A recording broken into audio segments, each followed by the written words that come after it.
What's going on, everybody? Welcome to the stream. Just firing things up. Saturday night cash game here at Best Bet Jacksonville. 5, 10, 25, no limit hold'em, deep stack cash. Couple of regs in the game, a couple new players. Charlie there in the 4 seat, new face. Brian there in the 8 seat. In town from Tampa, my name is Dustin Shacklock. I'll be here with you guys all night. Jesse the Boss Hollander will be joining us a little later.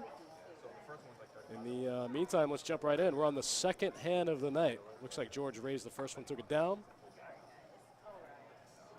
And we're off. Excited about this one.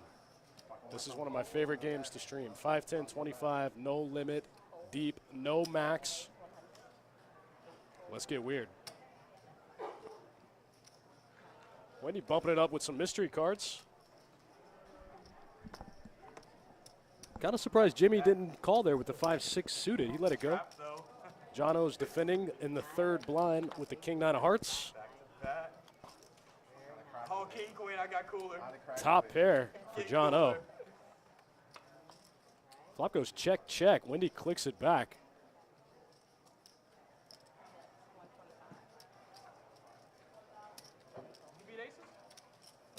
Looks like bet call on the turn. John leads out for 125.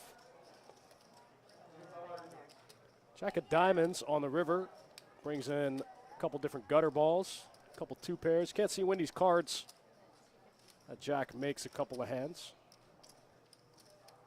There they are. Wendy's got the ace-4. She had a pair and a flush draw on the turn. Pair and the nut flush draw.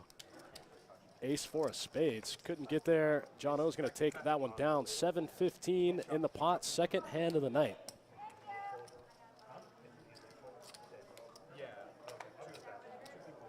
Cards.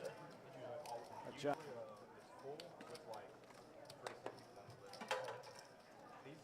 game is actually 4 right now. You have a list with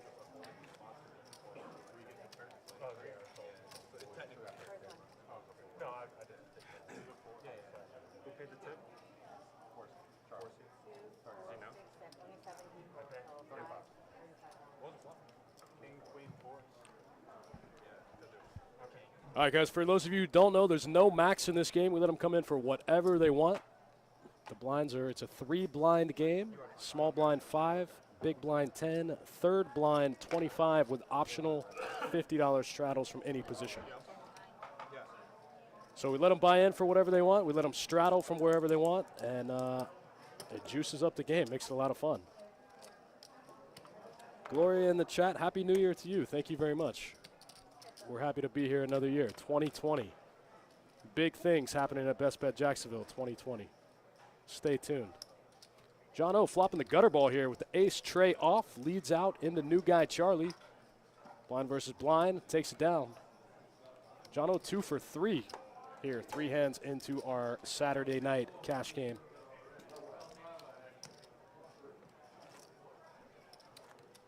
We just fired up the final stream of the final flight of event number 1 of our 2020 Best Bet Winter Open.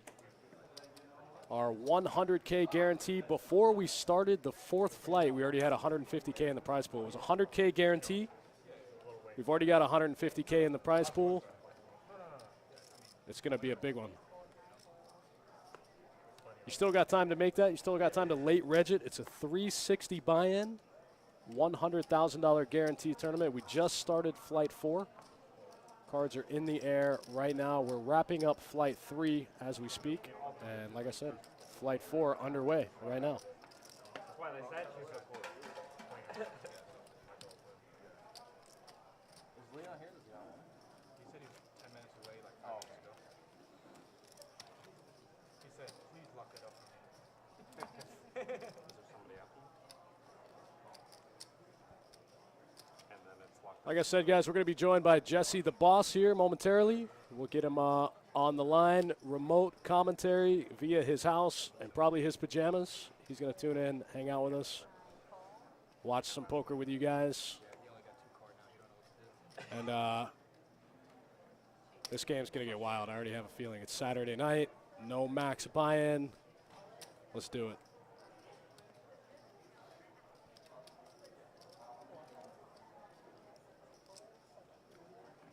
Looks like this hand we got Don raising the 2 sevens from the cutoff position. Pocket sevens in the cutoff, bumping it up.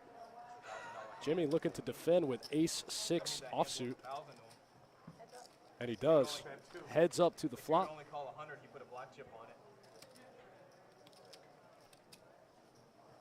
Don's 2 sevens still in the lead on the 4-4-8 board.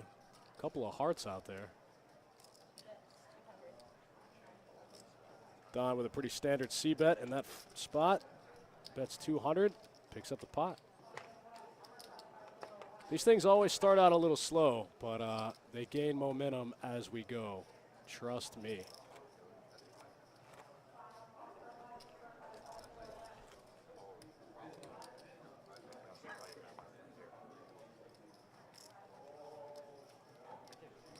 Here's a quick look at the stacks, guys. What everyone's in for, minus 2 or 3 hands. George in for the most, in for 30K. Looks like Wendy came in with a little bit of a short buy, a little shorter than usual. We'll keep you guys updated on that stuff as the night progresses.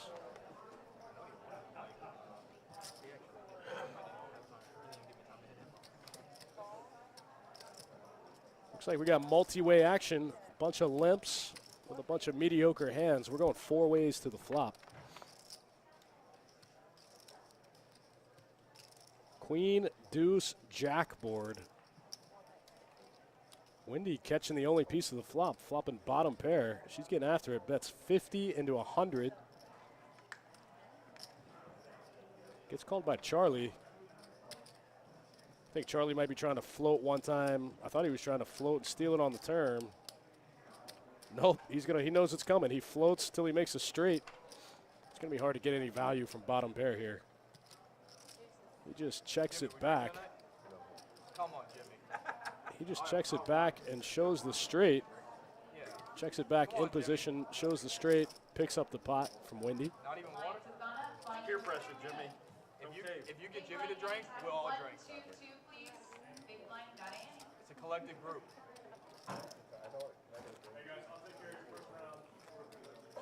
You gotta get max value, Jimmy.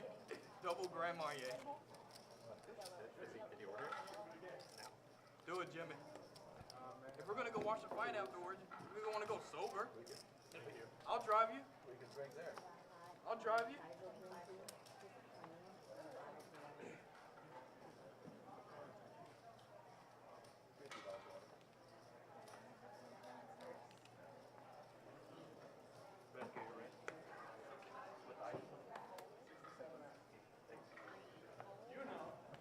Did you guys publish this yet? The link? On the way? Yeah, we're live. We published it. We're live. 5-10-25, no limit hold'em. Brian A. out of Tampa picking up pocket kings in the big blind. Looks like we got a button straddle maybe? Oh no, blind versus blind. That's what's going on. Brian A. versus Jimmy there in the 9 seat. Oh, hey, do you have a napkin on you? This might get ugly. Brian with the overpair, Jimmy picking up top pair, some backdoor straight options. Looks like a bet and a raise. Brian leads out for 100, and Jimmy bumps it up to 3x. Brian's never folding 2 kings in this spot. But he does proceed with caution, heads up to the turn. It's a bad card for Jimmy. Even if he does make 2 pair here, queens and 10s, Brian will have the better 2 pair.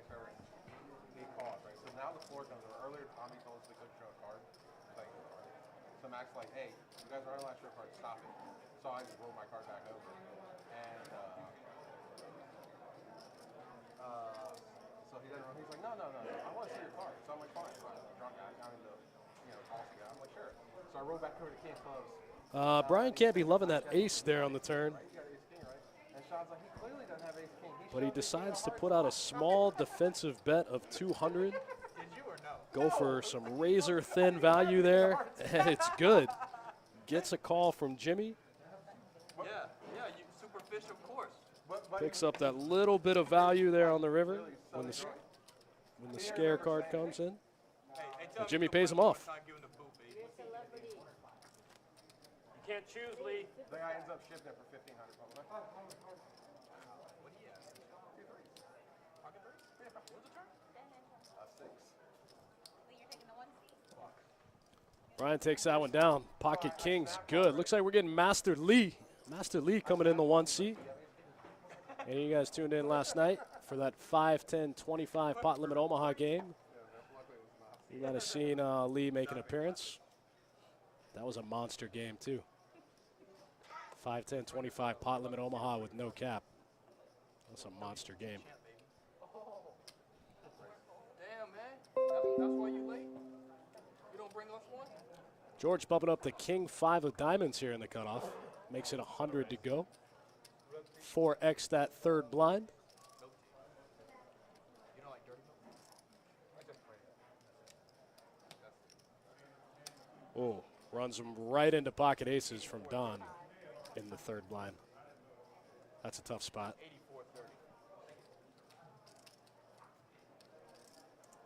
Like I just played. George has got position here. He might take a flop one time. Try to crack those aces from Don.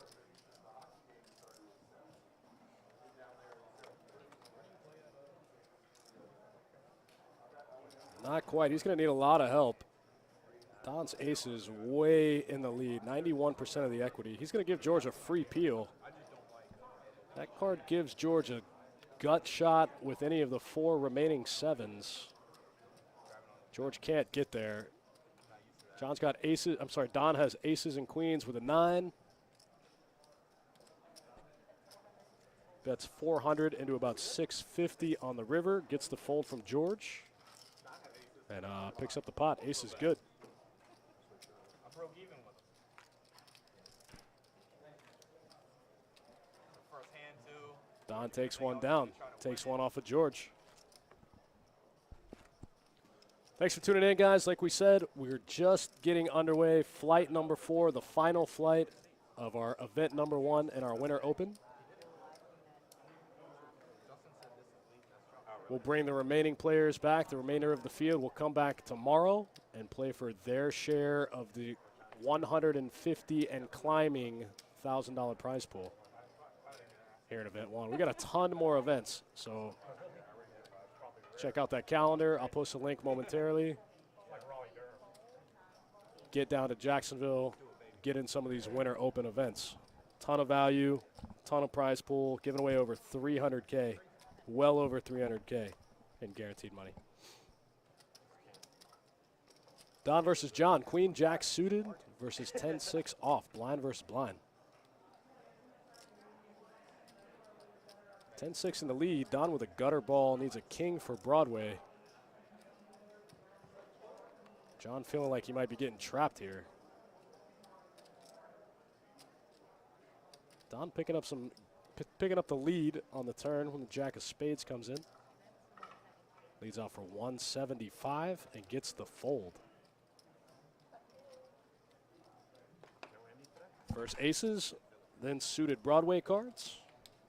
Not a bad way to start this 5-10-25 no-limit hold'em stream. Once again, guys, my name's Dustin Shacklock. Thanks for spending your Saturday evening with us. We're happy to be here. We got plenty of more high-stakes cash game action before tonight's over.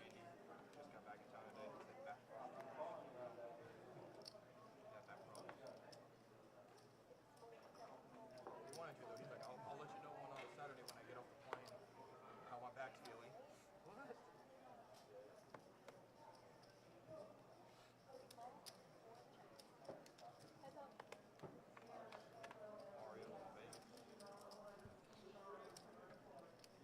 $10-7 versus 8-deuce offsuit. Another blind versus blind hand.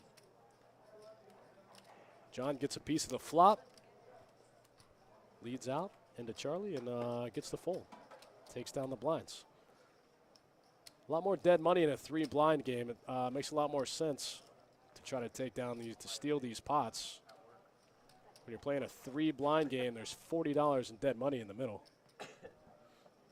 I already asked him that day. He said he wasn't playing. He's a dog watcher now. Dog sitter.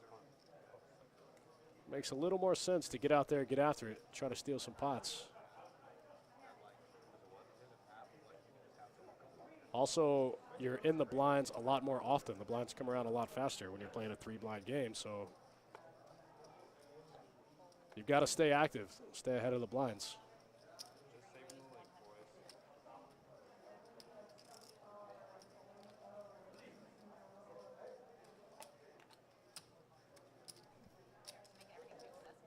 This hand, John raising ace queen, taking it down. Steals George's blind. I know someone who does it, and he says like they literally just come and take the dog out, walk them around, and like you can actually see like where they're walking around and stuff like that. And then they bring them back, put them back. And, It's a good idea, actually, if it didn't exist. But now everybody's going to want to do that. I wouldn't want someone to come into my house like that. I'm pulling up that schedule right now for the rest of the Best Bet Winter Open. What are you hiding at home, John? Yeah, what's the deal? And I'll let you guys know what we got going on tomorrow. You know what's hiding at home. You've been to my place. What's he hiding at home, Brian? He won't let me. Into that room? in certain He won't let areas. you in. Tomorrow, Sunday the 19th, we've got our 350 no limit hold'em with $100 bounties at 1 o'clock. I got a folding stick now. That's always a great tournament. We get all the overflow from the guys that bust day 2 Good to touch the cards. of the 100K. I'd rather scrape that straw than just touch it with my hand. That was hilarious.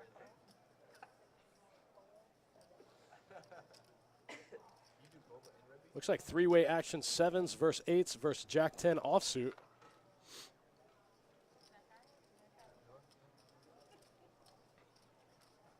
Eights are still in the lead on the 4-tray queen board.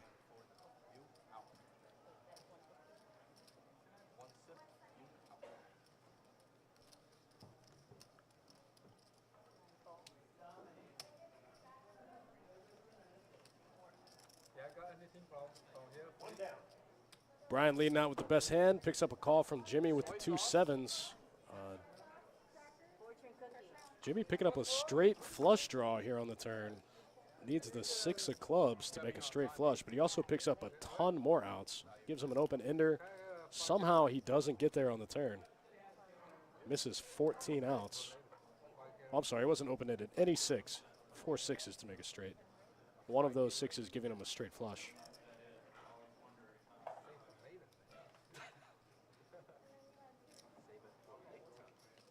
Free gates already. Looks like Jimmy leads out on the river and takes that one off of Brian. Brian folding the best hand.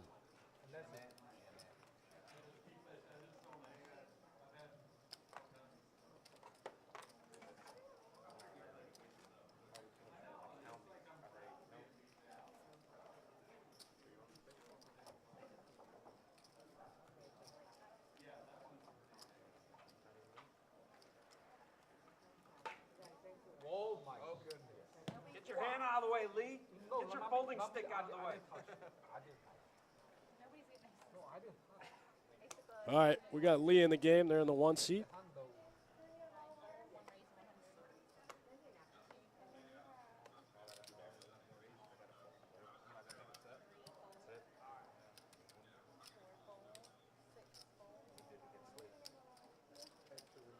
Lee raising the suited 2-gappers here. 10-8 offsuit, makes it 100 to go. Brian looking down at 5-tray suited.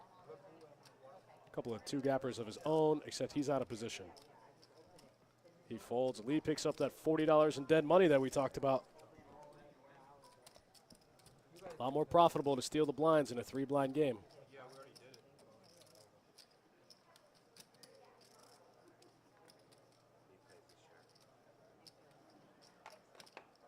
They say that last person here paid. It's going to be him.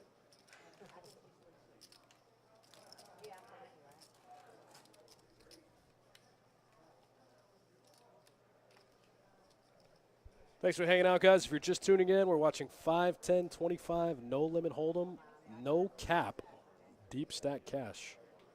Lee picking up ace jack suited under the gun. Sweet now. Raised to 100. Sweet now, baby. Gets the fold from Don. Gets the fold from John. Charlie looking down at ace 5 off. Got a little bit of position on Lee. Gets through George and Wendy. Brian folds. Jimmy might defend here. Yep, Jimmy defends the queen 9 of clubs from the 3rd blind. It's only 75 more to call for him. And we're 3 ways to the flop. He had to run it around and chase it. Lee raised with the best and just flop it. Jimmy with the gutter ball, though. Inside straight draw, any 10 would give him the nuts. 8, 9, 10, jack, queen. Tell me it was a big chip. Dorito. Oh, I thought you meant a chip. No. Come on, man. Jimmy coming along with his gutter ball here. At the beach. I'm way more likely to Lee making 2 pair here on the turn. Jacks and 8s with an ace. Why did I think it was not a potato chip?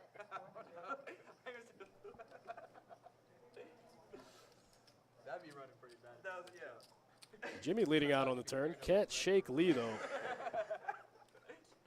Top pair, top kicker. 5 of hearts, no help to either player on the river. Jimmy knuckles. Lee not falling for it. Lee bets 700 here on the river. Gets the fold out of Jimmy. Jimmy trying to rep that 8. Master Lee too good.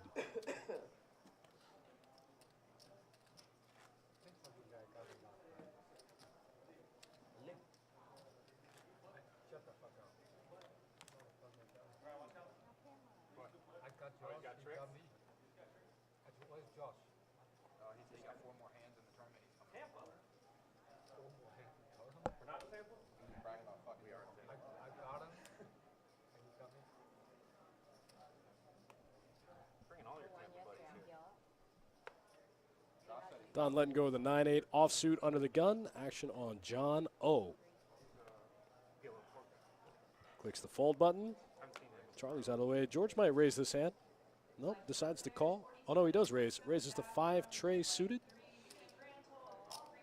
Picks up a call from Brian with pocket trays. Jimmy's in there with some Broadway cards, and we're 3 ways to the flop.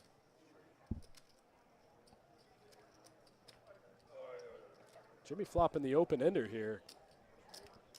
10 jack, queen, king. Any ace gives him the nuts. The nuts straight, Broadway. Wow, Jimmy picking up an open-ended straight flush draw on the turn. He's not going to get any value, though. Looks like he bets 500 into 325. And gets double fold action. Nobody calls. Jimmy's not going to get to see it. Open-ended straight flush draw. I think he probably could have checked that and maybe let George bluff at it a little bit. Maybe let some of the worst heart draws in there. He's a 3-1 favorite or 3 or 4-1 favorite. Yeah, you got the bet for Gregor. You got bet at 1,600 to win minus 330. Minus 330. You guys trying to jump in that main event next weekend? We have a 260 mega this Thursday at 6 o'clock. Guaranteed seats in that thing.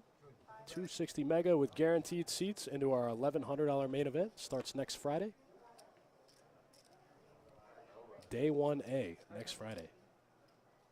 $200,000 guarantee. This hand, Brian bumping up ace queen offsuit after George raises the king deuce of spades. George raising king deuce. Brian bumping it up with ace queen off. Makes it 350 to go. Jimmy sweating that jack 9 off a little bit.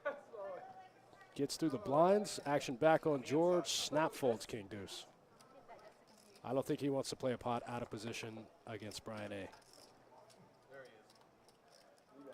Picking up a new player here in the 5 seat. That's Josh Atkins, 2019 WPT Jacksonville champion. Took home first place in our WPT main event last year. Our 5K buy-in took home first place. Quite a performance out of Josh Atkins.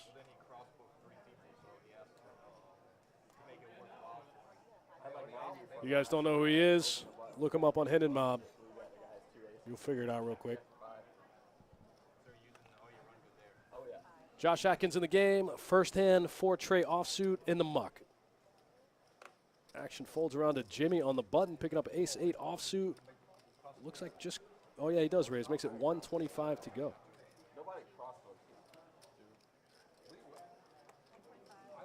Yeah, I know. Like, if I would have known. Jimmy picking up that dead 40 in the middle. Easy game. How many chips you got?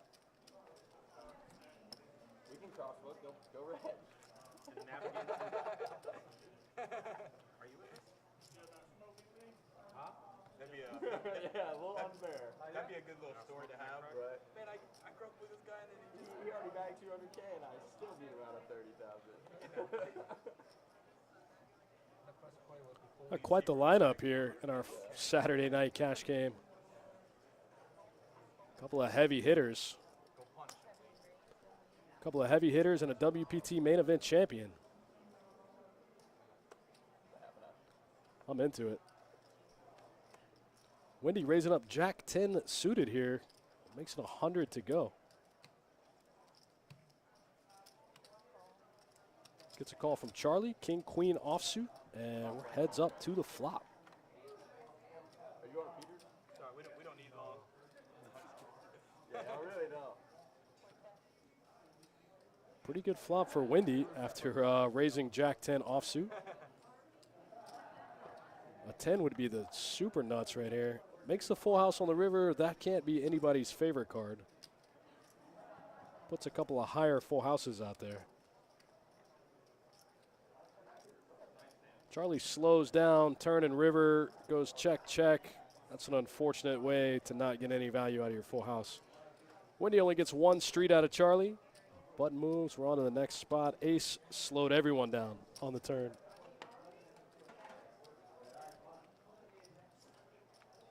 Wendy's going to win that one. Jack's full of aces. A 10 there would have been a disaster card for Charlie. Would have given him Broadway. Would have given Wendy a full house. She's quiet. Like a conversation. Yeah, she was a bag. Still taking it on the chin. What'd you bag? Like 90. Right? We played the same fight last night. Yeah, but there's another one at noon today, wasn't I didn't know. So when he drew for how many hands we were playing, this kid had like. When he just said that he just bagged and he's late because he was bagging, you think Wendy bagged already today? That makes sense.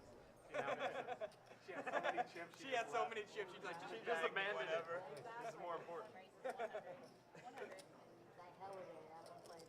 Yeah. Wendy's like, I can't lose my seat with these fish. Looks like Lee bumps it up here with the queen, deuce of hearts. Gets a call from Don on the button with pocket fours. Gets through the blinds, and we're going to be heads up to the flop. Lee versus Don. Don's got position to start the hand. Lee flopping a big flush draw here.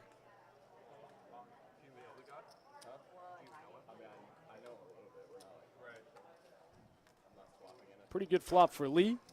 Don can't defend the 2 4s, even in position. He doesn't want to play a big pot with Lee with an under pair. Lee takes that one down. A couple hands in, guys. We'll take a quick look at the stacks so far.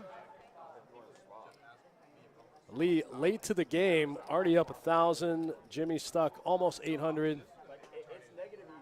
We're only about 10 hands in. Probably played 1 orbit so far, maybe 1.5.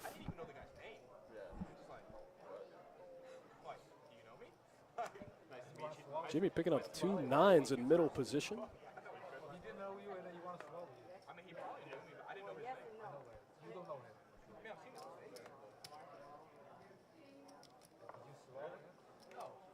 It's like negative EV for someone to swallow me. It's like, I'm going to try and win. 2 9's good. Nobody has anything worth defending. Jimmy's going to pick up that dead money in the middle. Like we said, guys, you still got time to make it down here. Jump in flight number 4, the last flight of event number 1, $360 100K guarantee. It's going on right now. Right next to the live stream.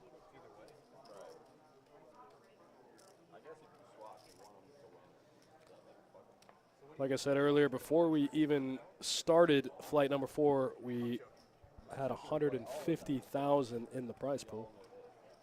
Another pocket pair for Jimmy, this time pocket queens. Jimmy trying to get a little trappy here, just limping the 2 queens. It works. John's going to raise up the king 4 of diamonds. Let's see if Jimmy just calls or if he goes for the 3-bet here. Josh Atkins in their Jack 10 offsuit. Cody ran it up. Jimmy already with a 1,000 chip in his hand. Makes it 700 to go. Gets the snap fold from both players. Picks up a quick 285. That's how you get unstuck right there. I wanted to fold so bad that first hand we played. I think in the hand play out, you have. That's how you do it. That's how you get unstuck. Yeah. Well, I had a flush draw too. That's like why I raised the flop. 51 card cut. Alright. What kind of one? I never heard of it.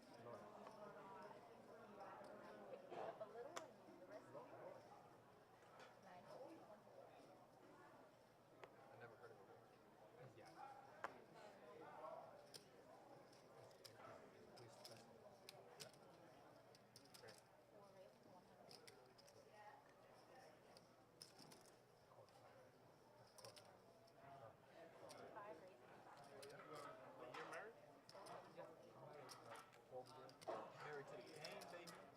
Married to poker. And boba tea.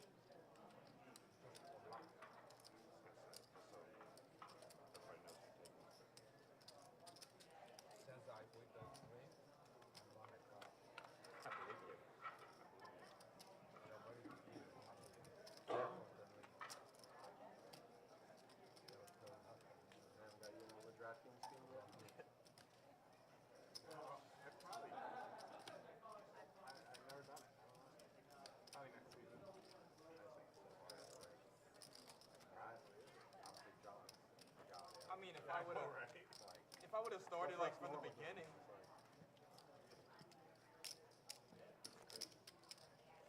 Ryan was the one that was like. Ryan was the one that was like, you should play. You know a lot of people. He's like, yeah. You was like, we were watching the game one day, and every time like someone like caught the ball, I would like say the guy's name. You're like, hey, you know everyone. You should play. I'm like, I don't know, man. I feel like I'm just dusting. Early results on. You still might. I probably will, but it's gonna take a long time for me to dust that. It's gonna be a long time to dust that. If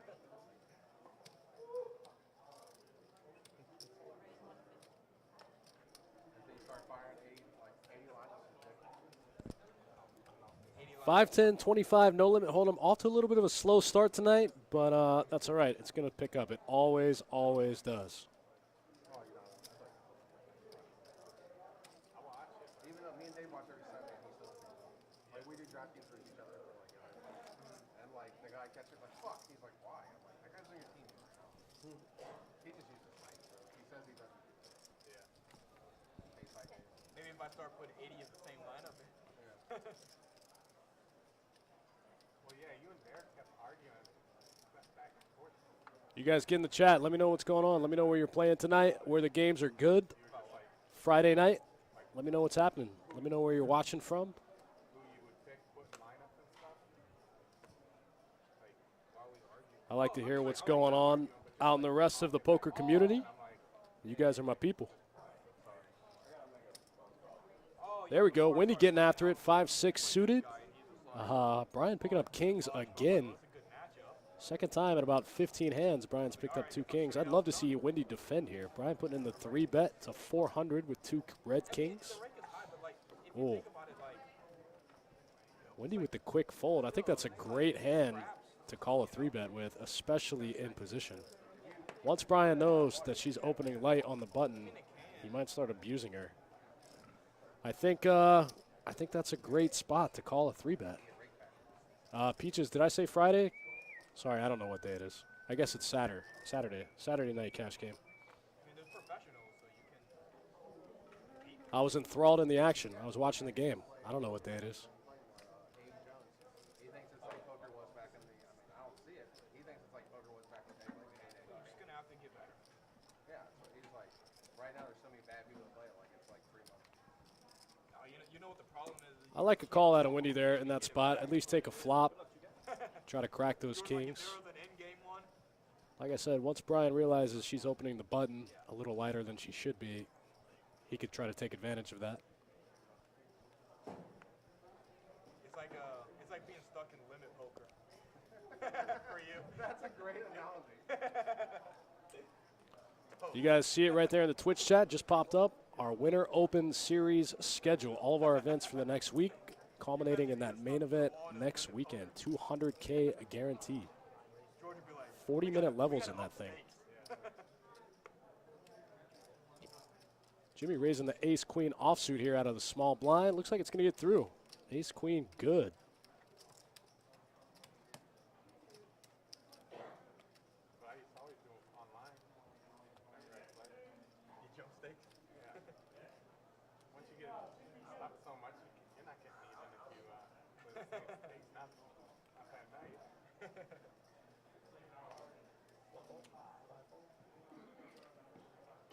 George picking up big, slick suited. This is a spot where George's image pays off for him.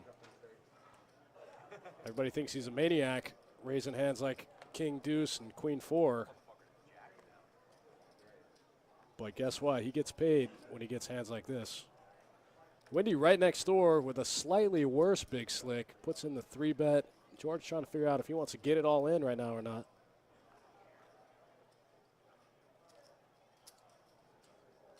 Looks like George just coming along with the flat call here. Ace-king suited versus ace-king offsuit.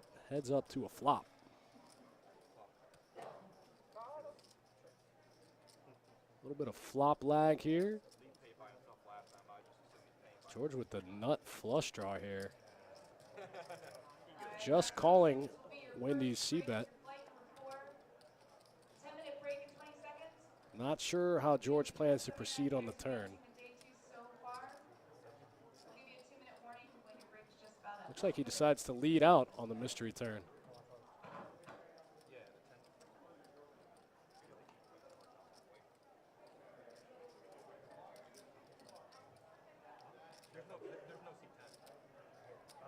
Wow, George making the nut.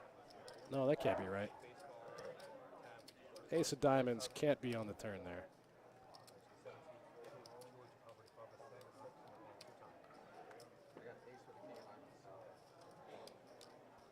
George saying he has an ace with the king of diamonds.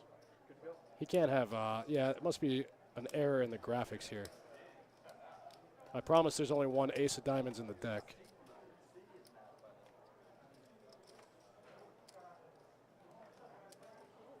George with the ace of clubs. Wendy with the ace of diamonds? No, Wendy's got the ace of hearts, I think. Looks like George makes the nut flush there on the river. George has the king of diamonds, queen of diamonds coming in on the river. That was weird.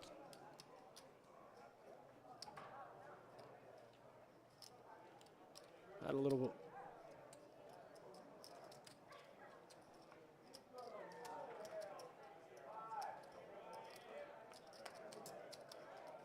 Not sure what happened there. Looks like they chopped it up. Not sure how.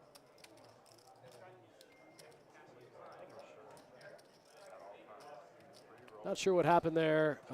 Looks like the graphics were a little off. Looks like the hand ended in a chop. Must have been like a black card on the river. Both players missed. Ace, king, chop it up. That was a weird one. That made my brain hurt. We're going to be tuning in. We're going to be joined momentarily by Jesse the Boss Man. Remotely commentating from his house. He's going to join us here on the stream shortly, about 10 minutes. Josh picking up 3-4 suited. Lets it go under the gun.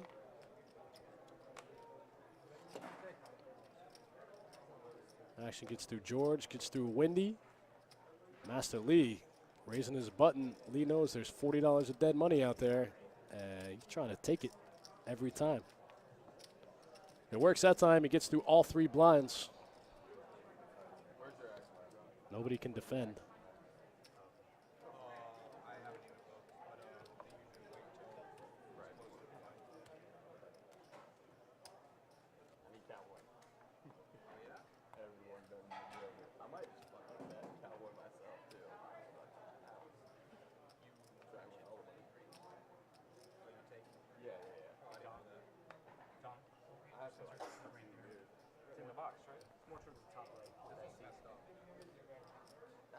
not told this. Is a box within the box?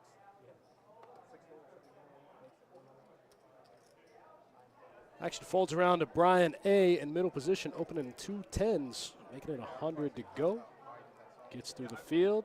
I read like half of it. I was eating, and then Josh A. defending in the big blind. The third blind, I'm sorry. Josh flopping the open ender.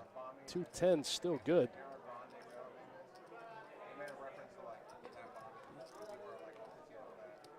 Josh with the open-ended straight draw. Brian's 2-10s still good. Josh bricks everything, but can't win by checking. Everybody knows that. At the beginning, it sounds like him a lot. Yeah, like I said, once you know it's not him, it's easier, but like. Brian down bets to 75 and gets the fold. The guy actually came out with another one, 2-10's good. but the other one was kind of trash.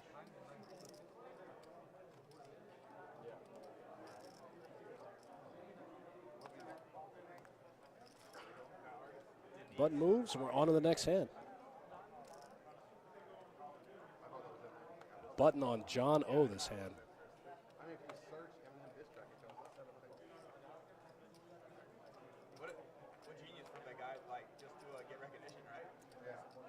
Master Lee picking up King Queen offsuit, makes it 125 to go. Like, this guy can snap, too. Like I say, he how this Nick Cannon. Gets a fold from John. Charlie looks like he's going to get through the blinds, and Wendy's probably going to defend here. The Queen 9 of spades. He said someone needs to tell him to stop playing. And she does. We're heads up to the flop. Lee with the best hand. Check, check on the flop. Straight draw, flush draw, straight flush draw coming in on the turn. Board pairs on the river. Nobody likes when that happens. Here's why I don't like Nick Cannon. He made it from other stuff, and now he like. Lee shows down the best hand. Like how the white man. Takes one off of Wendy. All this stuff. Millions of dollars to be on a TV show, like. Yeah. Like America's Got Talent, like. Well, he's probably salty because he got fired. I don't know. He quit. Well, I mean, they told him to take off the stupid hat, and he refused to. So. Oh, And that's the scene. Like, so he did get fired, but like yeah. he couldn't have taken off the hat. Like What does the hat even mean? it's just one of those, like. It's a term. But, I mean, what is it? I mean, he makes a Action folds around to Don, picking up suited two gappers, 10-8 suited in the hijack position. Let's see if John decides to defend his suited connectors. John here in the cutoff with 5-4 suited. Decides to see a flop. He makes $30 million. It's really good. His podcast is like really. All right, we're going to be heads up to the flop. John versus Don. John has position.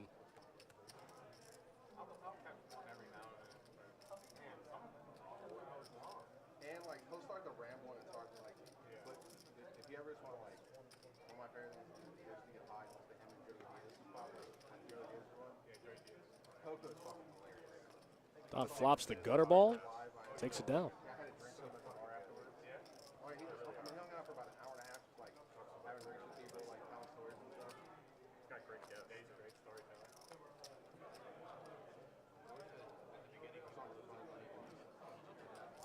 5-4 suited, couldn't get the job done. No good in the muck.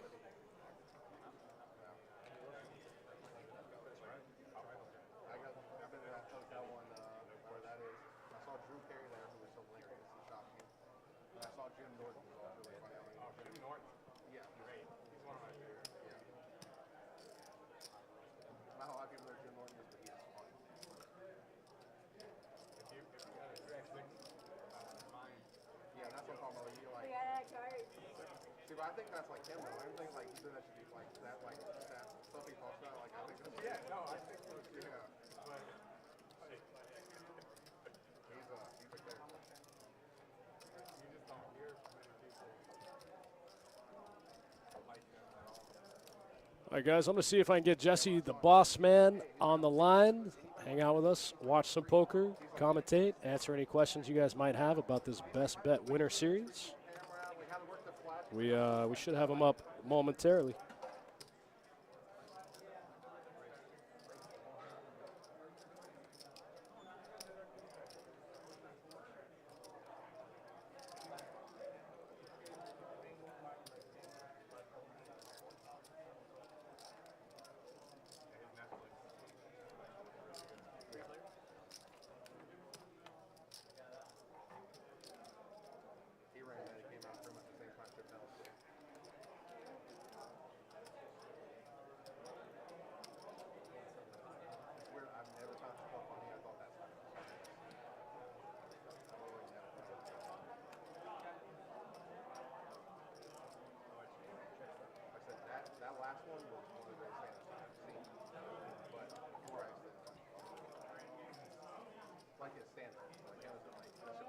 All right, guys. Jesse sent him the message. He should be joining us here momentarily.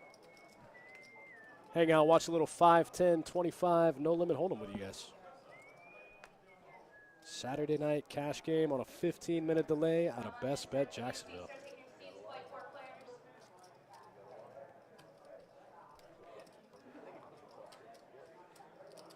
I guarantee I could read John's mind during that hand. At one point, he was like, I like the bluff, but when he's stuck. I went to his head. Don't do that. No, I'm gonna add 1,000. He's like bluffing a stuck when he's like bluffing stuck doors. It's a bad idea. That's a good friend right there. Something we haven't seen a lot so far in this game is live straddles. Normally this game plays a little bigger straddle from any position. Make it 50 anywhere you want. Usually they do it on the button. Makes for a pretty big game. 5, 10, 25 with a $50 straddle. John opening up the queen, jack offsuit.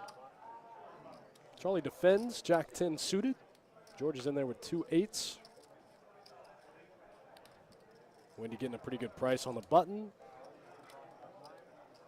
Gets through Brian and Jimmy, and I think we're going to be 4 ways to the flop. Yeah, it looks like it.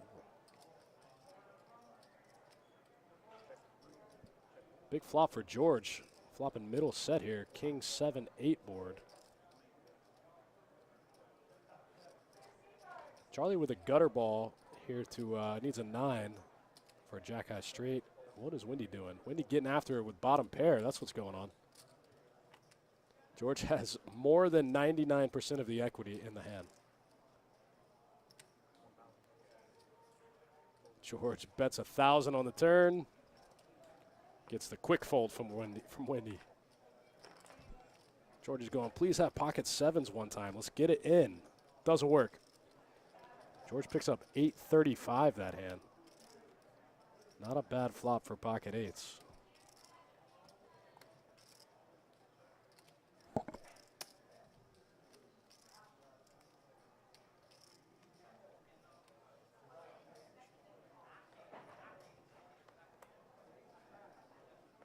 I just took a look out in the field, guys. We've got 116 entrants in flight 4 of our 100K. $360 100K guarantee, already 116 entrants. How about that?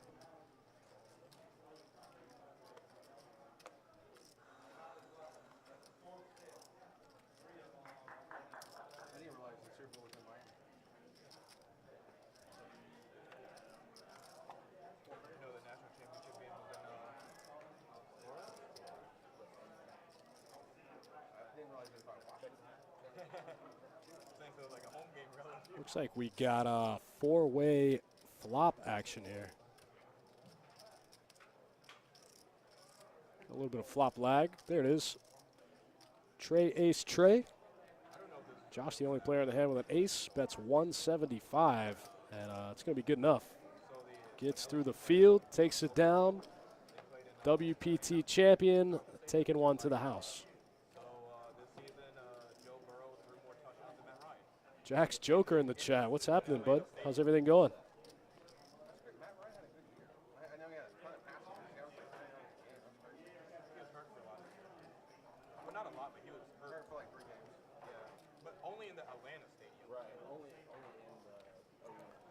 After this hand, guys, we'll take a look at the swings. We'll see who's up the most. We'll see who's down the most. About 1 hour in to our Saturday night cash game, 5, 10, 25, no limit hold'em. George picking up pocket jacks under the gun +2, making it 100 to go. He's never played special teams. That's the crazy part. It's not like they're all rookie players. Wendy with ace jack right behind him makes the call. George with $30,000 behind.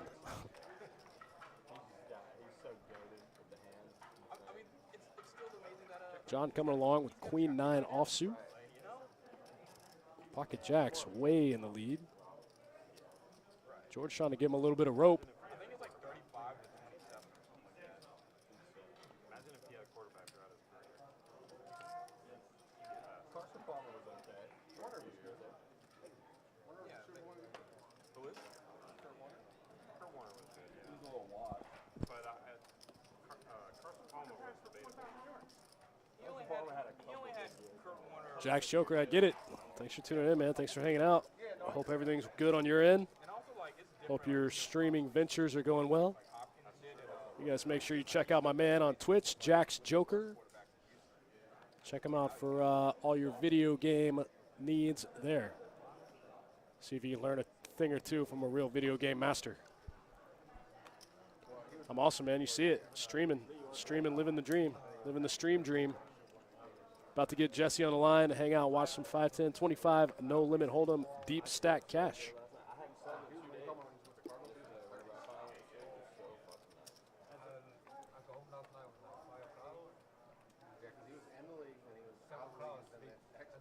Yeah, man, absolutely. Happy to do it for you.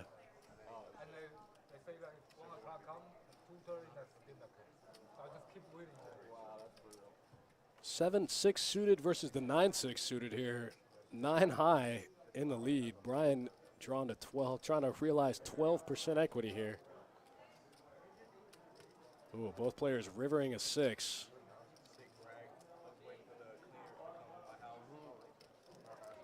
Charlie coming out for about 2/3 here. Brian trying to figure out what's going on. Does he have a 3? Does he have a 10? Do we both have a 6? Are we chopping? What is happening? I'm confused too. I would be confused in this spot also.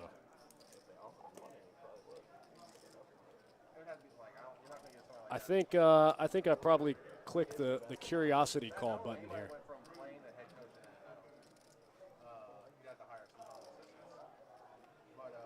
Jack's Joker, you like that? Big boss man in the house. Ken. I saw Ken last night. He came in with his winnings in his hand, bought straight into the 2-5 no limit game for a max buy-in. And I don't know how he did. I left. He was still in the game. He showed up with a fistful of hundreds and jumped right in the 2-5 no limit game. First time I've ever seen him in a 2-5 game. He had a different shirt on, though. He didn't quite look the same. Brian A. raising the 2 red 8s here to 125 after George limps the 2 6s under the gun. I think anytime I see George limp under the gun, alarm bells are gonna probably go off. You don't see George limp too often. This time he goes with the limp call, 2 black 6s. This time Brian with the middle set.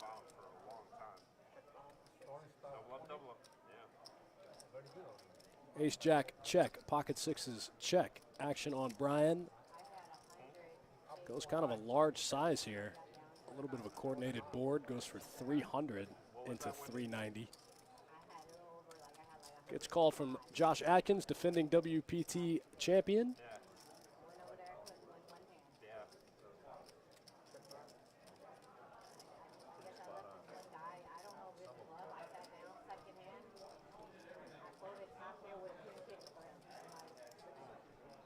Brian taking a large sizing on every street. I like this play.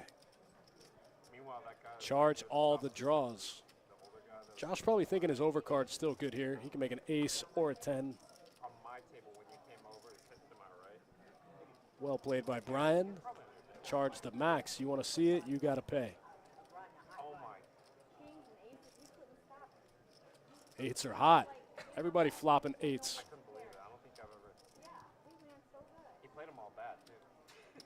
Josh Atkins took home around 300K. I think a little more, 315, something like that, for that first place WPT finish back last October.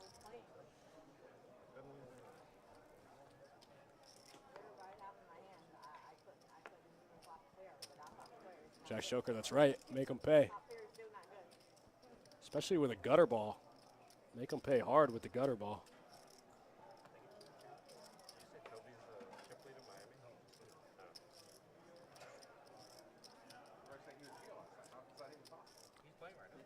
Thanks for hanging out with us, guys. I finally figured out what day it is. I thought it was Friday all day.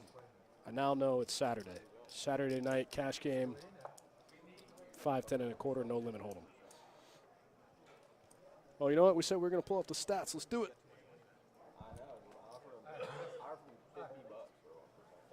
Lee up 1,000. Wendy stuck the most at 625. Surprisingly, that's really not that bad for this game.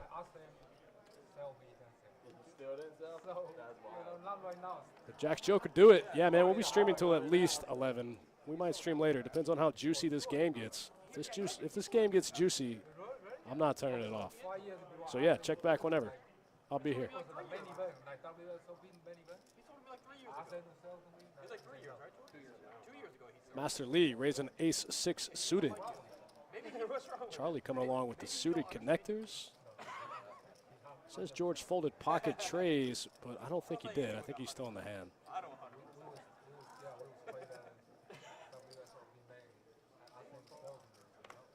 Charlie leading out with his flush draw here on the flop. He sold those 2 years ago. Definitely 150 years ago. Long hair, you keep it up, man. You're gonna stick long hair. I know, man. All right, Jack's Joker, we'll see you in a bit. He must be, Looks like a little turn, a river lag here, but I he think, only sells the one that he breaks. I'm not sure what happened there, but it looks like Charlie gets there on the turn. And they try to get us. Lee shows the ace and folds. Pretty sure that's what happened.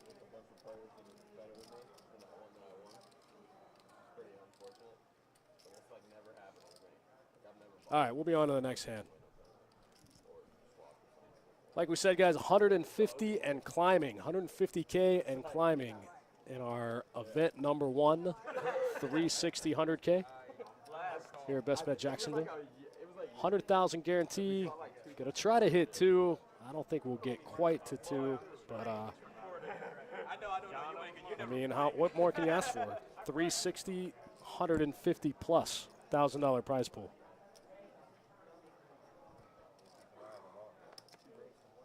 Guy sees me like 10 times from years ago, and then he waits till we get on trail. I think you saw me like a couple years ago.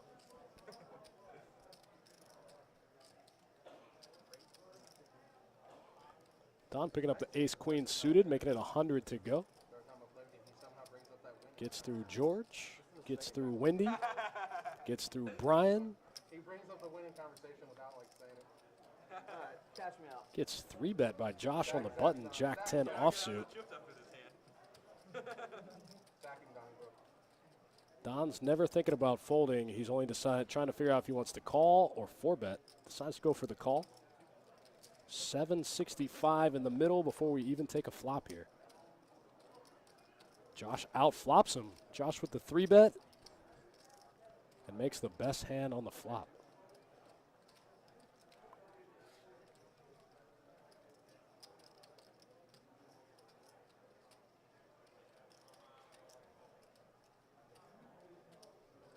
Pretty good flop for Josh here.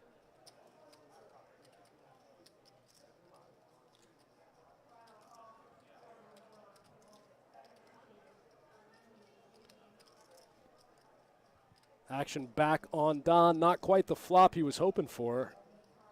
He's going to need a lot of help. 6 outs. There it is. Wow, that equity flipped quick. Don an 80% favorite to win the hand right now. But that queen does, I was thinking this when the hand started, this queen does give Josh some outs. Now any 9 gives him a straight. Can't get there. That scary club comes in on the river. Don could definitely turn his hand into a bluff right here. Clicks it over to Josh. Kind of a weird spot for the defending WPT champion. You put in a 3-bet, you get called on 2 streets.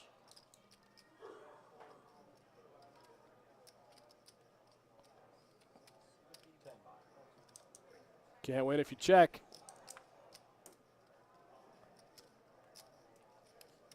Josh says 10. Don says queen. Don scoops the pot.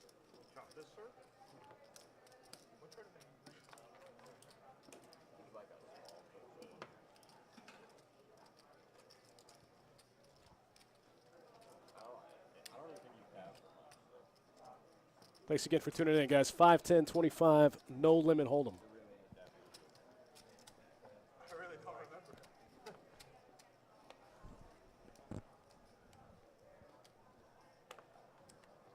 No max. Straddle from any position. Buy in for whatever you want. Crank it up. One you owe me somewhere, I think it's got to like 50K. I got a 10% swap. You can look me up if I ever cash for 50. You can have it. That might have been 35. Don limping in. The pocket sixes here. Under the gun +1. 25 and Oh yeah. 50. Action on Charlie. Charlie coming along. Suited 2 gappers. 5 tray suited. There it is. Wendy picking up.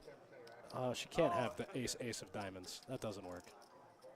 I'm like, hey, that DraftKings matched my biggest tourney score. 20.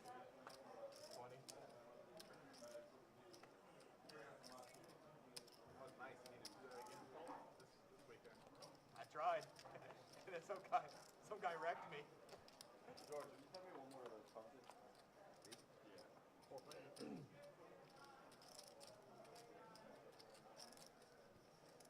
I think Wendy has the ace of clubs. For some reason, I think the ace of clubs registered as the ace of diamonds.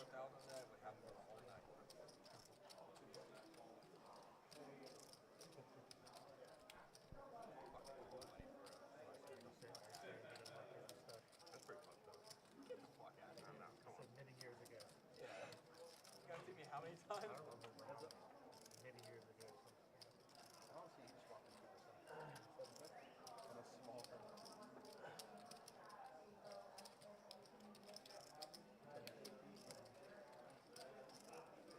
I'm saying, like, how many times have you seen me since then, you know?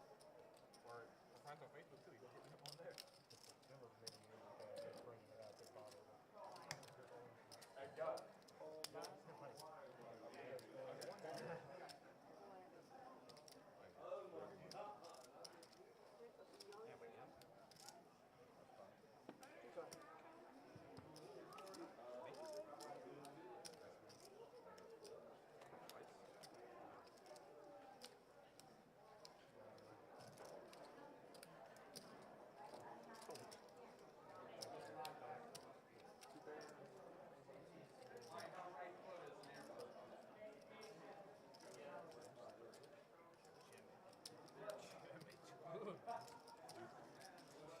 Jimmy with the deuce 3?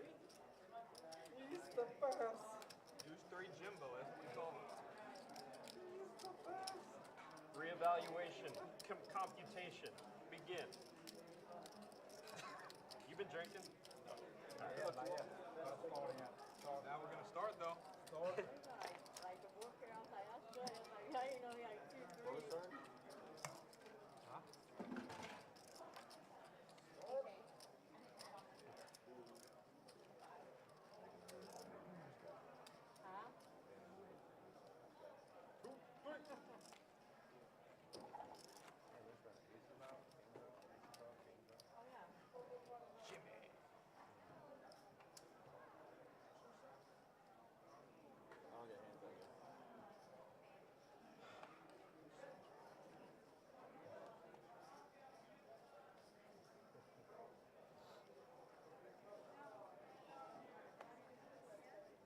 Heavy? A lot of paint? A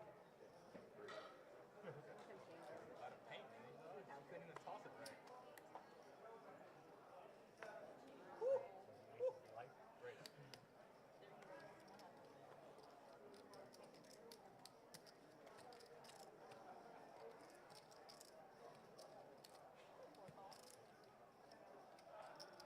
Spew, baby, spew. 400.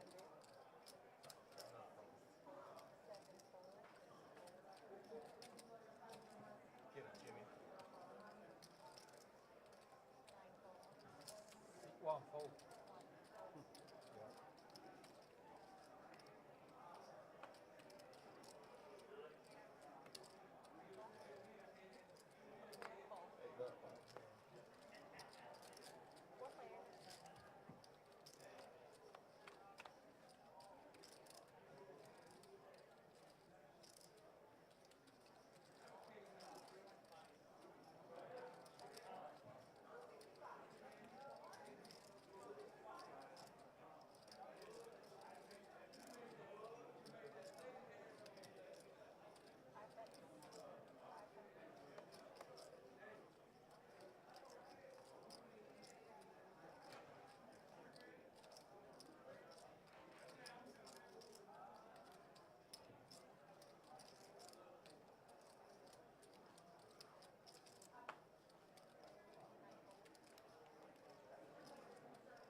hard to have the 10 when you show the king of clubs. Oh, I need it. Hard to have the. Last the hand, Josh. I mean, if you're George, it's possible. But.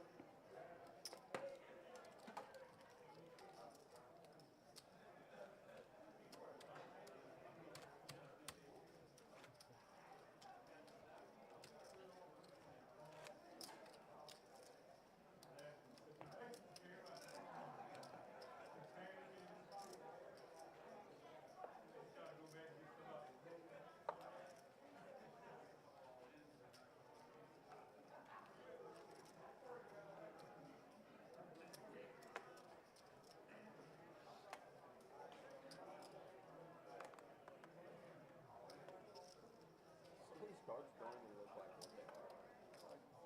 I looked at King 10 earlier and thought I had 2 kings. Last hand? Yeah. Just put it in front.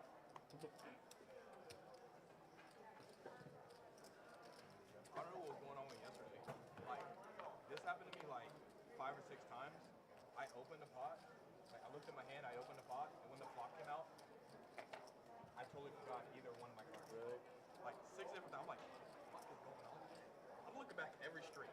Like, like one time I was like, okay, I think I have Jack 10. I look back at Ace 8. I'm like, What? You see the board's like 7, 8, 9. You're like, yeah. I should hit it someone with that, with like a bluff. Okay. Oh my shit. Guy just called me with the nuts. I was like, I was counting yours.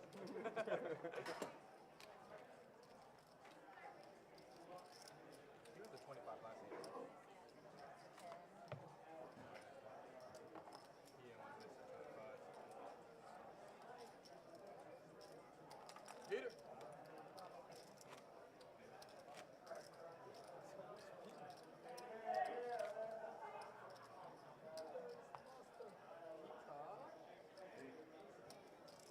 Lee, you want to cross look the 1100? You never hunt? If I play, most likely I don't play. Yeah.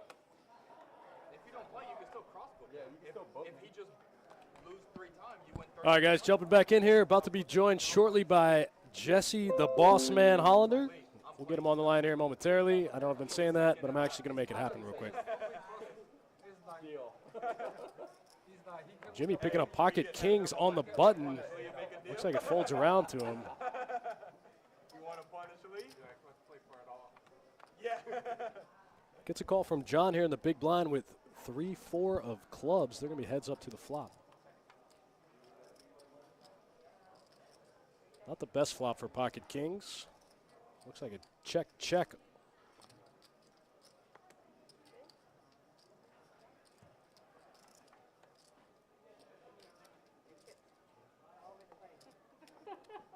to 125 ball. There, you have too many rings, Catherine. Can you beat this? Mellow. Second mellow. Oh. Ah, he had me killed. What? Oh, excuse me. He Sorry. knew he had me beat.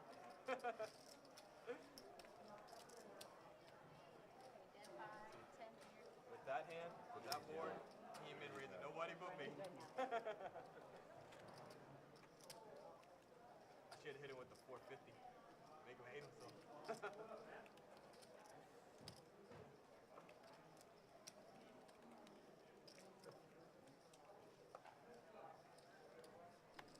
So you only missed your 10 and your 5. You played the 25. Did I say so? Yeah. I know you're just trying to throw us off market. Yeah.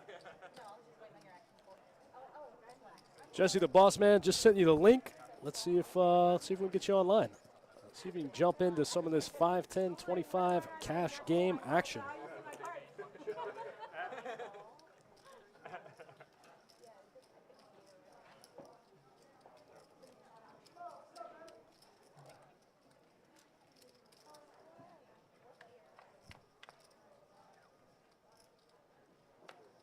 Right in time. Is it really?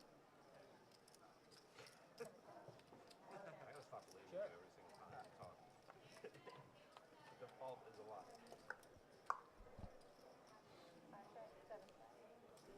Deuce, deuce, 9 flop. Gutter ball for the Jack 10 does not get there. Ace, queen, good in a 4-way pot. That never happens. Ace high, good.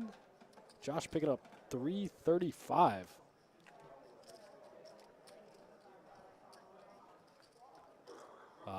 Nice way to pick up $300 with ace high.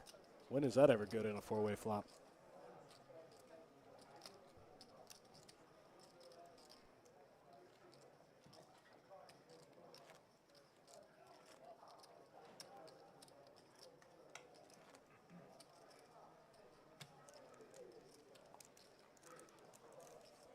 For those of you guys that are just tuning in, we're live out of Best Bet Jacksonville on a 15-minute delay. Watching 5, 10, 25, no limit.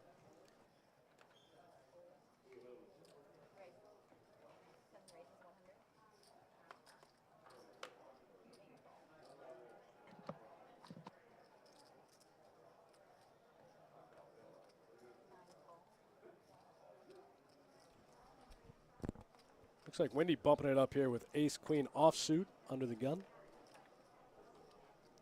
Brian coming along with king queen suited. You might see a big multi-way pot here. Looks like there was a button straddle. I think that's what happened. Button straddle out of Don.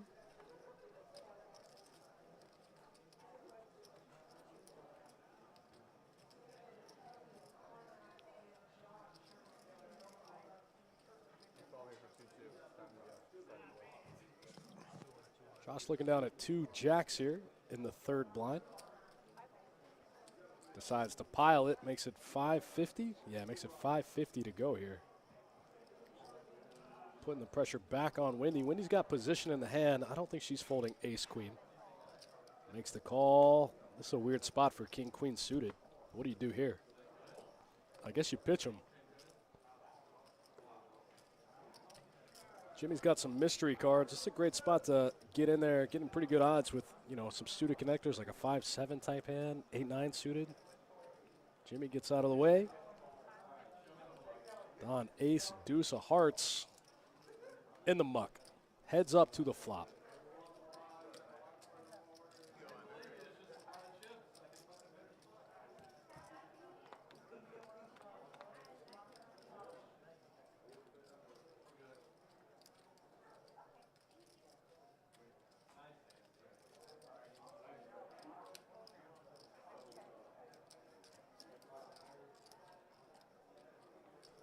Wendy out flopping the WPT main event champion. Ace queen gets there right on the flop, no sweat. Ace 5 tray. Josh not ready to give up yet. He knows what he's doing. I'm sure he already has a game plan for the rest of the hand. Board gets a little scary on the turn. Nobody's got a 4, but there are 2 flush draws out there.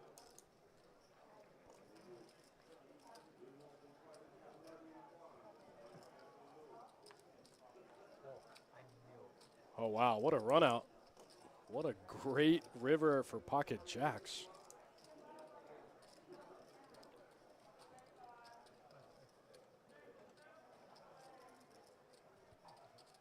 The board runs out in a straight. Looks like it's going to go chop, chop. Josh trying to blast her off the hand. Doesn't work. Bets 3K, gets snap called by Wendy. They're both going to pick up 165, though. Dead money in the middle from the other players. Not bad, not bad. Make a little money on the chop.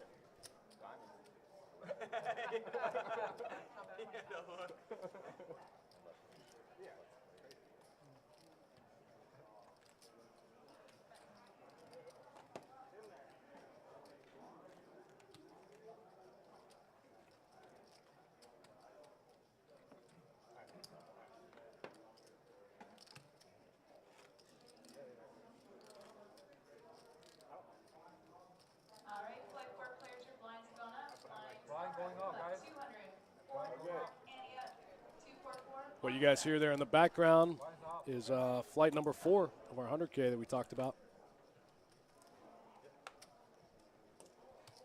Got a few more levels left of late registration in that thing. And then we'll start totaling up the prize pool, and we'll know by the end of the night what first place is going to pay out tomorrow at the end of day 2. You still got time. Not much, but you still got time to get in here and jump in that flight number 4.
Definitely play because the stream's over.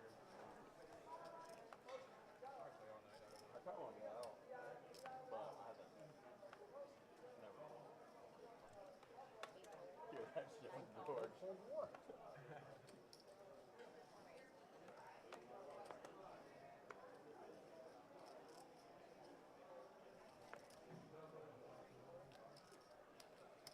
Where's the little man, George?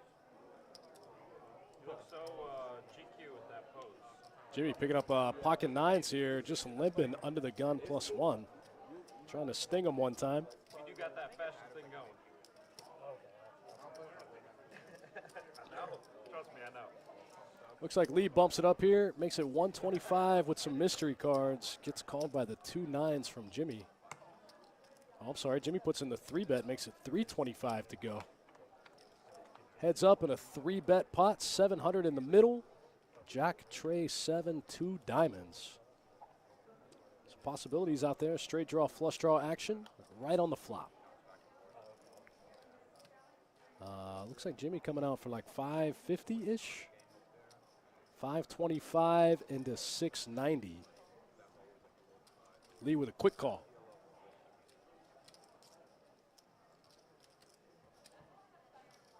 Lee still with the mystery cards here. Now 2 flush draws on board. Deuce of spades comes in on the turn.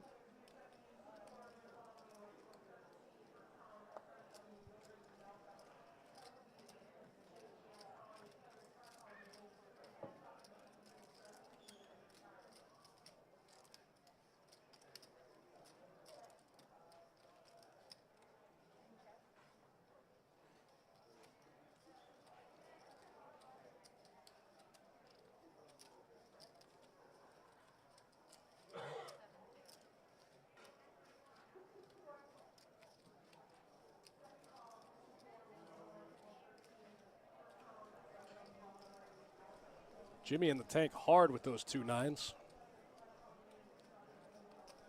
Kind of tough to put Lee on spades here. Only 1 spade there on the flop.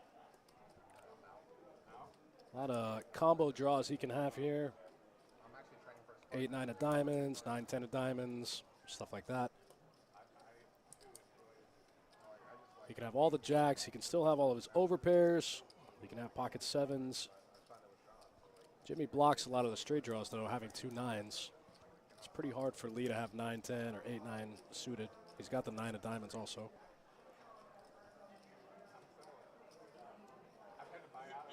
Even field.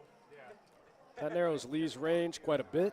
Lee, like I said, Lee can have all the sets, the 7s, the jacks, and the trays. He can also have the overpairs, the aces, kings, and queens. Ace, jack, queen, jack, king, jack suited, stuff like that.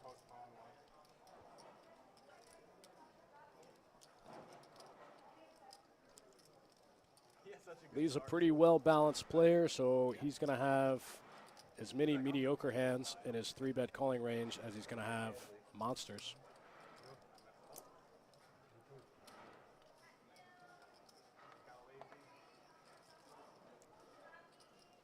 Jimmy trying to figure out what kind of jack he could have, or if Lee could just call a 3-bet with a big hand like aces or kings, even queens. I had to only eat 1 meal a day, which was eggs and turkey sausage for 2 straight weeks. That's it. Guns 3-3-3, yeah, absolutely. All of the flush draws as well.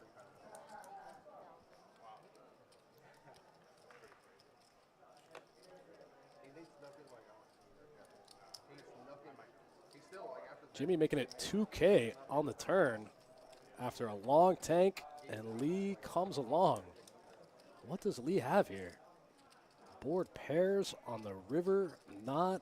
Jimmy's not thrilled about that card, but it's not a diamond. Looks like the river goes check, check. What does Lee have? Show us Lee's cards. He's got a face card. Looks like Jack 4 of spades. That makes sense. Lee did have spades. Picked up a big top pair and a spade draw there on the turn.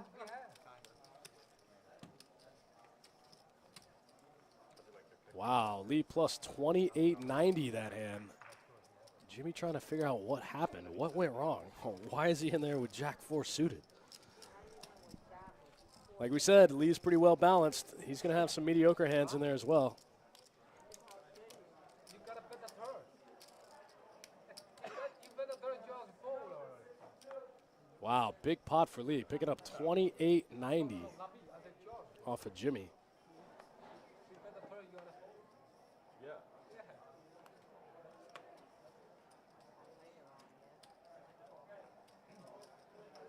mine also pay off before though. Yeah, it's just.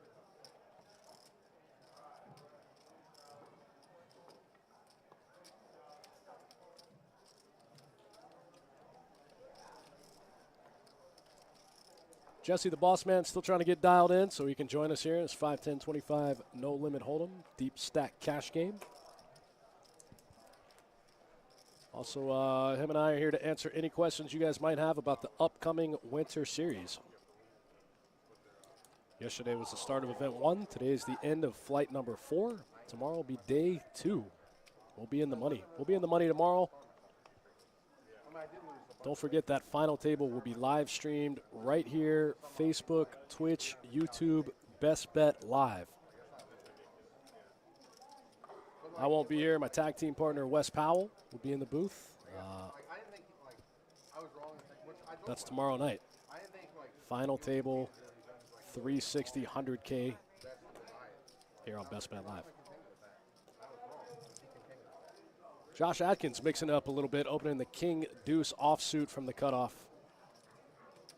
Wendy picking up aces again, puts in a 3-bet, 350. Can't get any action from the defending WPT champion. Quick fold, King Deuce, quick fold.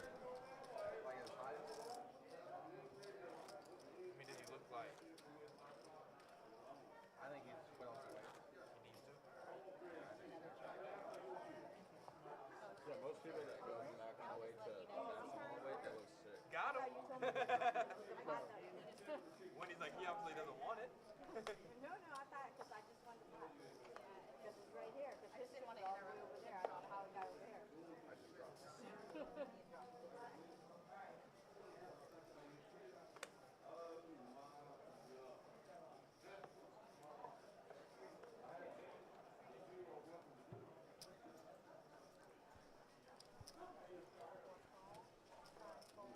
Don getting a little trappy with the ace-king offsuit under the gun, just with the limp. Brian A, king-queen suited, coming along after George bumps up the king-7 of spades.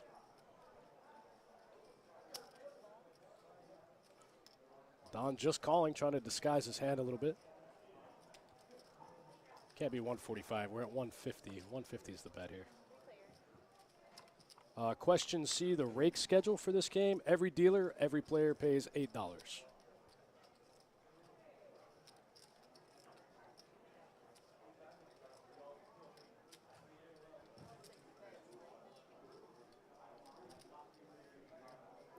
Don getting the best of it here after getting a little trappy with Big Slick. Ace King offsuit gets there on the flop. George puts in a standard C bet of 350. Going to get called by Don 100% of the time here.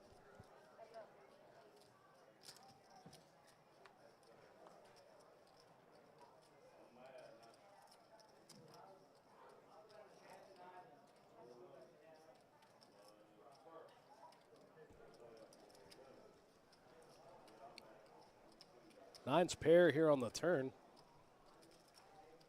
Don aces and nines with a king.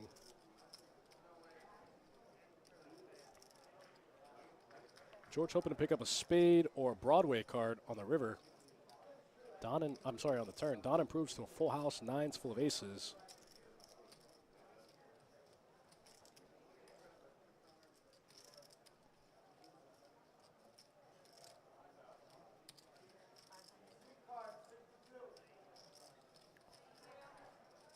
A little bit of a small sizing from Don. I like it, though. There's 1,200 in the middle. Don comes out for 5, less than half pot.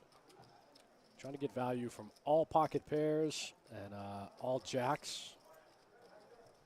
George could have some jacks. I think he probably could have even sized smaller, but that sizing works perfect. George makes the call. Wow, great play by Don. Way to get a little bit of extra value out of George with king high.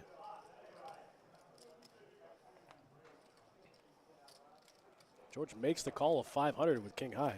Says, I'm going to look him up right here. You're going to have to show me.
Wow, this hand just got interesting. Charlie making 2 pair here on the turn. Wendy in there with a flush draw. Not really the best flush draw. She could still be behind some of the time.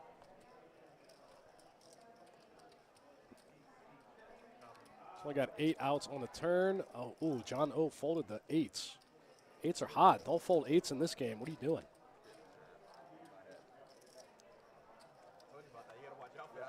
Ace 9, 2 pair, good. That 8 of diamonds comes on the turn. I would have given Wendy the open ender. We might have seen some fireworks. Wendy missing the flush draw there.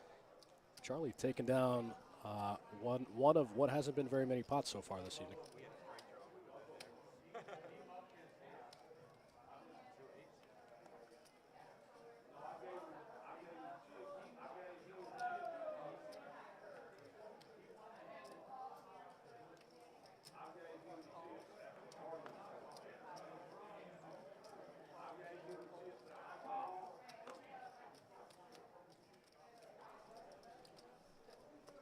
You guys jump in the chat. Let me know what's going on in the rest of the country. Let me know where you guys are at. What games are happening Friday night? I'm sorry, Saturday night. Hey, Dustin, can you hear me? Meanwhile, we got 3-way action here in the 5, 10, 25 no limit game. Dustin. Charlie picks up another one, 2 in a row. Dustin, can you hear It's me? on a heater.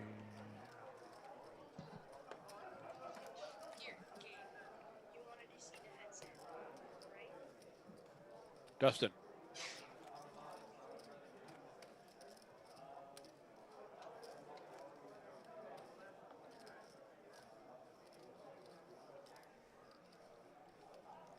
Dustin. Dustin.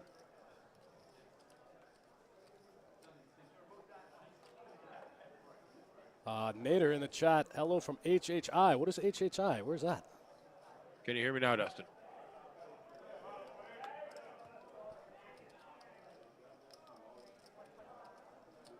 Dustin, can you hear me?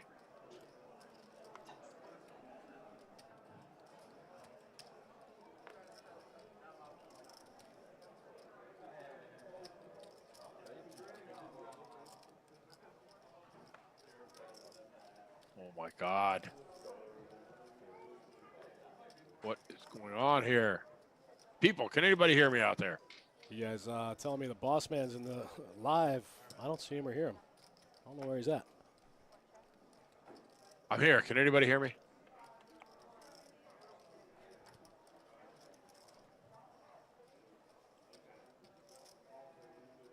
Can everybody hear me except Dustin?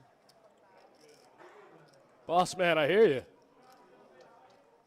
Can you hear me now, Dustin? I hear you, man. You're live. What's happening? Whoa, loud and clear.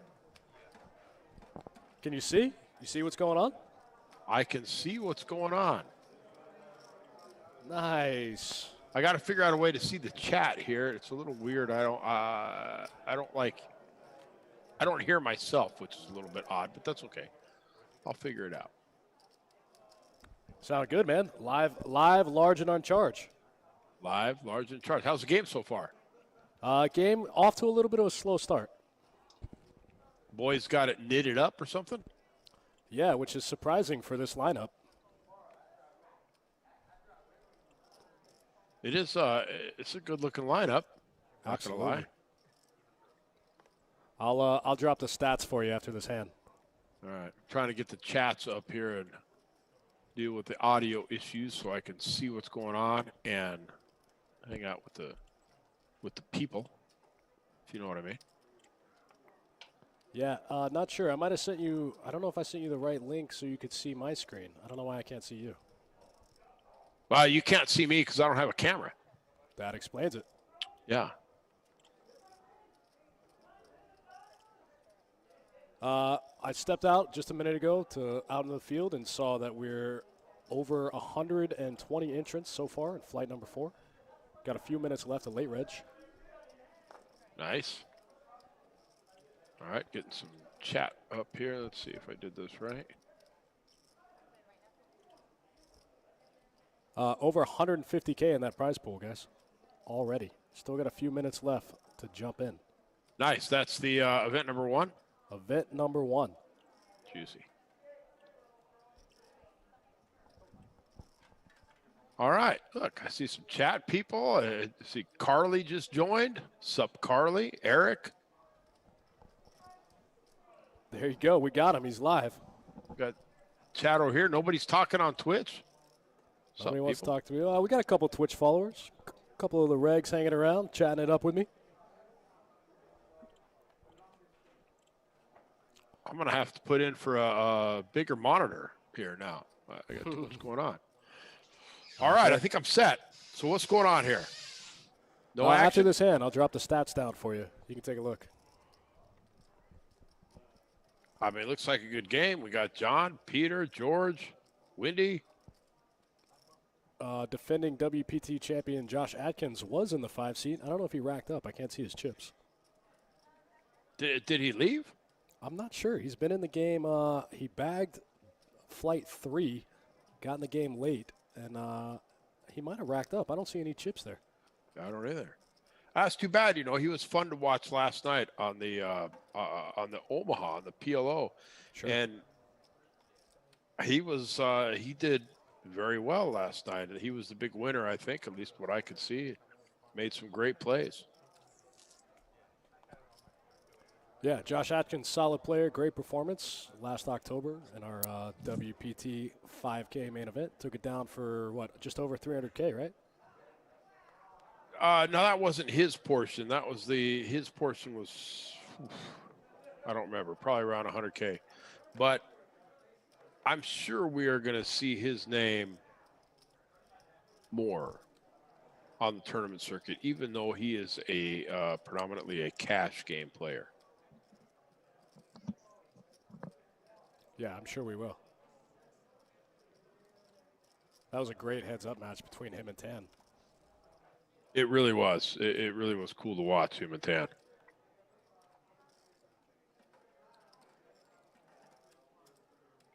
Wendy and Charlie. Wendy checking did she check that top pair? Yes, she did. Checked it back to him. Checked it again. Can't resist any longer. I mean, I'm calling if I'm Charlie here with the 9, right? Yeah, most of the time. Gave him a free shot on the river there. Gave him a free shot on the river, but, you know, Wendy probably should have bet the turn. She could have got action on the turn and maybe action on the river there. Maybe picked up a little extra, maybe not. Maybe she got the maximum. Who knows? Look at this. You tuned in. You just missed a big one between Lee and Jimmy. Lee called Jimmy 3 streets in a 3-bet pot with Jack 4 suited, and it was good. Wow. So Lee's a big winner. Wendy stuck the most. I'm not sure how that happened. Stuck the most. Josh Atkins stuck a little bit. Looks like he hit the rail.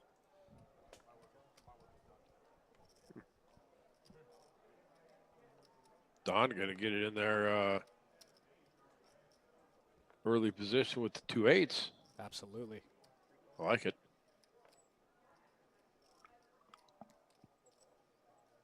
You know, and it just called by John and Don with Don and John with the pairs, which is interesting because it's going to invite a lot of people in. But when you got 7s and 8s, let everybody come in. Absolutely. Until you get that flop. Yeah, but that's okay. You know, it's an easy flop to play. Sure. You've invested the men so far. Yeah. You know, this is kind of funny. There's 3 overcards, and Wendy has the best hand. Right. Nobody's ever going to bet. Oh, look at Don. Don caught up on the turn. He's going to have to. I don't think they're going to be able to get rid of Jimmy here, pairing a flush draw on the flop.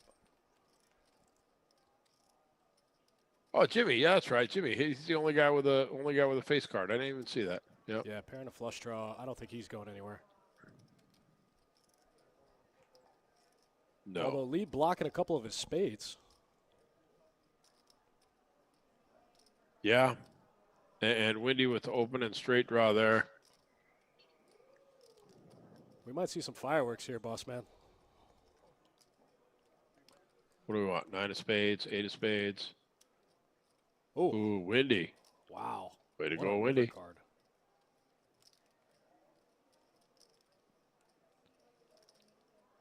She went You from know, winning to losing to winning. She's got to think she's good here with 2 10s. Nobody's got an ace 10, probably. However, what happens if she bets and get raised? You know, if I have a king 10 here or a queen 10 or a jack 10, I'm going to put in a big raise against her and scare her up. But nobody has a 10, so it doesn't matter. Try to blast her off the chop, huh? Try to blast her off the chop because it doesn't appear anybody has an ace, you know. Sure. I think ace 10, you probably hear from ace 10 a little earlier in the hand with all that coordinatedness going on the flop. Yeah, she wouldn't have check called the turn with the ace 10. She would have check raised it. So when she bets out on the river there, it's pretty clear that it's a 10 and a 10 only. So if you have a 10, you can stuff it and see what happens. That's right. I like that play.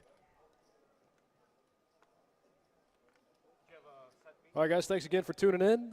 Tomorrow, what do we got going on tomorrow, boss man? 350 with $100 bounties? Is that that's the Yeah, that's the tournament, $350, $100 bounties. And we'll be live streaming the final table of the main event tomorrow night. That's right. Or the event number 1, not the main event. The 100K. The 150K. Yeah, we'll live stream the 100/150K Final table tomorrow night, and yeah, you can get in the 350 with $100 bounties tomorrow, which is always a big field because you have the 100K event number 1 going into day 2, so everybody getting busted out of that jumps into the the next tournament, as well as it just happens to be on a Sunday and it's a one-day tournament. It's just a good spot.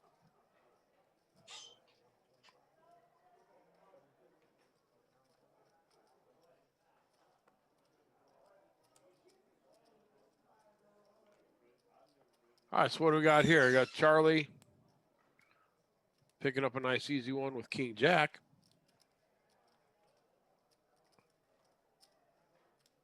It's like Dustin had to take a little walk there, do a little work, leave the booth.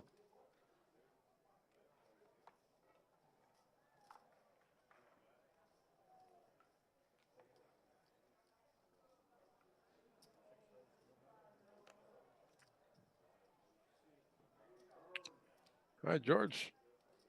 Under the gun. George likes to play a lot of hands, and he's going to play his hands for more money.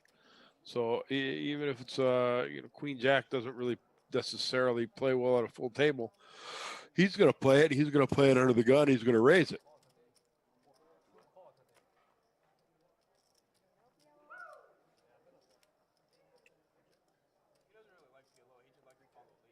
Interesting flop there. Jimmy with the best hand, but he's got a weak ace, so he's going to like it.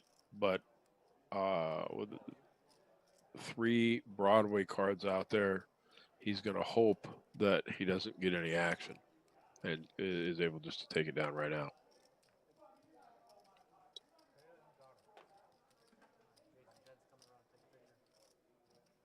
Got what he wished for.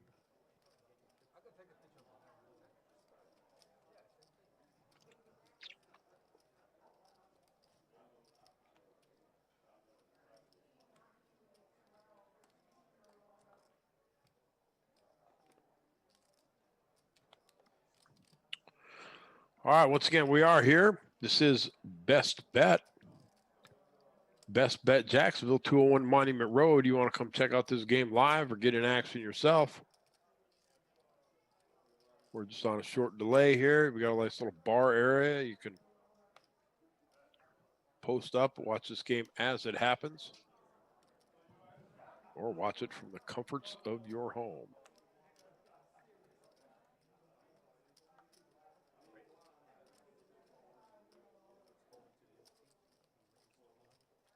Got a new player coming in. I think that's Jason coming in, maybe.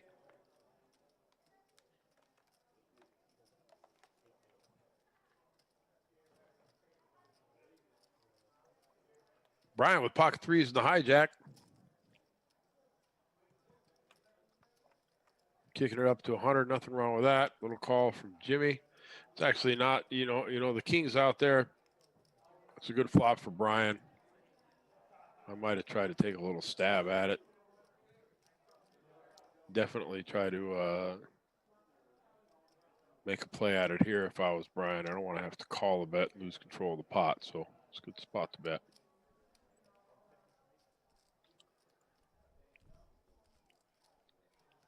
Jimmy probably just going to give up on this little one.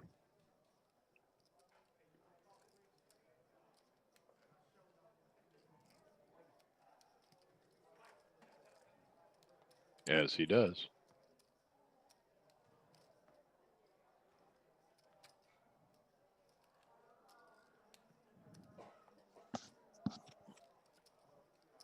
So as Dustin said, we are in the middle of our Winter Open. This is our own little series. We do it every year. Set it up so the main event is right between the playoffs and the Super Bowl. Nice little time for everybody to come out, get away from football, play some poker. Or tomorrow, if you do like football, we'll have the games on. If not, plenty of poker action. Boss man, I'm jumping back in here. It looks like Charlie getting after it with bottom set here, right? Yeah, Charlie flop bottom set, and doesn't look at anybody else. Well, 10 jack maybe for Jimmy. Backdoor flush draw. No. He doesn't. No. You think he went too large there, out of position? He went for about a full pot size bet.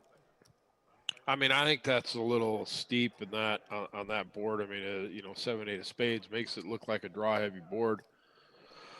I might have gone a little lighter, You want tried to to keep milk him him in, a right? little bit, or even checked it one time. Yeah, I might check one time there.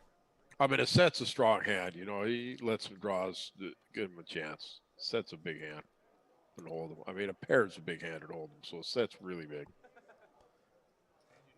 Yeah, even if they make their draws on the turn, you still got a ton of outs on the river. You got 10 outs on the river. I still got 10 outs. I think I might go for the check raise there. It is a little bit of a scary board. Yeah. I'd rather check raise than lead out there, or even check call or whatever. Looks like we picked up Jason B there in the 5 seat. Yep.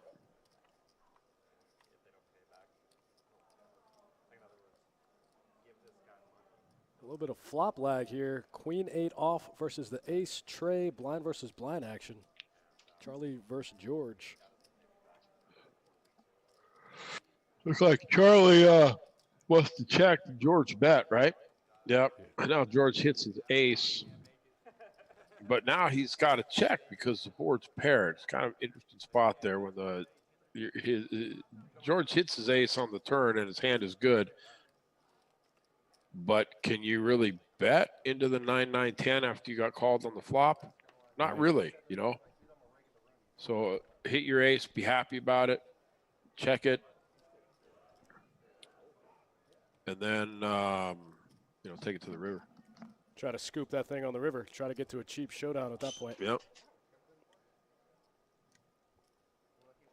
Thanks again for tuning in, guys. Don't worry if you don't have $1,100 to get in that main event. We got a $260 mega satellite on Thursday. 20 seats going out in that thing, right, boss man?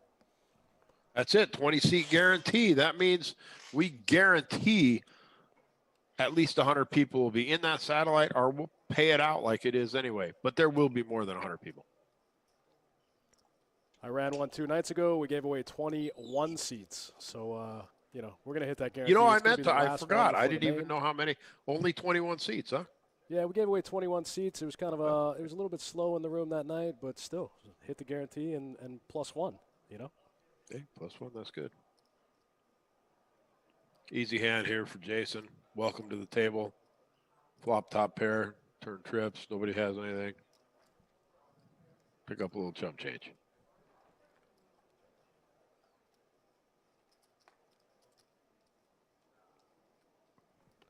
Yeah, easy one for Jason B. Sit down, first hand you play, flop trips, or turn flop trips.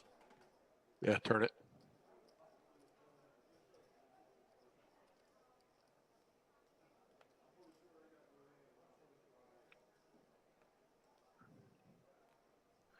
I say this every time, but every time I'm watching these games, doing any kind of commentary or hanging out, or we have these big tournaments going on and these fun games, it just makes me want to play poker. Yeah, same. I cannot tell you how much it makes me want to play poker. Absolutely. It's pretty easy to play Monday morning quarterback, right? Oh, it's just really easy, yeah. Genius in the booth when you can see everybody's cards. Except for Charlie's here, a little mystery. I'm giving Charlie a jack, though, based on his previous betting habits. I'm just giving him top pair right out of the gate. There's no draw out there. There's nothing else he can bet other than a jack, so we'll give him a jack.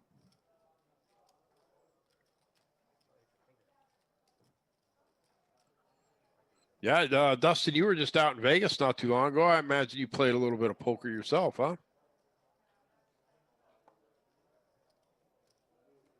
Did I lose you? I lost Dustin. He left me. That's all right.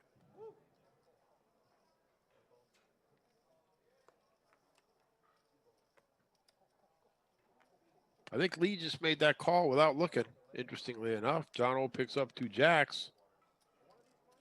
Little raise.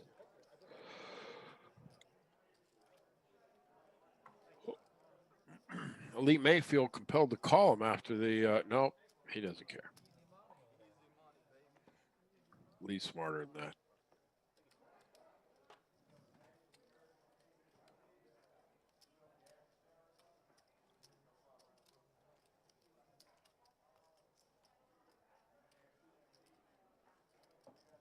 Well, once again, everybody, welcome to Best Bet Live.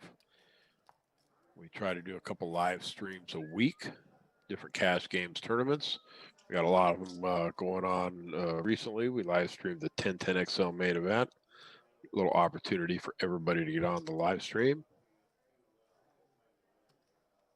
PLO game yesterday and a nice little no limit hold'em today.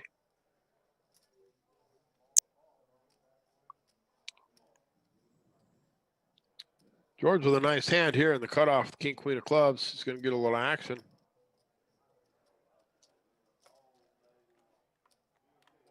Everybody's got a little something.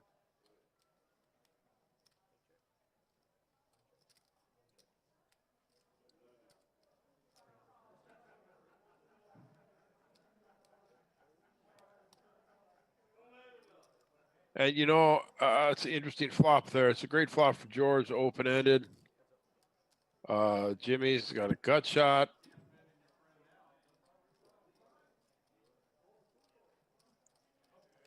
That gives Jimmy an open-ended draw. George still with the best hand with king, queen high. And here's where George puts some pressure on, right? You want to call for your draw. George kind of assumes that Jimmy has some sort of weak hand.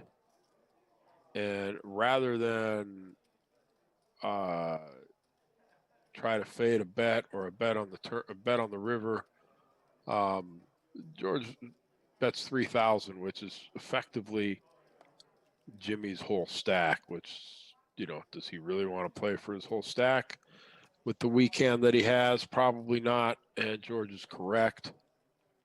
And if he does, he does. You know, George has 2 overcards and open and straight draw to 8 cards to the nuts. So it's not the worst thing that can happen if he gets called. He gets called. I like it.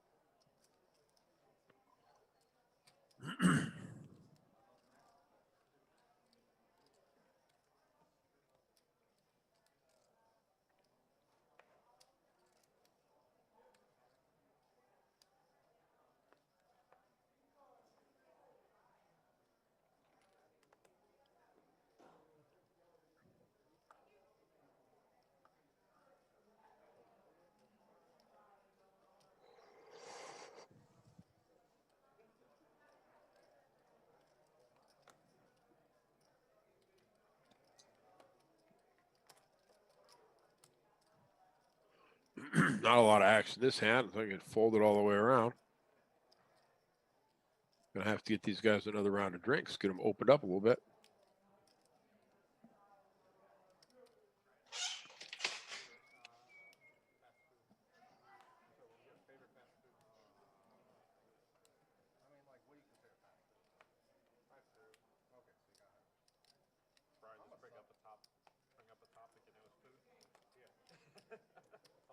Pulling it back all night. He's like, all right, I gotta know. What's your favorite food? I'm a sub guy, so I really like Larry's here. Oh, I haven't had Larry's. I really like Larry's. They're open late. I think Firehouse is better though. I used one. I don't like Firehouse. Have you had Angie's? Larry's one. I'm not a big fan of that. Really? I used to like It's okay. It wasn't that bad. Have you had Sun Deli? I'm gonna try it. Sean's over there. Tell him to take you there. This is how much. I'm a big cheesesteak and meatball guy. They have everything though. But cheesesteak and meatball. I don't know about cheesesteak and meatball. But this is how much they crush. They close at 4 p.m. Sun Deli. It's a self place at the beach. I don't know how you can just close at 4 p.m. like that. I'd just be at home thinking of all the money I lost. I'll stay open till at least 8.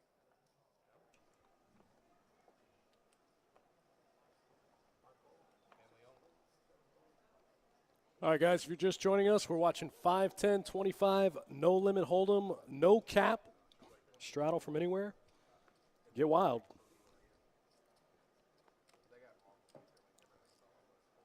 We've seen this move out of Lee a lot tonight, just raising the button with any 2 cards. It's been working for him. This is the first time I've seen him get any resistance out of Charlie there in the 3rd blind, defending with the 5-4 offsuit. What's that? Lee's been raising the button every time? Yeah, with just about any 2 cards. It's been working for him. He's been getting through Don and John. This is the first time I've really seen anybody push back. It helps that he has top pair here. Yeah, but Charlie's not totally naked, right? I mean, he does have a gut shot. It's true. Could have picked up a diamond there on the turn. It didn't really work out for him too well, though. No. He gave it a shot. He made it to the turn, tried to catch a little something. He said, I'm going to sting him one time. Get that gutter ball. Hit that gutter ball on the turn. God, that feels good when you hit that gutter ball on the turn. That's right. Oh, that's a good feeling. It's like, oh, looky there. George's been a little quiet tonight. Usually we see George with a VPIP of around 60%. Tonight it's probably been half that, which is still outrageous for most players, but kind of tame for George. Yeah, he's been playing pretty close to the vest, even when he does get in the pot. He's just been, keeping it clean, playing straightforward, nothing crazy. George, one of my favorite players to watch play on the stream, for sure. He's definitely fun to watch. His style of play is somewhat erratic sometimes, and he definitely will change with the mood of the game and the feel of the game and the players.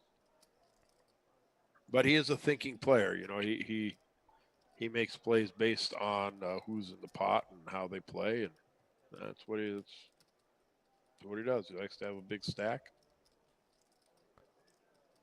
Got some mystery cards going on here in the 4-seat for Charlie, but big monotone flop, ace-high monotone flop, 6s pair on the turn. Wendy keeping her foot on the gas, but getting called the whole way. Wendy's fun to watch also. She's got some game in her. She'll make a big call. She'll make a big play.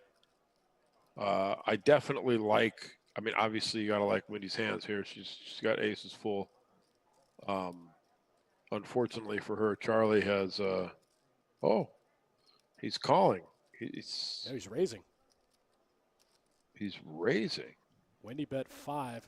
Charlie checked it over to her. Wendy bet 5. Charlie coming out with 15. I think they're going to.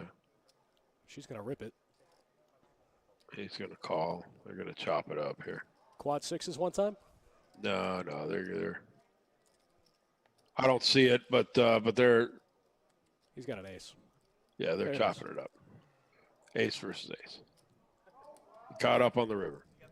Aces full of 6s for both players. Case ace coming in on the river. Save Charlie. That ace saved Charlie. He was losing before that. Yeah, save Charlie. He was out kicked with that little ace 10 in the big blind. Thought he had something.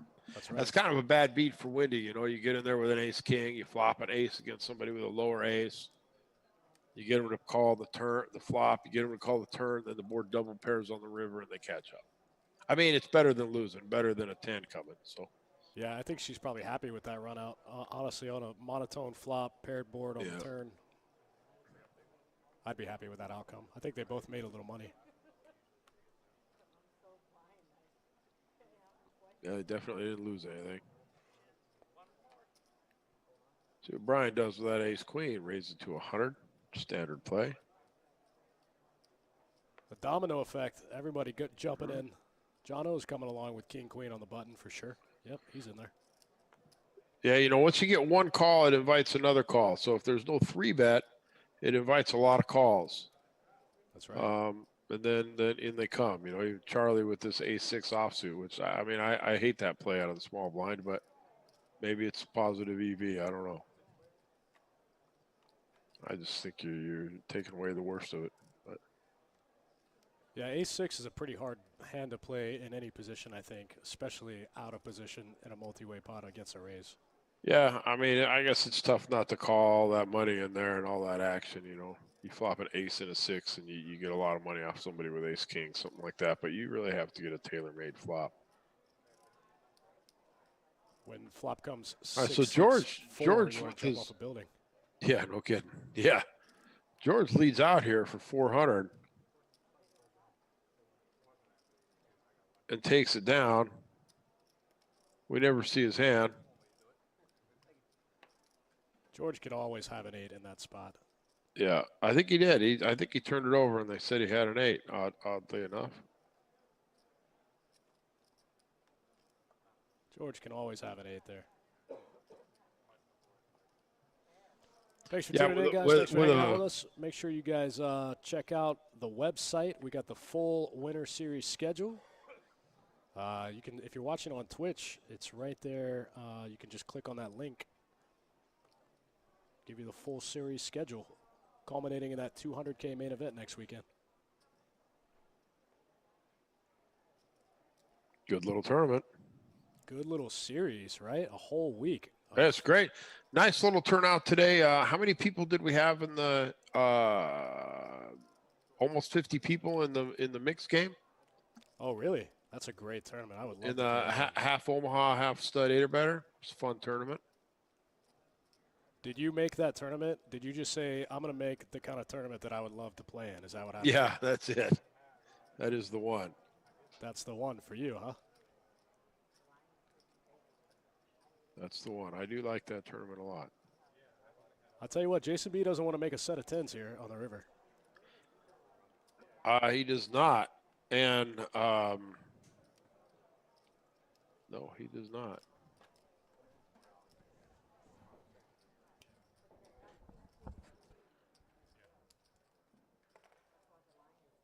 Actually, last time I played in that tournament, Omaha 8 or better stud 8 or better tournament was at the World Series of Poker, $2,500 buy-in. I did make the money. Not very deep into the money, but I made it. Was that the WSOP event? Yeah, that was several years ago when I played that specific event.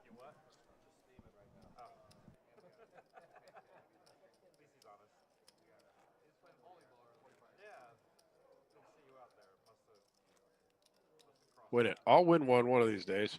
Maybe next year, or maybe this year.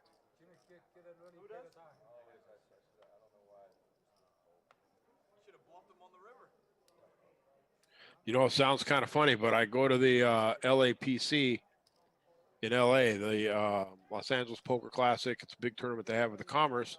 I don't go there every year, but I go there when I can. And I go there specifically to play in a horse tournament because their trophy is a Remington. It's the cowboy on the horse. It's kind of a gaudy trophy. But I specifically play in the horse tournament because I want to win the horse in the horse tournament. I get it. Yeah, it's cool. I've came close. I've made the final table, but I can't seem to get all the way there. I just got confirmation from Mike Berry. So far, we've got 144 in flight number 4 and still regging. Oh, nice. It's a Yeah. good number. That's 144 plus about 220 plus about 100 plus about 115. Whatever that is, that's a lot of people in the event. Makes for a good tournament. Mike says we're going to hit 170K in this thing. Event number 1 out the gate, smashing the guarantee, almost doubling it. Juicy. Very juicy. I hope that sets the tone for the rest of the series. Yeah, hopefully, give us a good event tomorrow. And as we said earlier, we'll live stream the final table of event number 1 tomorrow night.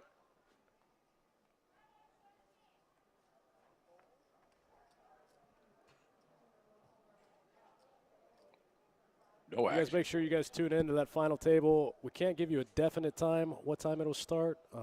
It'll start About whenever we 7 get to the o'clock, final table. 7:30. But yeah, 7 or 8, we'll be live. Yep.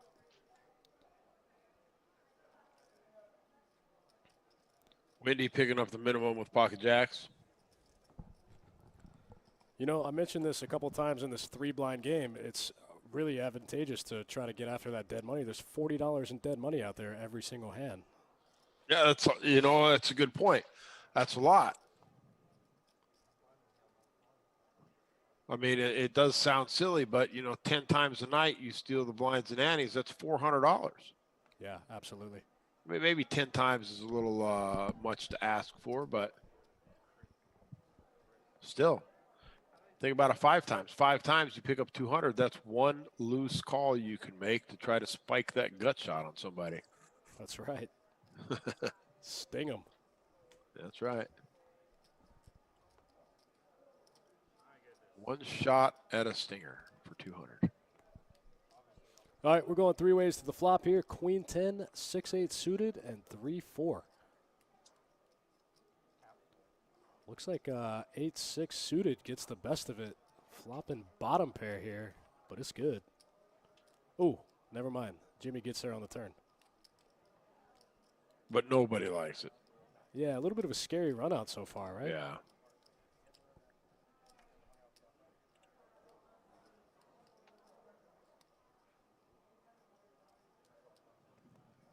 Jimmy going to see if his queen's good here. Bets 200 into about 335, and it's good. Takes it down.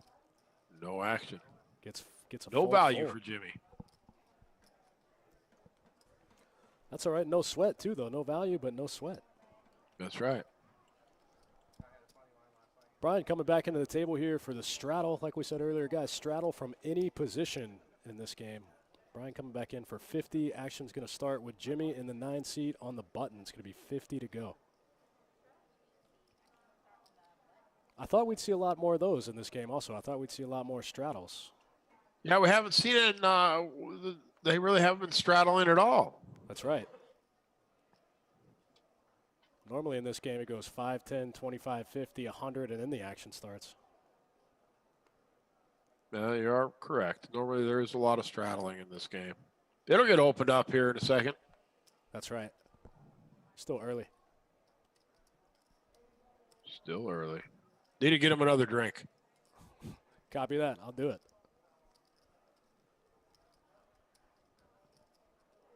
Here's a spot where George is going after some dead money, what he thinks is dead money. Brian knows it's important to defend in these spots. There's already There's 90 bucks in there now, right? Yeah, absolutely. George knows that.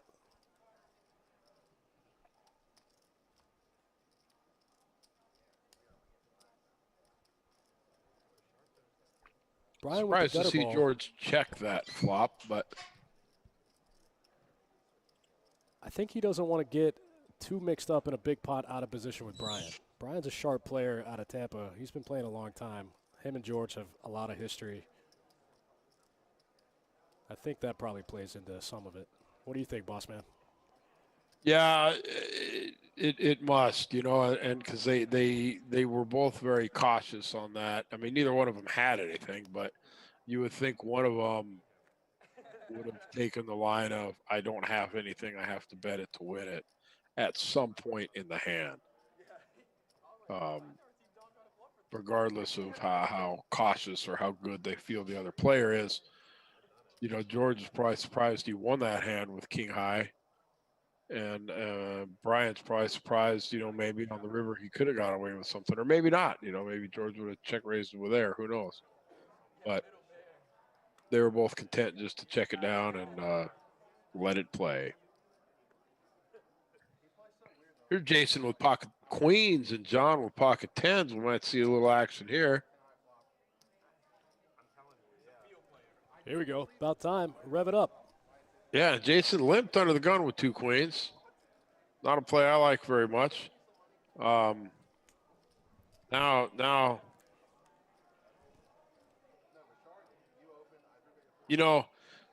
the way Jason plays here, Jono could get away from the tens. Because there's not many hands Jason can have other than ace, king, or a pair higher than 10. So I think Jono knows he's basically set mining against Jason, who only has another 1,300. So I don't even know how profitable that call is for John with the 2 tens. Pretty profitable now. Well, that king might slow him down. Till now.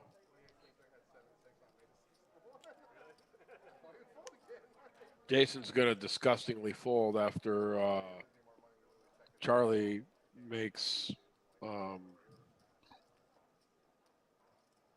mean, you flop, you play the king six. You got to put it in there now.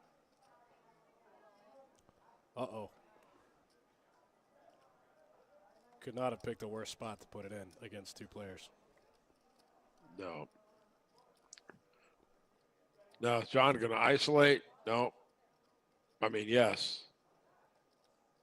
It's you know, it's the right play for John. It's odd that Charlie is in a position where he can fold there. You know, John probably never thinks that Charlie's ever going to fold. Jack? Nope. Are you ever just calling there as John to keep Charlie in, or you think the board's too scary? No, that's what I was thinking. I think definitely you could call. I mean, Charlie can't hurt you. You know, he doesn't have enough money to hurt you. But I think John figured he's pot committed anyway. What difference does it make? I'll just put him in also, and let's be done with it. And then he folded, and John's probably like, "Oh, I guess I should have just called there and sort of forced him in." Right. Yeah, it was kind of strange that John went for the raise there, but I think you're right. I think he figured that if Charlie had anything, he was going to be in there for his whole stack. John gets to stack two players. Yep. Button moves. We're on to the next hand. Jason B with the reload. Tough spot for two queens. Tough spot for two queens, yep.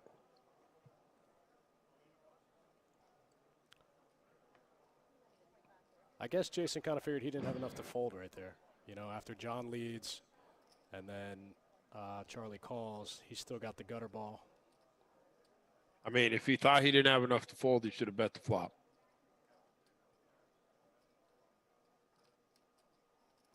I mean, check raise, you just pot commit yourself, you know.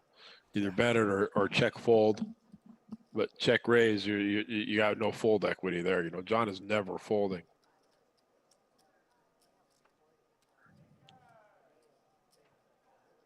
All right, we're going heads up to this flop. Jimmy versus Charlie. Ace-7 suited versus ace-jack off. Jimmy's got position in the hand. Ace-jack in the lead so far. Charlie clicking it over to Jimmy. Jimmy clicking it back. These guys are playing very cautious. I mean, I bet the ace-jack frequently there. You got the ace of hearts. There's not much anybody can call you with. Absolutely. Just bet it and take it. You know what I mean? Bet a couple hundred and take the pot. Be done with it. You know, and pick then if up a heart those. comes on the turn, you can start building a pot, you know? Yeah. Try to get stacks in by the river. There's nothing wrong with picking up those little pots either. You know, you pick up a lot of little pots. It gives you that opportunity, like I said, to make kind of a loose or suspect call in a play, or make a play where you need a gut shot or something to try to stack somebody. And you need to pick up those little pots so you have those fighting chips, you know? Right. Absolutely.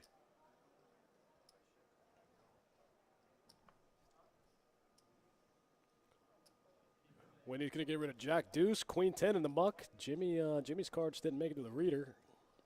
Don with the suited connectors in the cutoff. I probably put in a raise there. I mean, in this game, I definitely would have raised with the 4-5 of diamonds there if I was Don. I mean, he wouldn't like it.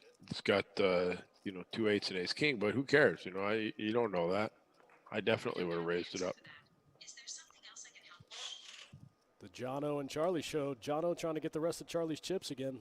Oh, it's not going to happen this time. Nope. A lot going on that board, though. That's the only thing that might save John some money. Sure does. Yeah, John's not going to put any money in there. Keeps. And as it turns out, Don would have just. We don't know. He had a 4-5 of diamonds, right? He lost his whole stack right there on the turn if he'd have played that 4-5 of diamonds.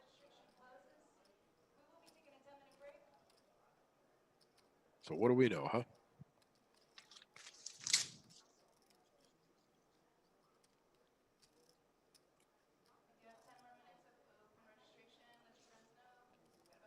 I definitely think in a game like this that even though there's a lot of tough players, they are playing pretty close to the vest and pretty clean game, basically. You need to open up your game a lot around the button and take control of the pots again, so you can win those little pots and keep your stack growing. Give yourself opportunities. Like we talked about earlier, all that dead money in the middle, 3 dead blinds. Yeah, it's a lot of money. Dana, thanks for joining all the way from Viva Las Vegas.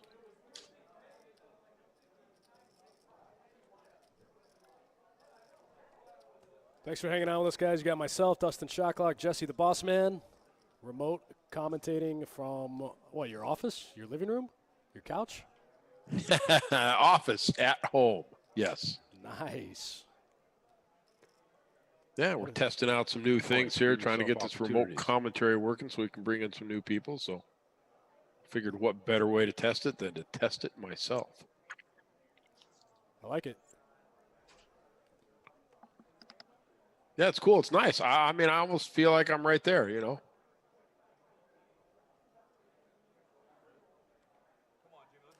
Yeah, what a cool thing. Looks like Lee raising the ace-10 suited gets no action. Just picks up the blinds, all 3 of them. Yeah, raise it, take it. Button moves on to the next hand.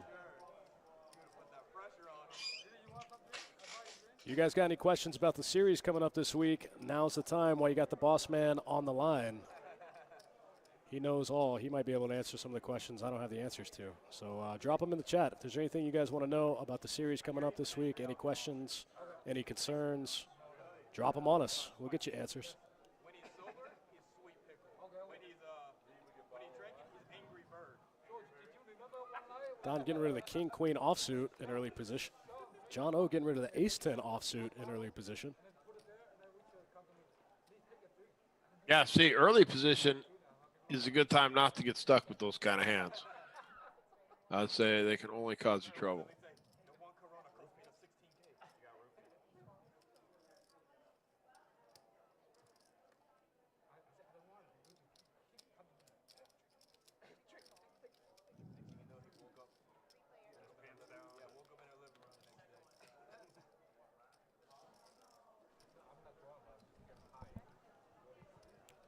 Nice flop for Charlie here. Flopping 2 pair. Top 2 pair.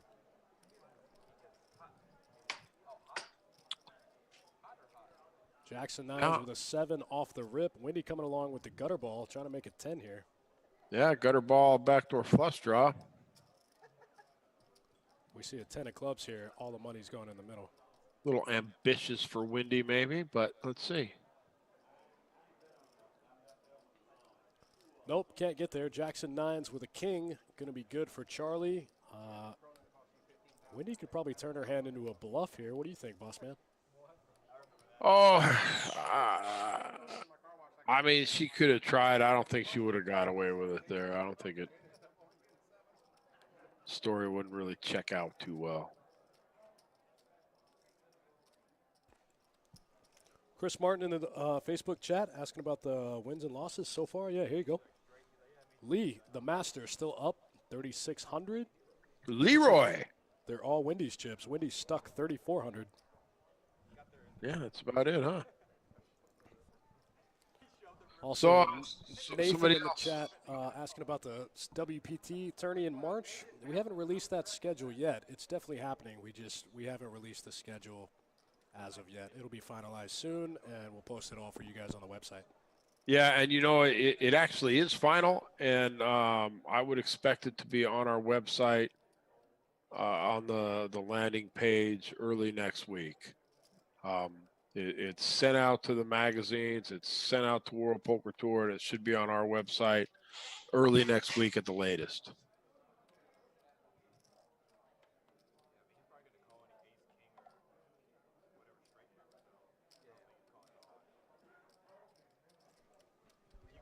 There you go. Wendy getting a little bit of it back this hand, picking up a quick 140. Turning That's aces right. and 5s with a queen. See, you got to pick up those little ones so you can play the big ones. There you go. I like that.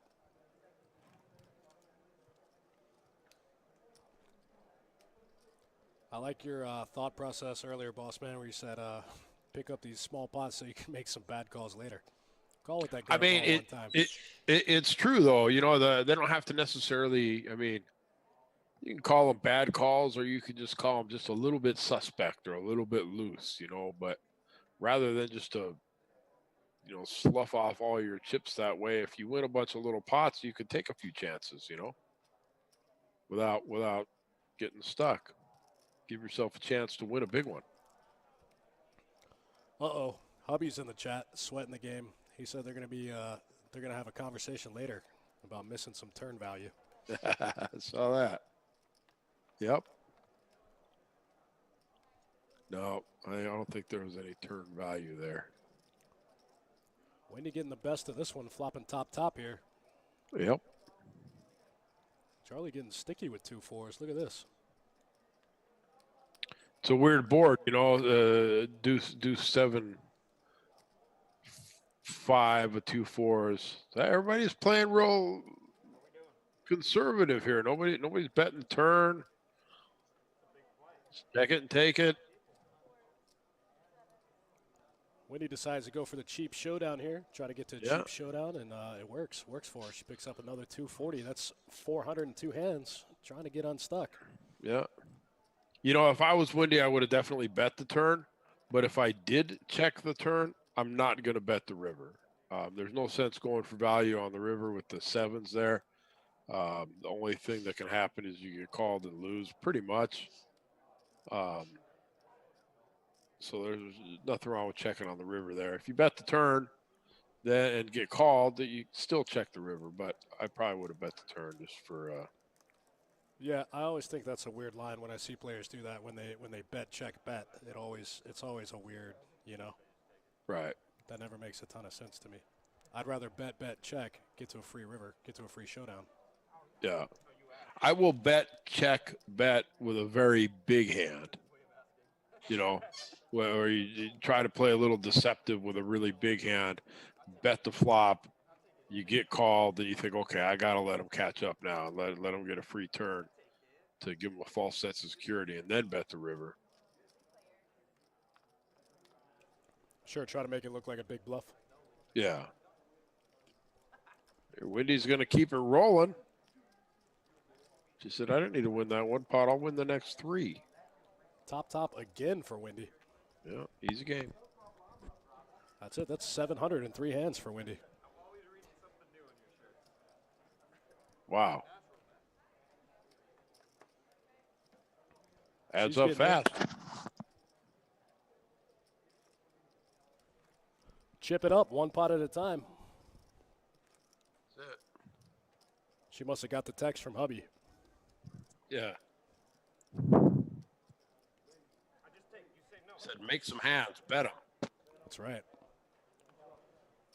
If you guys are tuning in on Twitch, you can scroll down a little bit and check out our full list of upcoming streams throughout the rest of the month. As you can see, we got a 2-5 no limit coming up. We got a couple of final tables, and then at the end of the month, we got a 2-2 deep stacked cash game. That's another fun one to watch.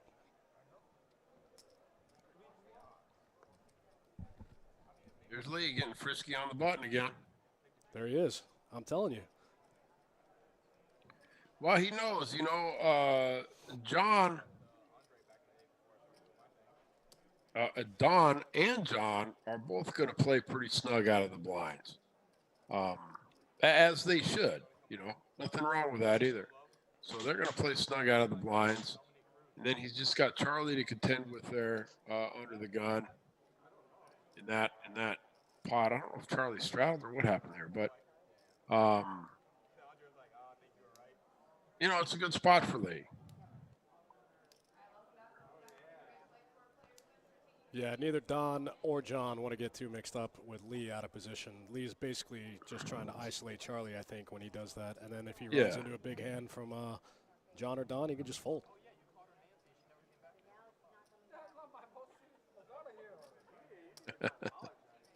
When are we going to get Lee in the commentary booth, huh?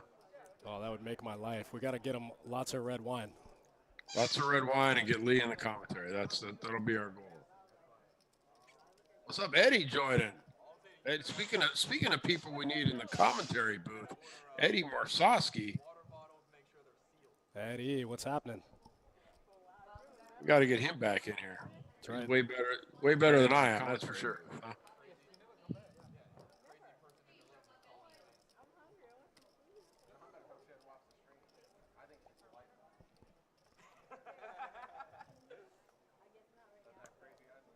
Thanks for hanging out with us, guys. We've got a couple more hours. Myself, Dustin Shacklock, Jesse the Boss Man, hanging out with us, tuning in live from his office at home. Watch a little 5, 10, 25, no limit, no max Saturday night cash game action. Jimmy limping the 2-4s for a quarter. I'm really surprised at the lack of straddles in this game. What is going on? It's not playing like it normally does. I think it's odd. I agree. So. Jason B clicking back to 2 7s. Only 1 7 left in the deck. Charlie folded 7 tray offsuit. George says, you guys don't want to raise? I'll raise it for you. You want me to bet your hand for you? I'll do it. Nice little flop for Jimmy there, huh, boss man? Pretty juicy.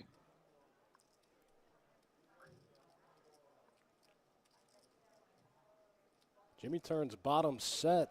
Jason B getting after it with the worst hand. Betting 225. Jimmy looks like he makes it 600 to go. Yeah. Gets the snap fold out of Jason B. Jason was trying to sneak in there and win a little one. Can't blame him too much for that.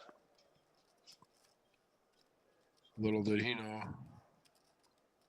Jimmy flopped the goods.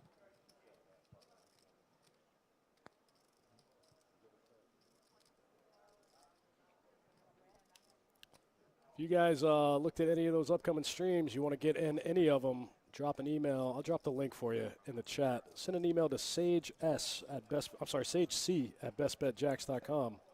Let them know the date, the game, and when you want to play. We'll get you on the list.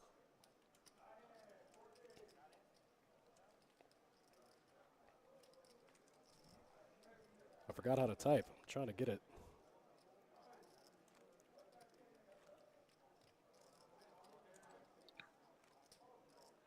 There's the link for you guys. There's the email address. I dropped it in the Twitch chat and in the Facebook chat. You guys can send Sage an email. Like I said, let them know the date and the game you want to play in, and we'll get you on the list. We'll get you in the game. Then all you got to do is show up and bring your A game.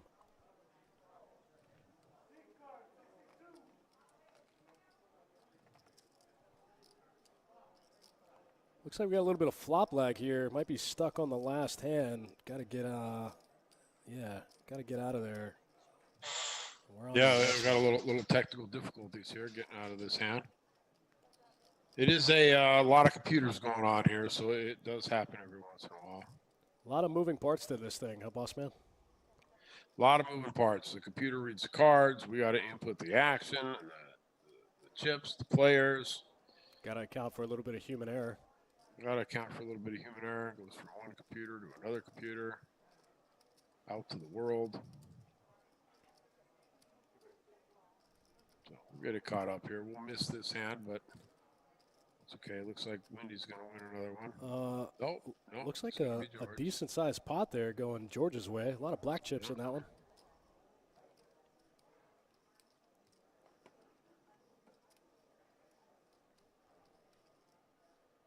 We'll pop for George. We'll get caught up.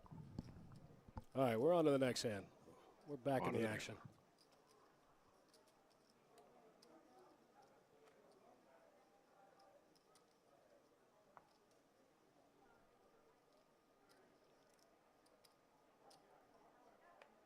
If you guys are in the area, we got a ton of cash games going right now as a result of having this event 1 here in town. Cash games are going nuts right now. We got about 30 games out in the rest of the room. Whatever you want to play. 2-2, 2-5, 2-4. Big 5-5 pot limit Omaha game going upstairs.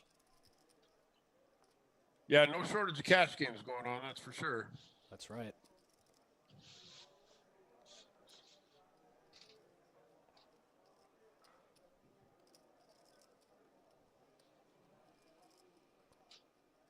Pocket sevens again.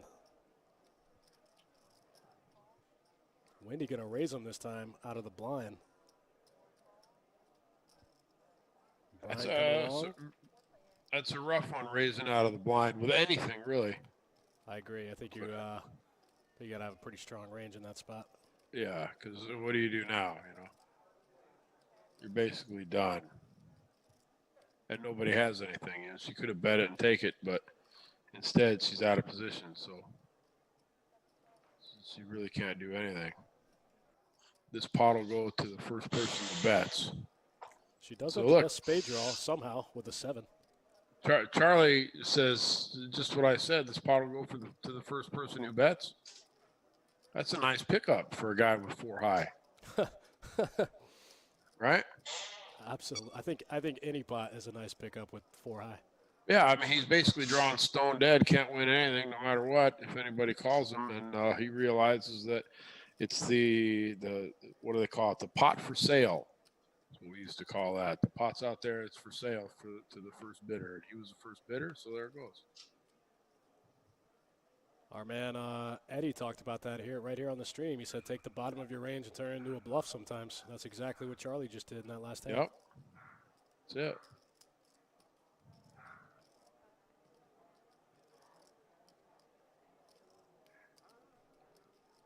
Ace queen for Wendy this time. More blind versus blind action. Folded around to Wendy in the small blind. Makes it 100 to go. I don't think Jimmy can call here with 2-3 offsuit. No. Those cards are going to hit the muck. Wendy's going to get the button. And we're not going to see a straddle once again. What's going on here? And we're not going to see a straddle again. No. I got excited for a second. Wendy likes to straddle. She likes to get in there and mix it up. Yeah.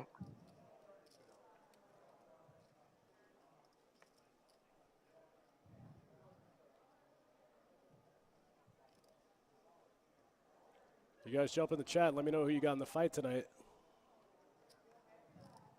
Is it tonight? Yeah, that's tonight. What time?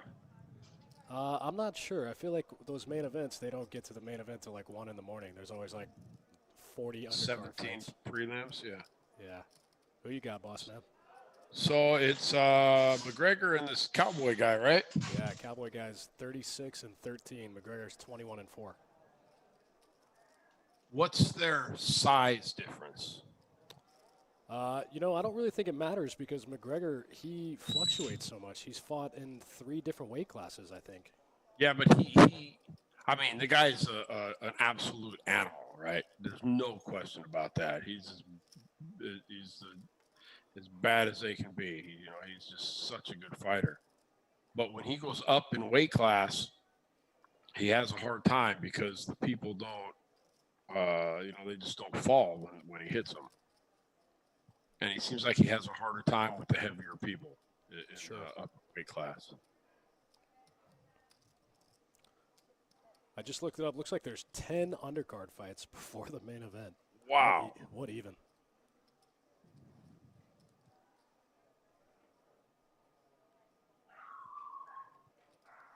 But we're not here to talk about MMA. We're here to talk about poker. No. Jumping back into this hand, looks like Master Got some Lee. action here. Master Lee with the best of it against Jimmy. These guys got some history this stream. Not just in general, but just in the, I'm sorry, it's Jimmy and George. Master Lee fold the best hand? That doesn't make sense. Did he fold the best hand? He might have. He had King Jack, right? I thought he had King Jack. Giving him a compliment, and then he folds the best hand. What are you doing, Master Lee? You're making me look dumb. Yeah. What's up, Lee? Don't make us look dumb.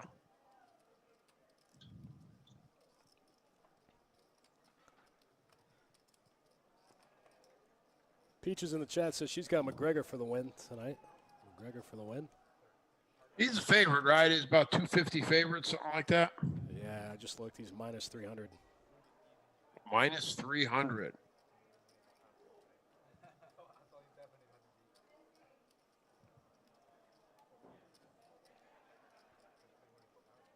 I don't know.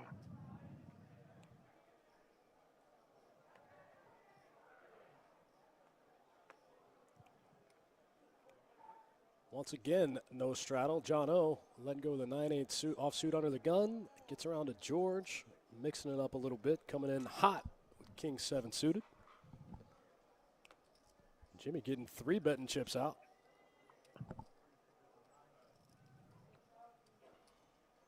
Hit 3-bet the ace jack of clubs. I like it, Jimmy. I like it against George. I don't love it Yeah. against most players, but I like it against George. Wendy getting frisky with the 10 jack offsuit there. That's not the worst spot. She's got to figure she's got live cards against most players. I don't like that play against George. Against most players, I don't hate it. But look at that. She flops the open ender.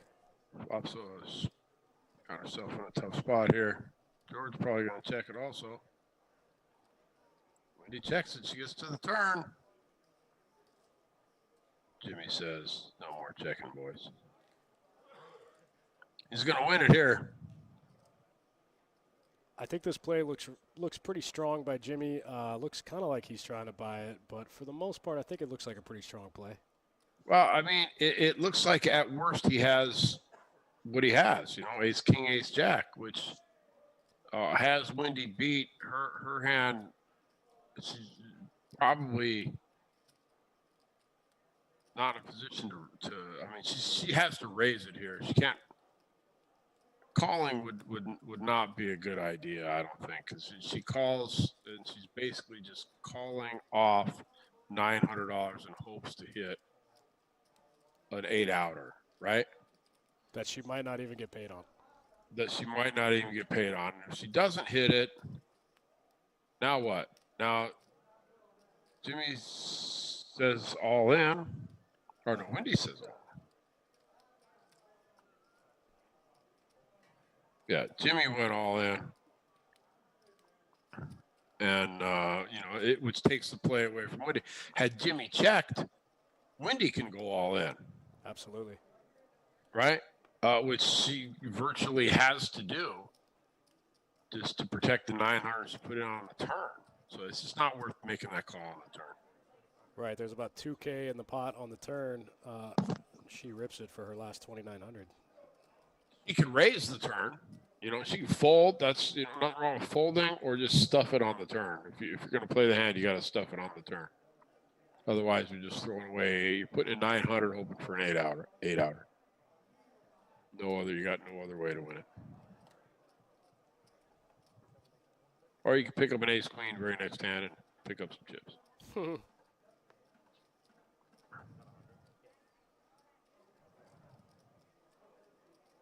Don, some loose action with the ace, with the queen 10.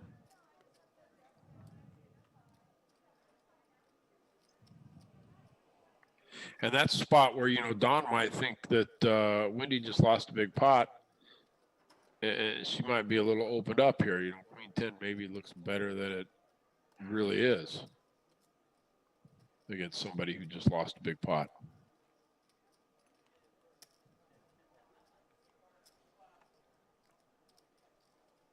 Hence the no giving up by Don. Interesting card there. Yeah, king changes things a little bit. It helps Don's hand, but it helps Wendy's range, Absolutely. I'm just going to let it go. Is Don going to bluff at it here? What do you think? Come on, Don. Come on, Don. Fire 300. 350. Ooh, look at that. 300. 275 maybe? 300 on the nose. Nailed it, boss man. Now, Wendy's in a spot here where, there wasn't much for draws unless he's got a spade draw. He could have some sort of, I don't know, busted spade draw. That's it, without a king. Other than that, she can't beat anything. She can obviously beat every no pair hand. No sense in raising. She can call if she puts him on a draw or let it go. It's a good bet by Don.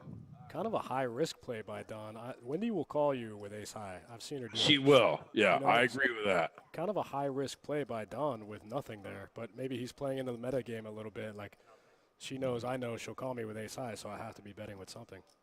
Yeah, I like the bet there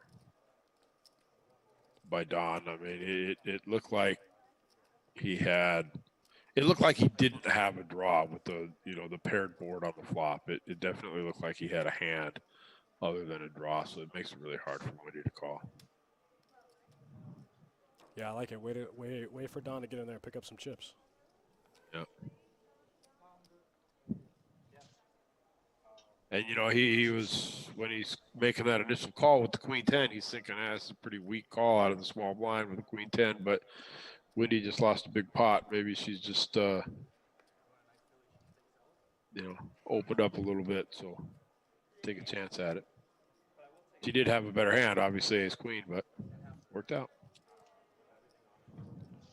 Four-way action this hand. Jason B under the gun, flopping top pair, but Jimmy in there with the 7-5 suited, flopping 2-pair, backdoor club draw. I think Jason's going to check raise this also. He's going to be in bad shape. Yeah, he's not going to be happy with this. No, he just called. Jimmy's got to be loving that. I mean, Jason, is he going to check call all the way with ace queen, or is he going to?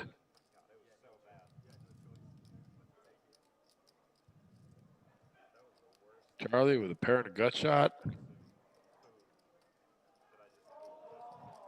I mean, even though he's beat, if Jason, he has to check raise that turn if Charlie calls.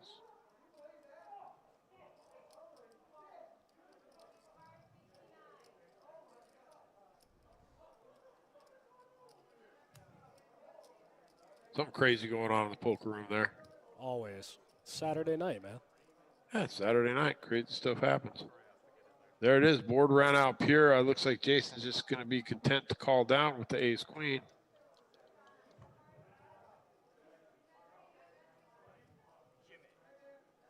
What happened? Did they all check the river? Yeah, Jimmy checked it. Whoa. What is happening? Yeah. I mean, I don't hate the check. I mean, you got two people calling him, and like eventually you got to say, all right, whatever. All right, maybe my bottom two pair are no good, you know. I don't hate the check there by Jimmy on the river.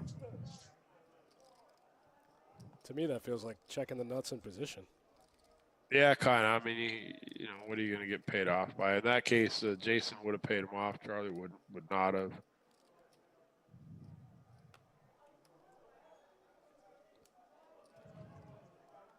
Wendy keeping her foot on the gas. This time she's got two kings to back it up. Standard open to 100. I love it.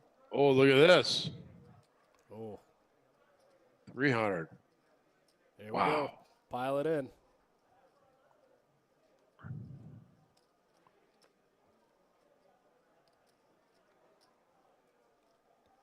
Interesting spot here for Wendy. Do you 4-bet?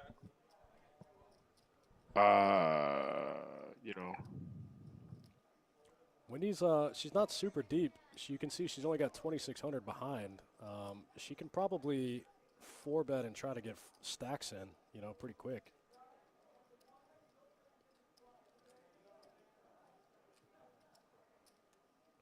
I mean, I didn't mean 4-bet for all of the chips, but I like it.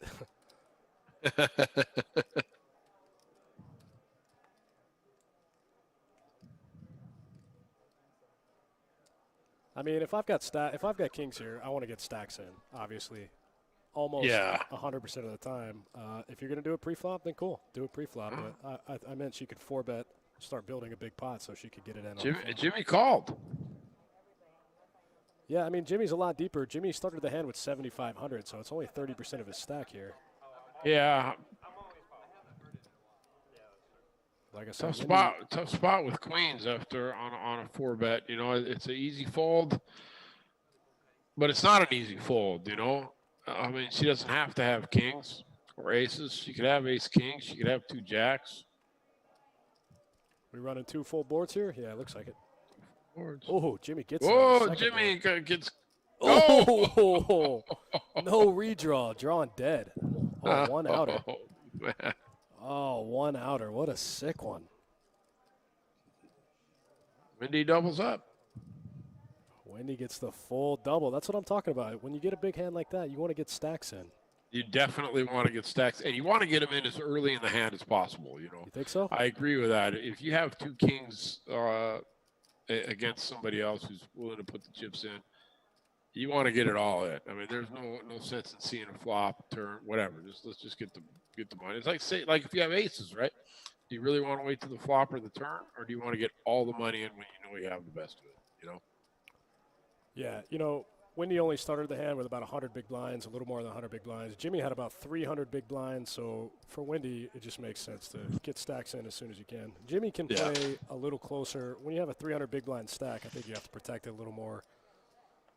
Jimmy can probably find some folds sometimes there with queens, maybe not against Wendy, but he can It's a find some tough spot. folds. I mean, I don't know what I would have done with 2 queens there. I'd have been mad when I got 4-bet. I might have called. the angry call. Yeah. There it is, coming in with the tilt raise, making it 125, king 10 offsuit in the middle position. That's the tilt raise there. Raising into a pretty tough field. Got Jono, Master Lee, George, and Wendy all yet to act. And Brian. Brian limped in under the gun.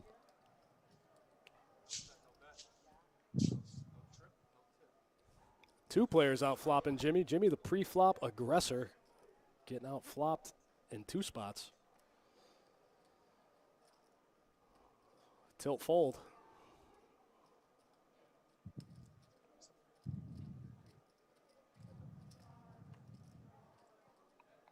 Tilt fold. Tilt call, tilt fold. Oh, wow. John turning free rolling here.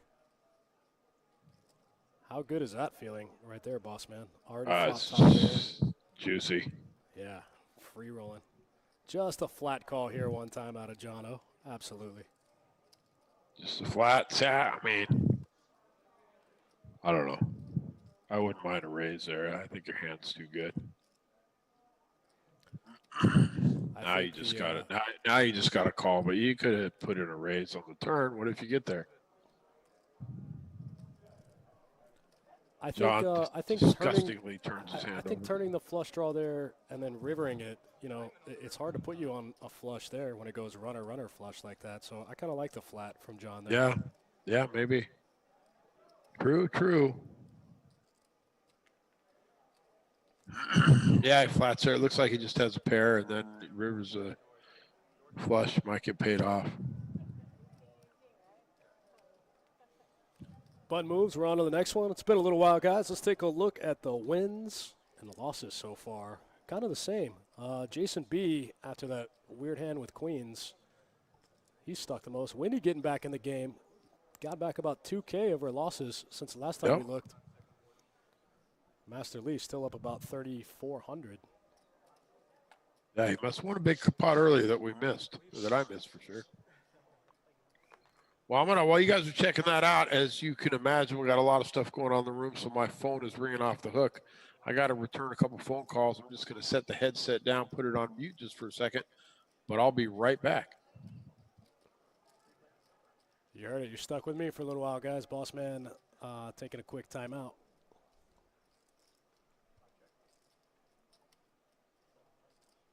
Looks like we got 3-way action. Jason B with some mystery cards here. Charlie getting after it in position. No hand, no pair, no draw. Yeah, still no pair, no draw on the turn. Purely playing his position.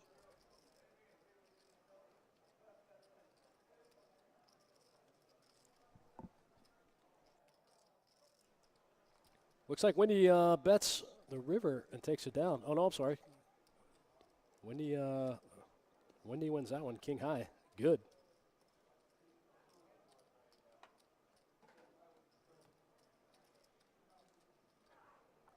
Like Jesse said, guys, we got a lot going on in the room right now.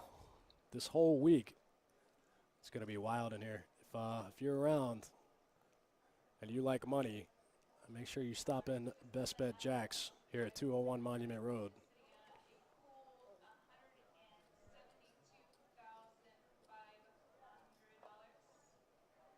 Looks like Jimmy trying to figure out what to do under the gun with King Jack offsuit. Just comes in for the limp.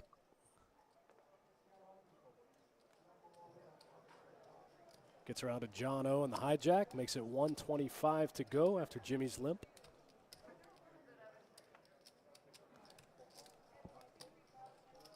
Charlie getting in there with the suited ace-7 of spades.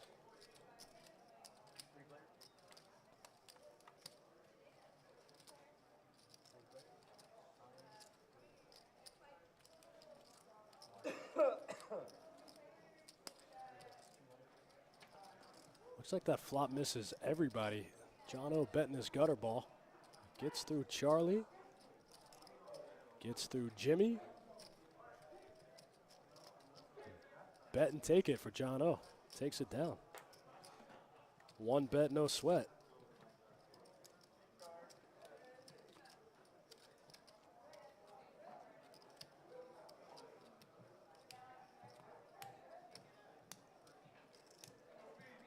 Thanks again for tuning in, guys. My name is Dustin Shacklock, boss man in and out, handling his responsibilities even on the weekend. He'll be back with us shortly. We appreciate you guys for tuning in. We couldn't do it without you.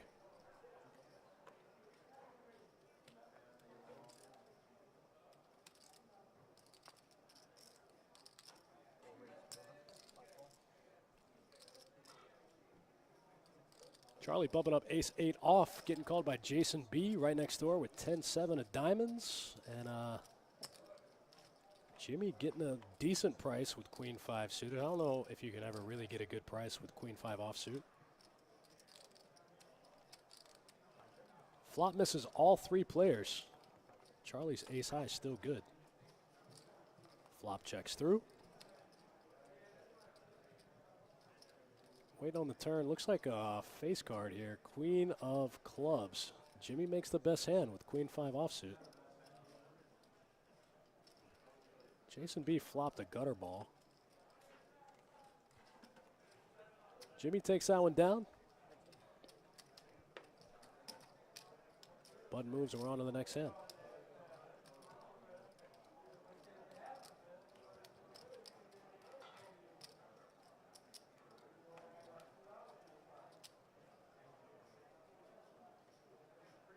Best Bet Live here, guys. We'll be back tomorrow night with the final table of our 100K. We'll fire that thing up as soon as we get 9-handed, play down to a winner. I'm sure first place in that thing is going to take home 50, 60K. Maybe a little more. Prize pool will probably get up to around 170, 180.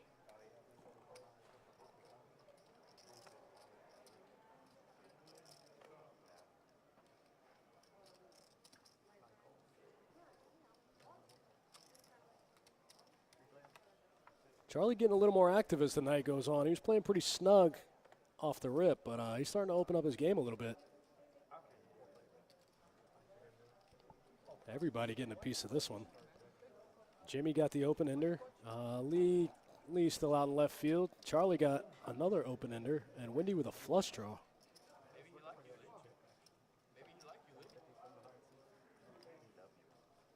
Everybody got a piece of it.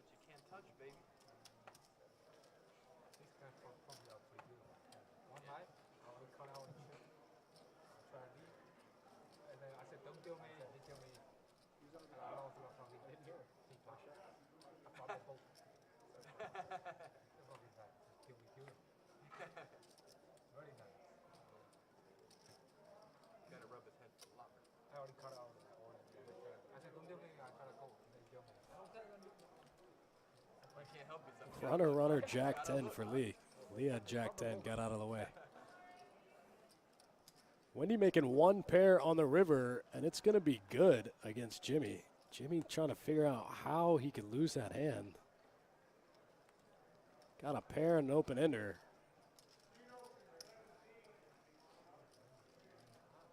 Wendy picks up 1,000. Not bad for a one-pair hand after that flop. Everybody had a piece of it. Wendy wins with one pair. Take it down, Wendy.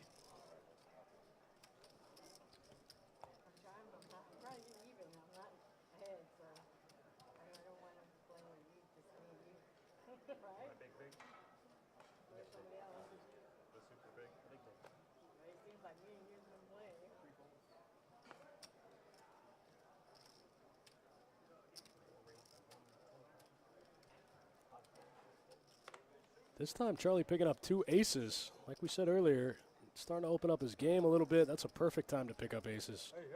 Whoa. Hey.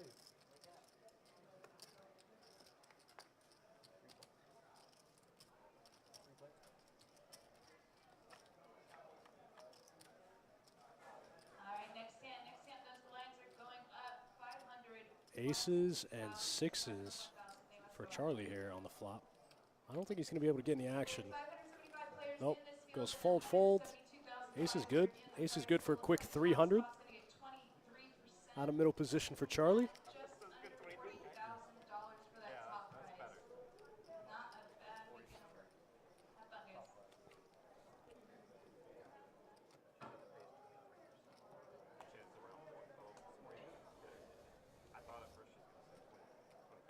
Anybody looking for a quick one-day tournament tomorrow? Our 350 with $100 bounties starts at 1 o'clock. That's going to be full of all the players busting day 2 of the 100K. That tournament will probably get 100 players in it, $100 a head. 10K up for grabs just in bounties. Not to mention the prize pool. That's not a guaranteed event, but it'll be a good one. It always is. Three-way action to the flop. This hand, George with the best of it. Pocket sevens, still good, but not by much. He bets 250 though and takes it down. Says, get out of my pot.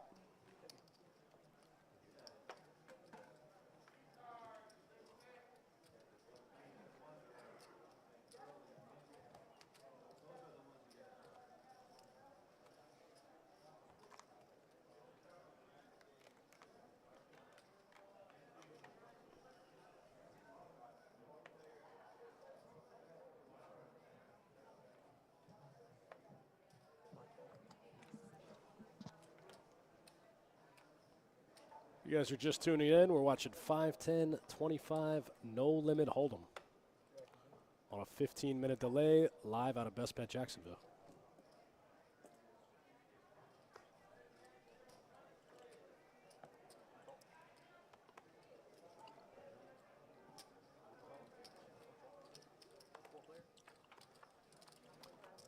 All right, we got 4 players to the flop this hand. Ace 5, Ace 6, Ace 6, and pocket sevens. The flop misses all 3 players. No surprise since they're all sharing cards.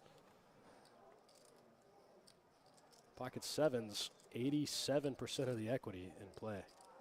There's only 1 ace left in the deck. Waiting on a mystery turn card here.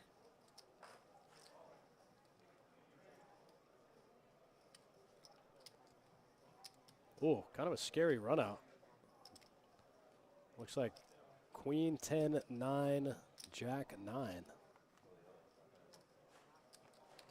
Jono picks up on the fact that nobody seems like they really want the pot, so he leads out and takes it down.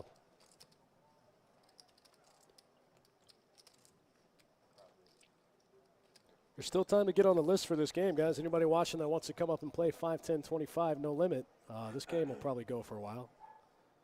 We'll run this game for a while after the stream.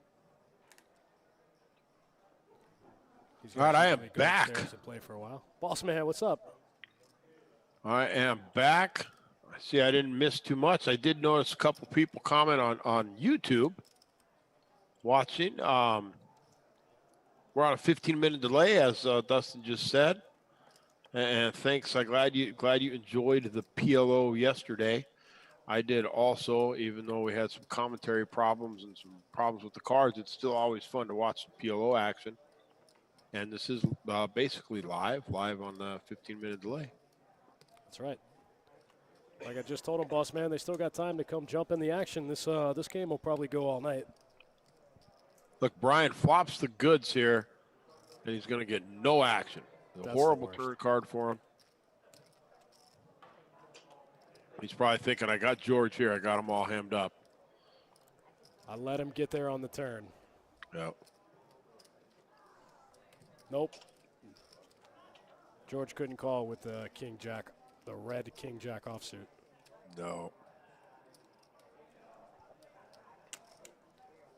Thanks for hanging out, guys. Boss man's back. Myself, Dustin Shacklock, hanging out with you guys. It's been fun. I love this stream. 5-10-25 no limit is one of my favorite games to stream. What about you, boss man? What's your favorite one to watch? Well, I like this one. I mean, as a player, I really like this one. I like the Omahas. I like Omaha 8 or better just as a player. to watch it live stream. Makes me angry because I don't get to play. But this is definitely one of the best ones. One of the ones I like to watch the most.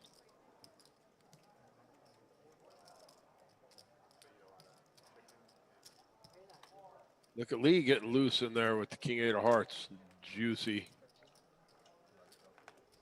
Luck box Lee there. Just catch that king right on the turn. The master. He was literally looking for a backdoor flush draw king or an 8, and ping, there's the king. John's Which still is super live here, though. Charlie's still live, yeah, but kind of a loose call for Lee on the. Wow. Whoa, are we getting it all in here? Yeah. Lee's think, oh, wait a minute, what happened here? Well, you got a call with kings and 8s there, but what's weird is, Charlie leads out when he has something every time in early position. So it's kind of a loose call for Lee, really, on the flop with middle pair because there's nothing there, right? 6-8 ace, no diamond, no flush, nothing. He has to have an ace, so Lee did get lucky there, and obviously it's easy to see now, but he got lucky and caught that king. I don't know if you've noticed this, but Charlie has this. Oh, wow. Oh, Master Lee. Got him. One time, no. Oh. Charlie, way to go. Master Lee says, no problem. Here you go. Always gracious in defeat. Yeah, Lee's a great guy. No problem. You win. You had the best hand the whole time. You're supposed to win that. Yep. What were you saying about Charlie? Charlie has this weird two-handed betting deal that he does. I've seen him do it when he's got the best hand twice. I don't think I've seen him do it when he's bluffing or when he's just calling towards a draw, but I've seen him. He grabs his chips with two hands and puts them in the middle. I like it. I like the two-handed raise, coming at you with both hands. Yeah, but it's only when he's got a hand. I haven't seen him do it when he's drawing. I haven't seen him do it when he's bluffing or when he's behind. It's only when he's got a hand.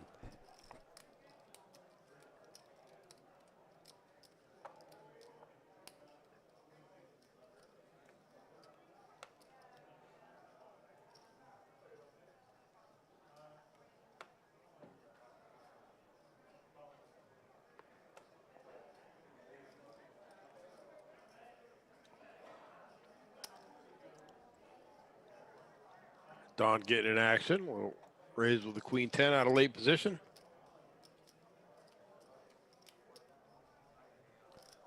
I like that. That's a little bit of a looser play than we've seen so far in this game. Yeah, and Charlie with the loose call there, 7-5 of hearts. I like that on the button also. Absolutely. It brings Jason in with the 10 jack. Oh, what a Look flop. at this. Yep. I'd like to see a bet out of Charlie here. Or maybe just a call. What are you doing here, boss man? I'm just calling. 100% of the time. Yeah. I mean, there's nothing out there to fear. You might as well just call. Hope somebody makes a pair. I mean, that's a great card for Charlie. He unfortunately, Don doesn't have an ace, but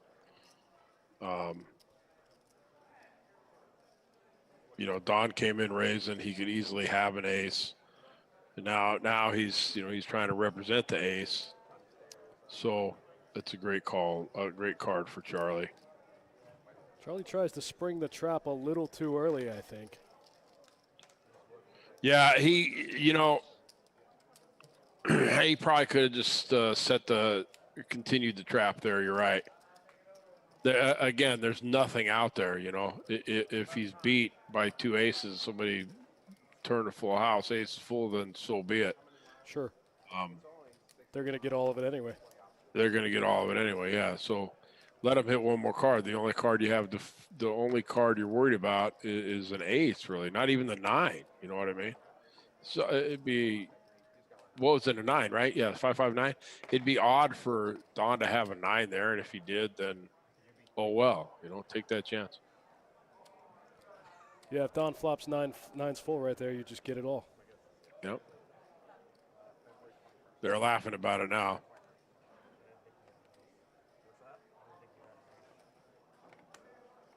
Oh, I forgot to look. Did Charlie come out with the two hands there when he came out with the raise? Oh, I didn't check. You know, it's funny. I meant to look. I forgot too. Jason B picking up a big one here. On the button.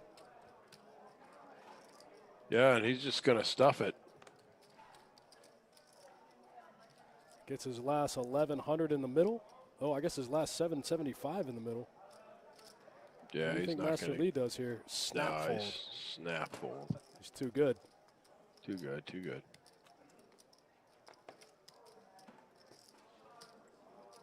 But you know, when you got $800 and you stuff it in and you pick up 140, that's pretty good. Absolutely. Up your stack size by almost 20% without ever having to see a flop. Yep. Anytime you can get a fold in that spot and increase your stack by 20%, I think it's great. You know, you don't really want to give your opponents 5 cards. You don't want to have to outplay them on the flop with a short stack. So nothing's worse than getting it in a spot, flopping top pair, and giving them 5 cards and hit a set on the river. Right. Don, who hasn't been very active tonight, with the pocket the queens. 2 queens for the Don man. Goes 4 ways.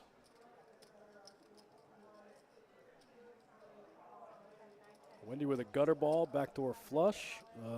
Jimmy's got some overs. Don's blocking them. And Jason, the only player to flop a pair, getting his last 8-15 in the middle. I like this check by Don. Check call. Yeah, it's interesting little trap.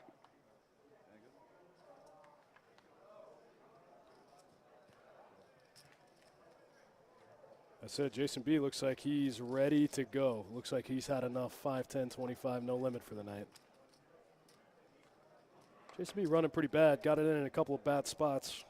Yeah. Not running too great. He's going to go hit the 5-5 PLO table, try to get it back. Yeah, that's what I would do. I think he would do. That's when it's time for video poker. That's right. Now he's getting even at the video poker table. That's when it's. But not here in Jacksonville. Not here in Jacksonville. That's when it's time for video poker and bourbon. Yep.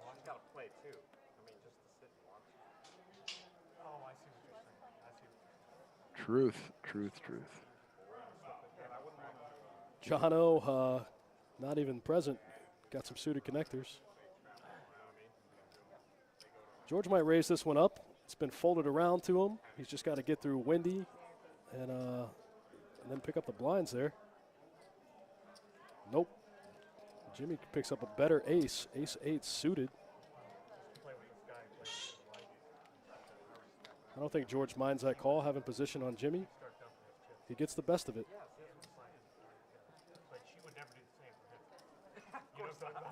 10-10-7 flop. George flopping 10s and 7s with an ace. Bets 200 and gets the insta fold out of Jimmy. That's a good insta fold out of Jimmy there, you know. He can only get in trouble. Young Dale in the chat says Jason B lost with queen queen and then lost to queen queen. You're right. Yes, he did.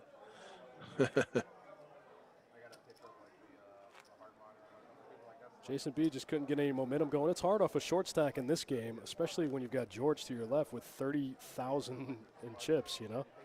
It's hard to get any momentum going off a short stack. You really got to get lucky early on. Yeah, it's tough sometimes. You definitely got to get a good quality double up and get some action.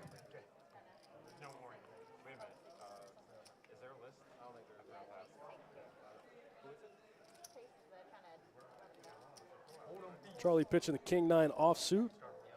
George and Wendy fold. Action looks like it folds around to Jimmy. Makes it 125. Picks up the blinds. Looks like we had 575 total in the event number 1. 575 players. No way. What's that prize pool looking like, boss man? Well, you know, that's what I'm trying to figure out right now. I mean, I guess I could do the prize pool here real quick. That'd be an easy one to figure out.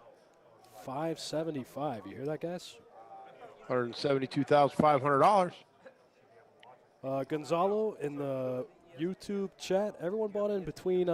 Most players bought in between about 3 to 5. John and George bought in kind of big. John bought in for like 10, and I think George bought in for 30.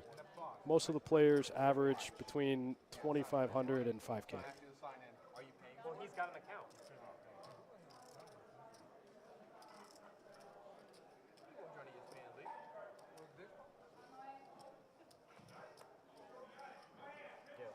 What do we need to make the guarantee, boss man? We need 300 and some change to make the guarantee? Yeah.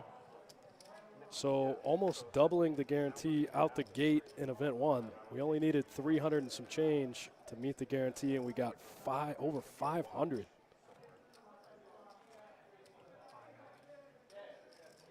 guys, I say it all the time on the stream. We always smash these guarantees. If you want some value for your money, you guys got to come get in these guaranteed events here at Best Bet Jacksonville. It really is a great tournament. Every time we smash these guarantees.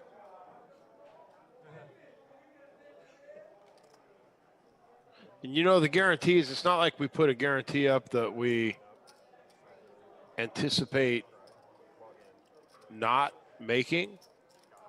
You know, we do anticipate we're going to make the guarantee, but what it says to have the guarantee is that we guarantee this is going to be a big tournament, right? That's it. So you know for sure you're going to get a good tournament. It's going to be a big one. It's going to be a good one, no matter what. Guaranteed value is what it should say. We got 4 players to the flop this hand. Looks like Brian A., the initial raiser with ace-9 offsuit, picked up a couple of callers.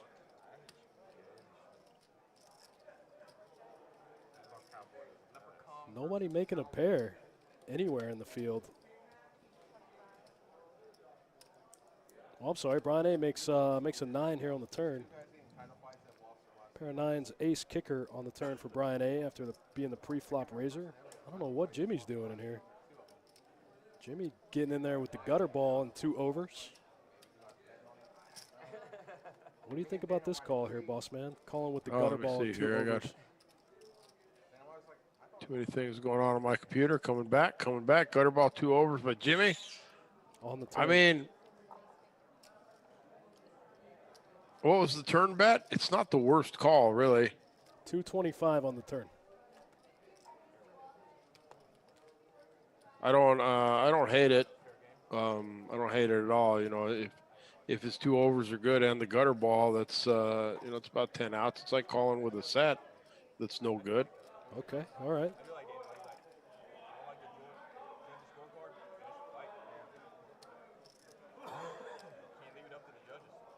Eric A. in the chat. Yeah, Ken's got you covered there. How many tables at Best Bet Jacks? We've got 70 poker tables, plus 18 Florida games. And then at our sister property in Orange Park, what do we have, 39 poker tables over there, boss man? 27 and 10. 27 poker tables, 10 Florida game tables. So that's all your 3-card poker, your Pai Gow poker, your Ultimate Texas Hold'em, plus 27 poker tables. So Correct. between the 2 properties, just over 100 poker tables, or about 100 poker tables. That's a lot.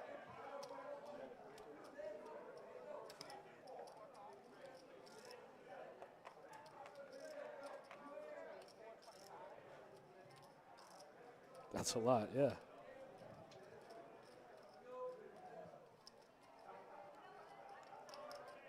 Eric A. says wanted to compare to Hard Rock in Tampa. Yeah, that's cool. Yeah, I mean they got a nice room at the Hard Rock in Tampa. They got quite a few tables. They don't have as many tables as us. Tampa does about the same amount of daily average daily volume as we do, right? If you take away all the tournament series and take away all the tournaments, us in Tampa, we have about the same average daily volume, which would be the most in the state. Hollywood, Seminole Hard Rock Hollywood, they have the biggest tournaments. But just for average daily volume, I think the Tampa property actually beats them. And their Tampa property might be the only one that beats us just on average daily volume in the state. But we are the highest grossing poker room in the state that has to report, right? The Seminoles don't report, so we don't really know exactly what they do. Also, too, boss man, they do it on a 24-hour schedule. We do it in we do that business in 18 hours a day. That's true. That is definitely true. They got 6 more hours to do the same amount of business that we do. So the action's good here. If that's what you're trying to get at, don't worry. Action's good, yeah. The action's good.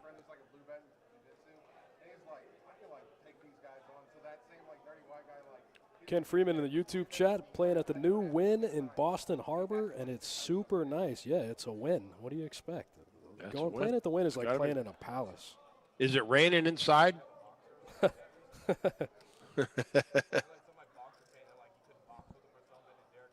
Isn't that where they had the leak inside the poker room? Wasn't that the Wynn in Boston? Oh man, I didn't hear about that.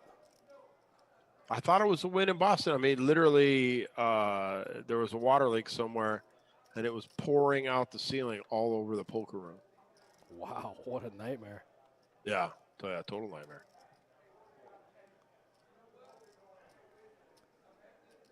Eric A. saying he works in Jacks sometimes. Man, you got to come by. Come check it out. We got whatever you want to play. We got 2-2 no limit, runs all day, every day. 2-5 all day, every day. Pot limit Omaha, 5-5, runs in the evenings. Our split pot games, PLO 8 or better, run on the weekends. And then, we'll spread anything you want to play. 2-4 limit runs every day. You bring us a list, we'll spread whatever game you want to play. Right, boss man? Yeah, pretty much. Unless it's really dumb. Unless it's super dumb, then we're not going to spread it. But just about. I mean, we can spread just about any just about any poker game you want.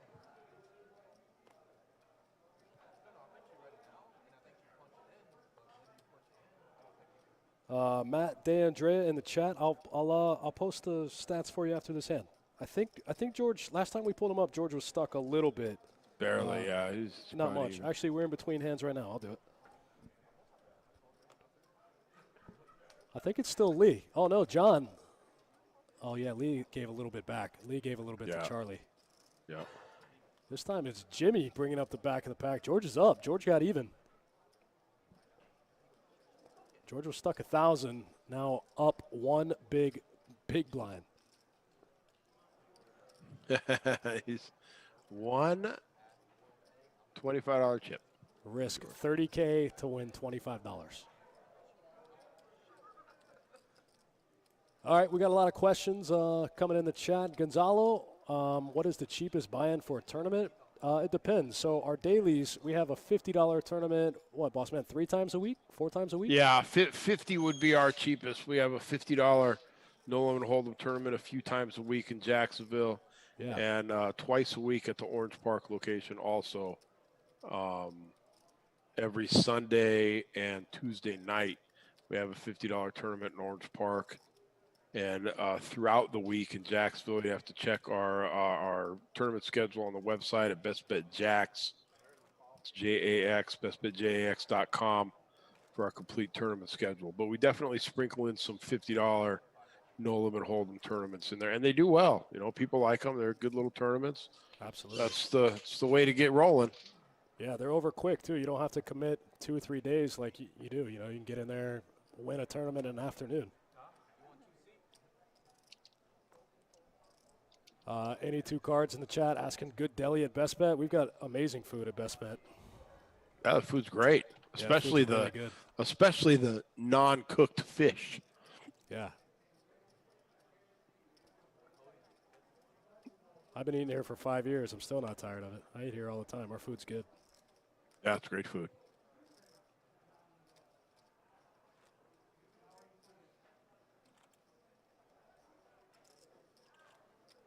And during our big guaranteed events, we do buffets for all of our players. That's right. Main event next week, we'll have a buffet. Yeah. We'll feed you. We'll feed you, and then we'll send you home with, $80,000 for first place. That's right.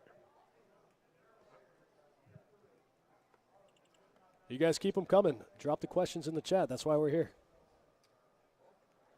Any two cards, no hotel affiliation, but player discounts at all the participating hotels nearby. Yeah, start with the Hampton. Hampton gives us the best deal. There's a Hampton in a Courtyard right up the street. If you go to the Hampton Inn and tell them you're playing at Best Bet, that's no questions asked. Pretty much all you got to do is tell them you're playing. Look at this hand. We're about to see some fireworks now. Brian putting in the big 3-bet here with 2 kings. Don opened 2 black aces under the gun. Whew. Don Whenever I just see hit. this, I instantly go to their stack size. 4,000, 6,000. What, did they get it all in already? No, Brian hasn't called. Brian 3-bet to 600, and Don went all in Snapped for it. $6K. Snapped it. I mean, I don't know if I like that. I don't know. I don't if know. like You know either. what I mean? The thing is, when you get aces and kings, like I said earlier, your goal is to get all the money in without seeing a flop. I think anyway. Just get all the money in now while I got the best of it and let it run out. So I can't really fault that play, but you also feel like you have position on the guy. Why not call the 600 and let a flop come out? I knew he was going to fold. I knew that Don jammed it too fast. It just looked like aces. I agree. I did too. It looked too. Wow, what a great fold by Brian there. You know what I mean?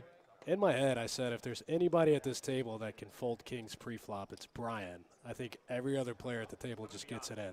And Don did it against the wrong player. What Don Sari said, I got to be honest, didn't think you were able to fold 2 kings, something like that. Wow, what a great fold by Brian. I can't believe he made that fold. I think I'd go broke there every time. I mean, I can count on one hand how many times I've folded pocket kings pre-flop in my life. And I think it's 0, actually. Never. Yeah, I was gonna set the line at 0.5. Yeah, take the under. And then I was gonna take the under, yeah.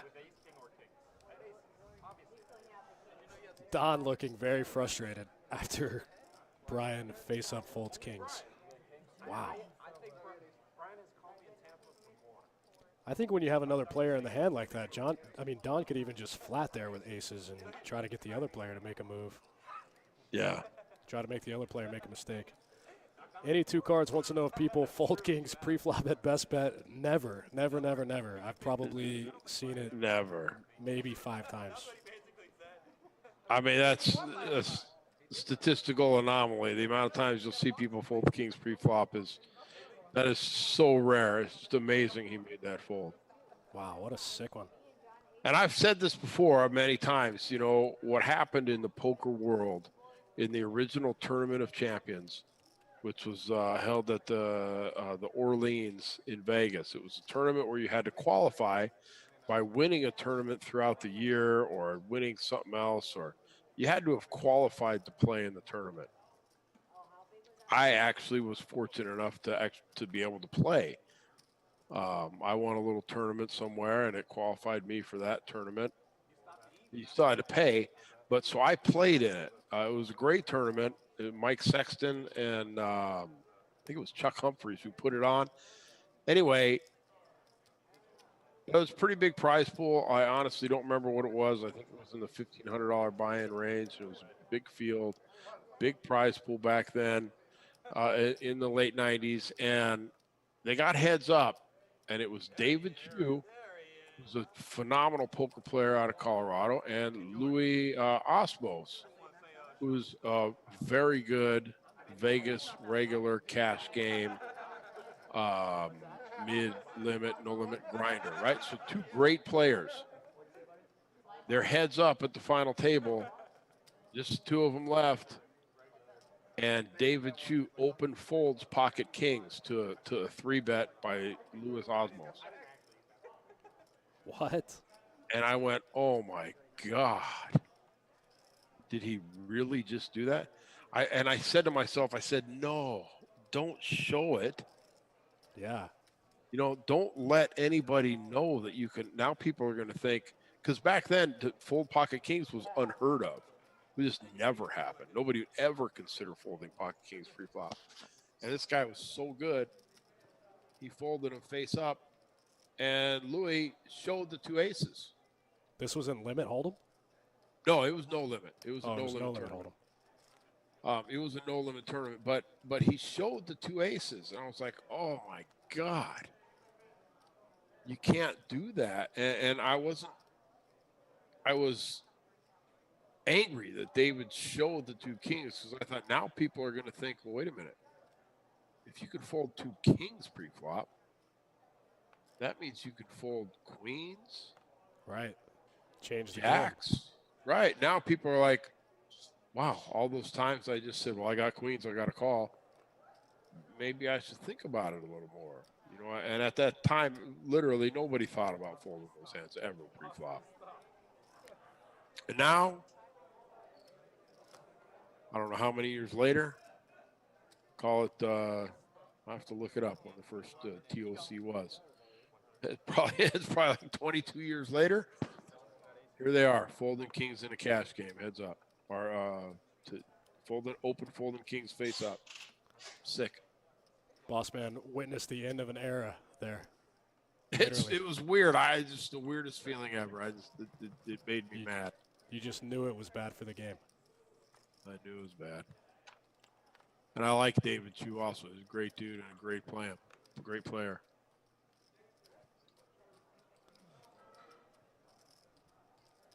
We got best bet reg Sean Conklin there jumping in the 5 seat. Trying to get in on this juicy 5, 10, 25 no limit hold'em action. He's been on the list since I got here at 5 o'clock. Finally just getting in at 10:45.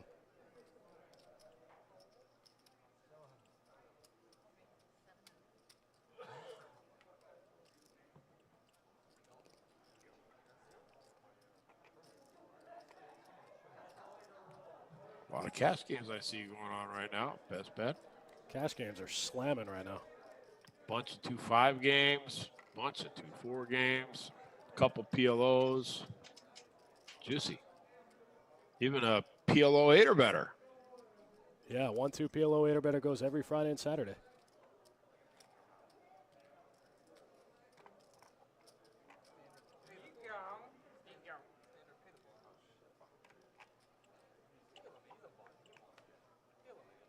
Looks like there's only 4 more fights till the main event, to the McGregor main event. I just looked it up.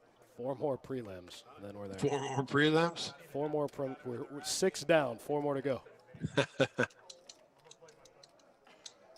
Eric A. in the chat asking, I guess if I work at Best Bet. I do. I work for the company. I'm a floor person here. I also do a lot of the production, commentating on the chat. Dealt for a long time, still deal occasionally. My name's Dustin is a dealer, floor person, and live stream producer. All in one. I'm here almost every day. If you're here, you can find me here.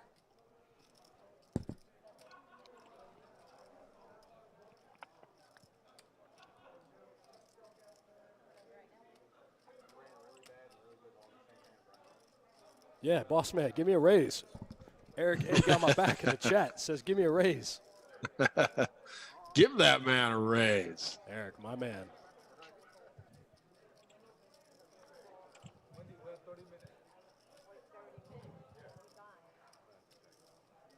Trying to figure out what's going on with Wendy here. It looks like she's just changing seats.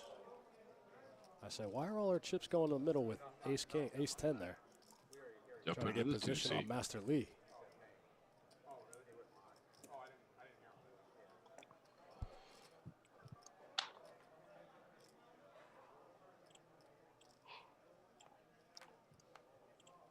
So, Boss Man, going back to the topic of favorite games to stream, I think I like this game a lot as like a thinking player type game, but I think my favorite game to stream has got to be the 2-2 No Limit Deep Stack.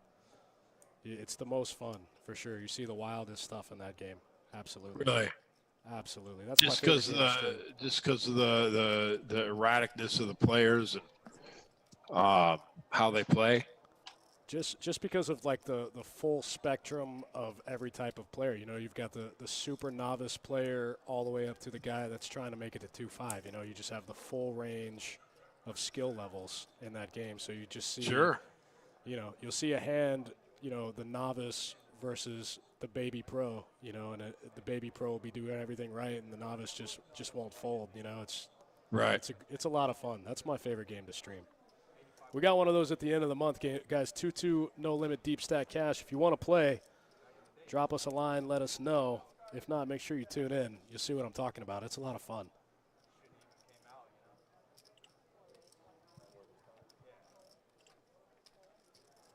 That's the game where I catch myself saying, like, oh, this is the spy where you should never, ever do it. Oh, and then they do it. Whoops. Yeah. Every time. That's what I say when I was commentating on the Omaha 8 or better game.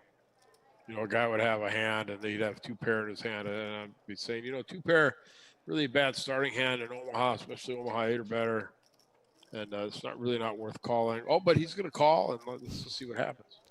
You're talking about a hand like 4-4 Jack. Yeah, something like no that. suits.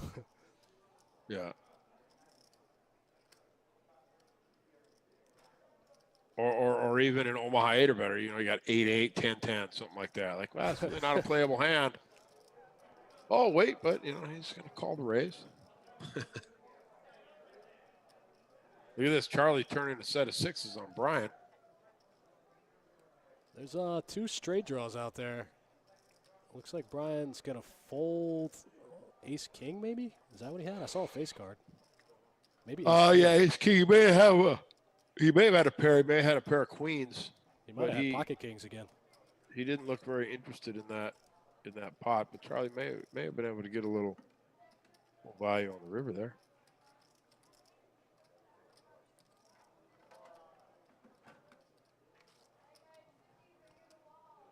Thanks again for hanging out with us, guys. Myself, Dustin Shacklock, Jesse the Boss Man.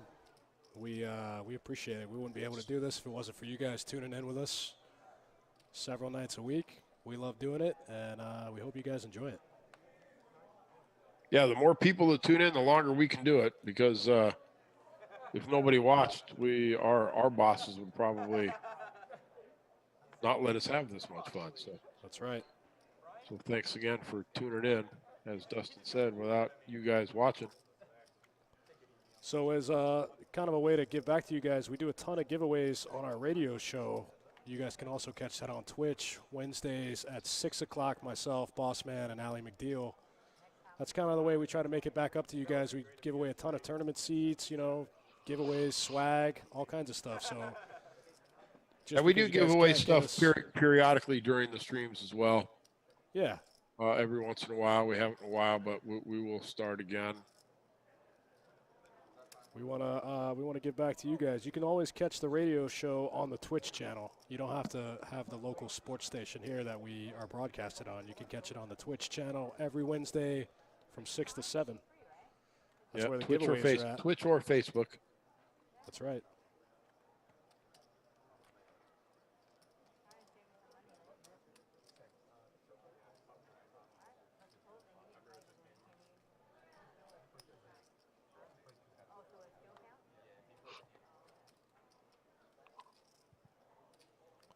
We'll be live this week, Wednesday at 6 o'clock. That's right. We were live last week from the card room. That's right. That was cool.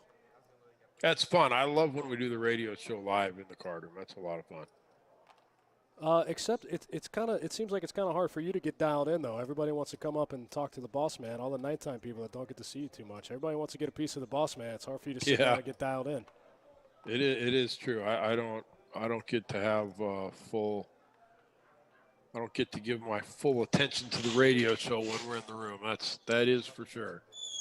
Derek Boxwell in the chat said Johnny P said he want to buy into the 5, 10, 25 PLO game.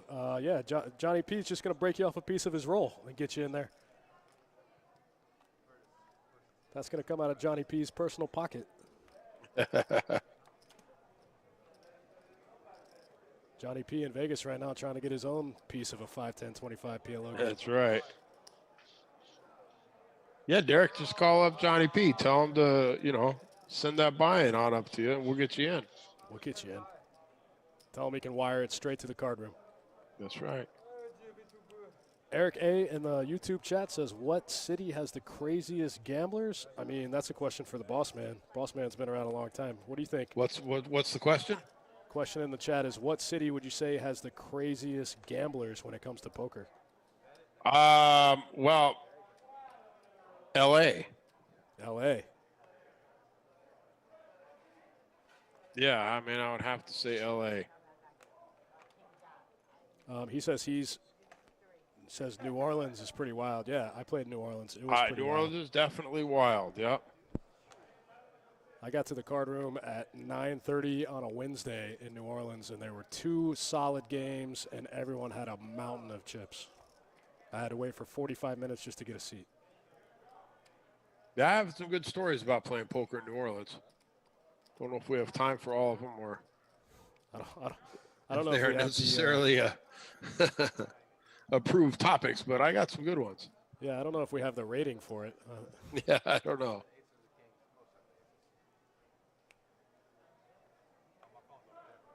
Is that Ken John says Clark? You want to get on these games, as Dustin said earlier, you want to get in one of these live stream games, send an email to Sage. It's Sage C.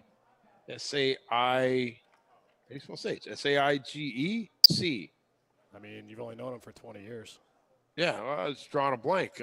Sage C at Best Bet Jacks. It's bestbetjax.com. Send him an email. He'll get you in the game. There you go, Josh. I got you. I dropped it in the chat for you, buddy. You can copy and paste that Yeah, email there you go. into your own. And just tell Sage what game you want to play, what date you want to play on, and Sage will get you hooked up. We'll get you in the game. I can't follow all these social medias. Where'd you just put that, Dustin? I dropped it in the Facebook chat. Why don't I see it there?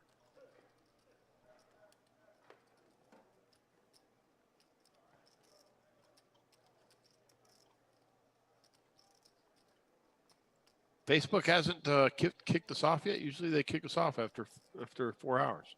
I think we're getting close. I think we got a little bit of a late start on the game. We started right after 7, so we're probably getting close. Okay. I don't think you dropped it in there, Dustin. I don't think it made it to Facebook. That's weird. I see it on my end. I'll try it again. Did you hit enter? Yeah, it popped up. I'll refresh. When in doubt, always hit refresh. When in doubt, refresh. And if you guys are watching on Facebook, and if you do, Facebook does shut down the stream after about 4 hours, and we have to just fire it back up. No big deal. We'll be right back. We'll still stay live on YouTube and Twitch for the duration, but if Facebook does automatically just shut off here pretty soon, Dustin will bring it right back up. That's right.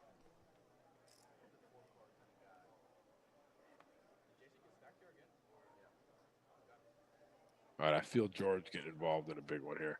Mystery hand by George. I like it.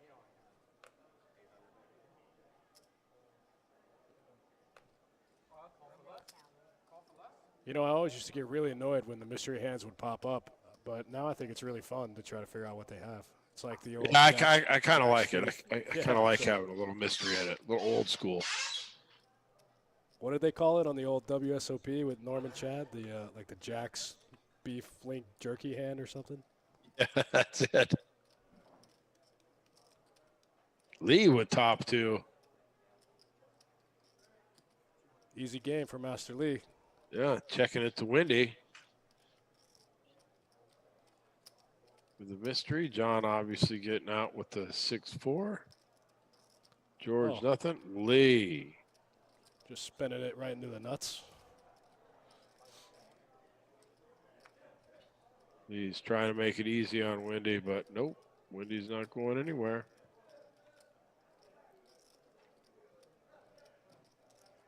Now what's he gonna bet? 1,100. 1,100, Lee. 900. 900. Drop it down. 900. Wendy pops up with pocket kings. Master Lee wants to drive off a cliff. Yeah. Well, look, 1,100.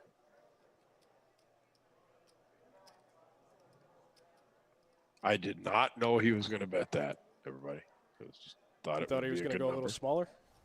No, I said 1,100 at first, and then I said, really? nah, drop it down. Yeah.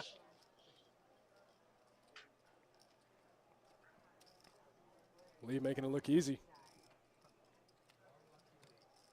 Trying to get back in the first place status in our 5-10-25 no limit That's hold'em right. cash game.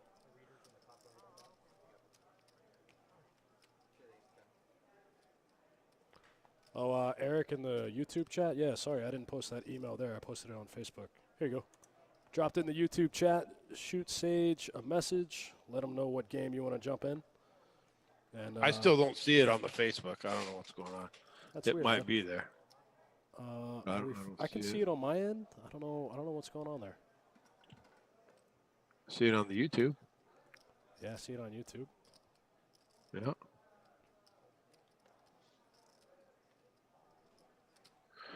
I see the YouTube, not the Facebook. Has way too much social media, man. I can't keep up with all this stuff. Let's get back to the real poker at hand here.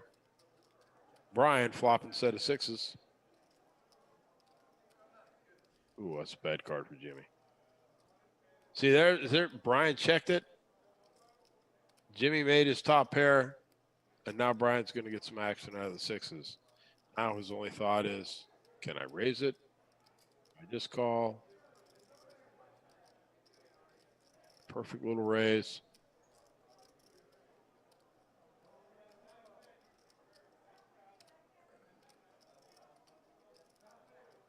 I mean, that's really a perfect raise there.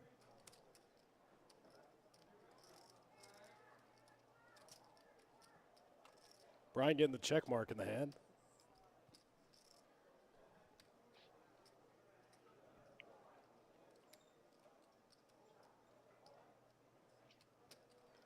Yes, good bet there by Brian. He's got a bet even though the diamonds came in. Absolutely. He's still got to fire it up. He can't just put him on diamonds. Even though it did go check on the flop and did no action till the turn.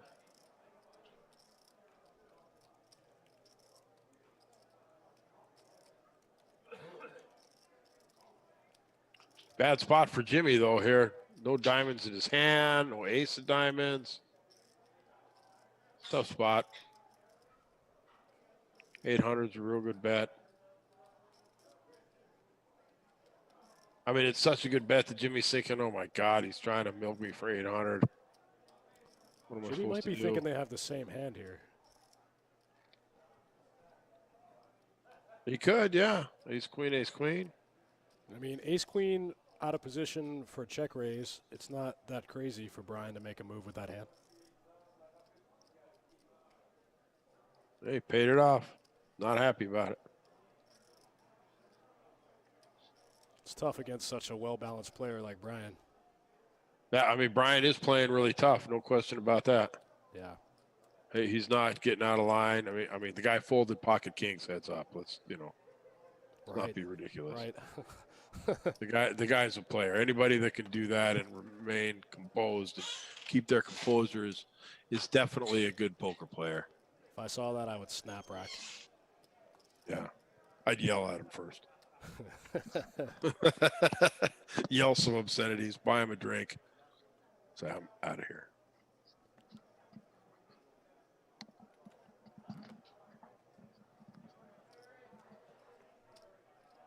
Dustin, I'm going to put you on mute. I'll be back in 3 minutes.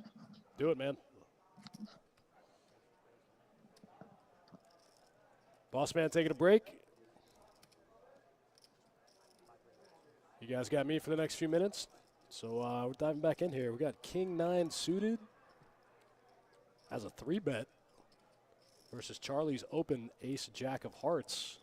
They don't want to see an all heart board. That'd be bad news for Sean Conklin there in the 5 seat.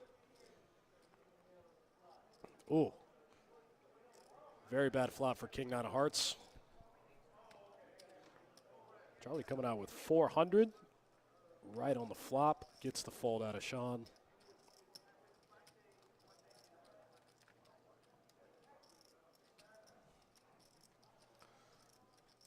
Charlie picking up 310. Let's take a look at the stats, guys. I don't think we've looked at them since Sean got in the game.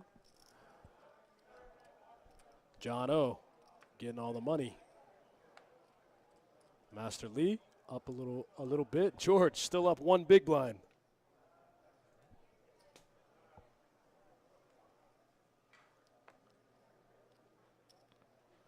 Swine Flu in the Twitch chat. Bart Hansen is not affiliated with Best Bet, although he did come in and he played on our live stream table. He played a couple of games here on our live stream table, and then he used some of our content where he was playing as part of his training site. He took some of the videos, broke them down, analyzed some of the hands, and posted them on his social media as well as his training site, Crush Live Poker. And that's why if you see some of his stuff, you might see footage from our live stream games. Bart Hansen was here. He played on the game. I think he played this exact game. I'm pretty sure we played 5-10, 25, no limit that night.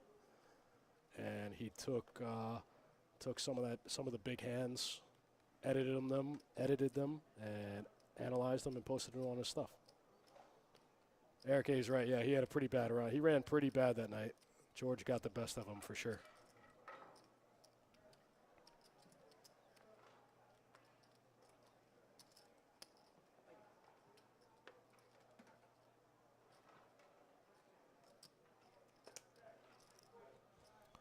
So again, he's not affiliated with Best Bet, but he did use some of our footage on his training site.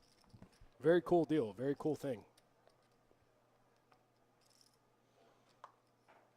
He had been using some of our stuff for his training site before he actually played. So he's got quite a few videos from Best Bet Live on his training site. And then he used some of the ones from the games where he was in. And yeah, he ran pretty bad. He got steamrolled by George in that game. Ken, my man, I'll see you in March, buddy. Take care. Stay warm up there in the frozen tundra. Look at this flop for Master Lee. Flopping the open-ended straight flush draw. Sean Conklin's got a blocker, though. Lee says, I call. Oh, Lee gets there on the turn. So does Sean. Where's the rest of this pot? Where's all the money? Where's the rest of the pot?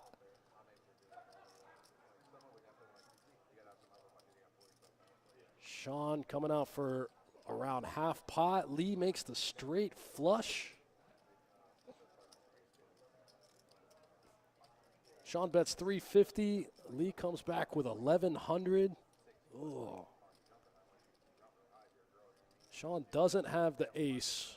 The turn went check, check.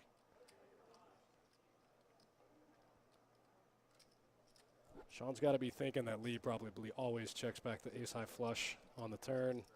I don't know if Sean's going to pay him off.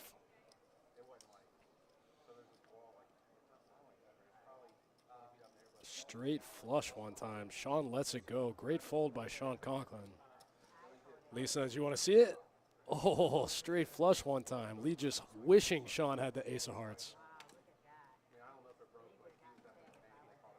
Wow, nice fold by Sean.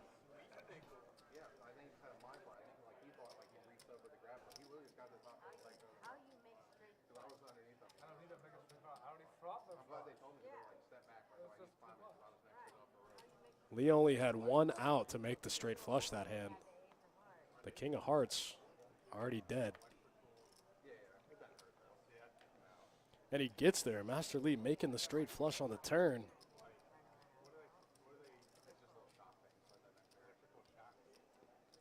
Nice fold by Conklin.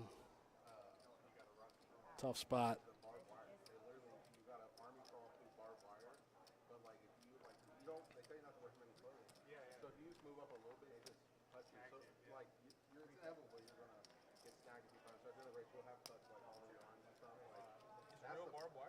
Definitely real barbed wire. No doubt it's real barbed wire. It cuts the shit out of you. Really? Yes. Has anybody really gotten like messed up? I mean, that I don't know. You sign a waiver, no matter what happens to you, like, you can't sue them or anything. Master Lee makes a straight flush, goes right back on his phone. Yeah, but someone can just like panic and keep getting cut. I saw a guy where his ankle. Like I'm saying, like until like they just have to like someone. We got some stream left here for you guys tonight. 5, 10, 25, no limit. We'll be around a little longer. Boss Man's going to rejoin us here in a few. I don't know how wide it is. And we'll run it out. This game's going to go all night. You guys can still pop in, get on the list, get in the game. Like it's the most annoying part about the race. It's been in both the ones I've done. By So like, far. but what I'm saying is like, it actually like, so if it cuts you, Dandy 9900 in the chat. I'm not sure. I don't know. I'm not sure what you're referencing about the graphics. can it get your blood into their blood? Sometimes they do get a little mixed up. That'd be some shit. Like it doesn't like it's never like drawn bro, but I've had like scratches and like hurts. That'd be some shit. We had some issues earlier. We had 2 ace of diamonds at one point, according to the computer. Yeah, it's 50 yards. Looks like that 10 2 I like when you're army crawling and tired.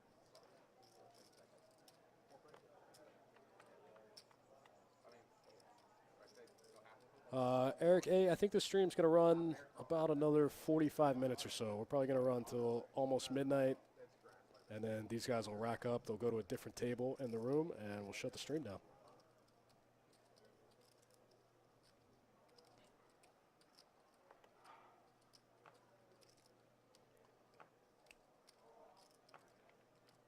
Sean making a nut flush draw here on the turn. Got a couple of gut shots.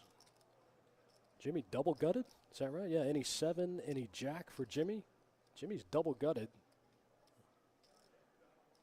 But half of his jacks are gone.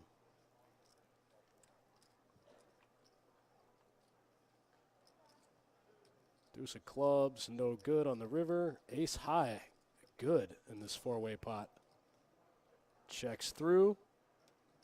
Nobody very excited to show their hand. Sean, the first one over, shows the ace high.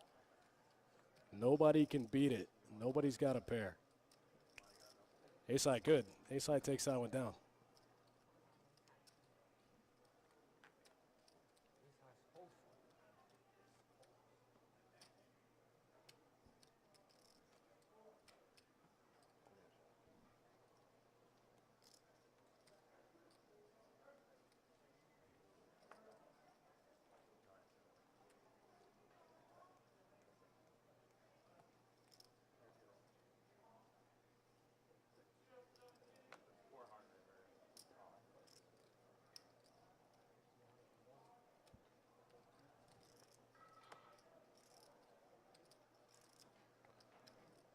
Master Lee raising the king 8 of hearts up to 100 in the cutoff after Jimmy limps one time. Action around to Charlie with the 6-5 off. He's going to put that right in the muck pile. Jimmy calls. We're going to be heads up. Jimmy with the better king this hand. Trying to get a piece of Master Lee one time. Jimmy flopping the gutter ball.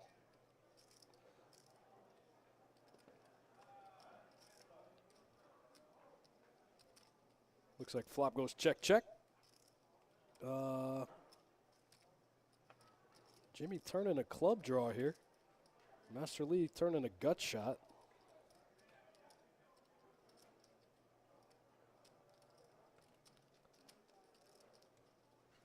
Lee betting with that gut shot, and I'm sorry, Lee betting with that gutter ball gets Jimmy to fold the flush.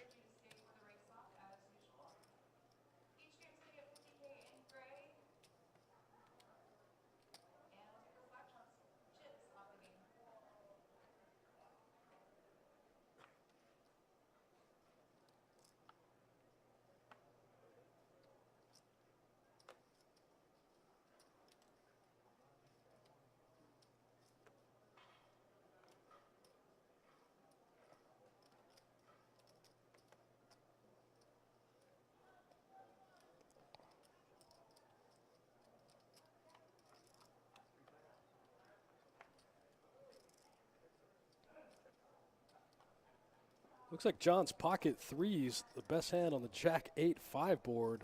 Jimmy getting there on the turn, making a pair of 10s. King 10 offsuit in the lead. Turn checks through. Jimmy going to try to get a little value. It's not going to work. George and John both fold. Jimmy takes that one down.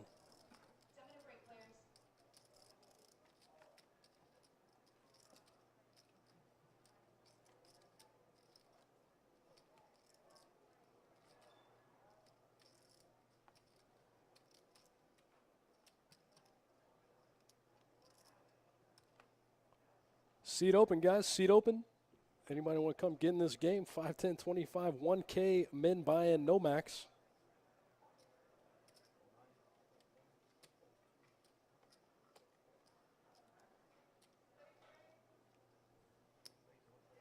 John O.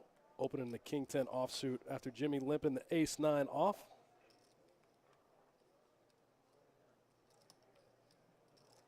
George coming in with the Jack 8 of spades. And Jimmy calls as well. We're going 3 ways to the flop. 10 trade deuce. John top pair. Good kicker. Checks for deception. Jimmy picking up a gutter ball wheel draw here on the turn. Any 4 gives him a wheel. John's not going to make it that easy, though. John leads out for 200 into the 405 in the middle. George with the spade draw coming along. John makes 2 pair on the river.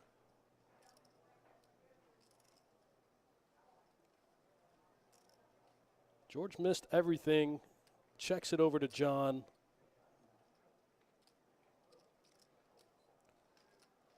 Looks like John bet 350 on the river. George snap folds his flush draw. John takes down another one.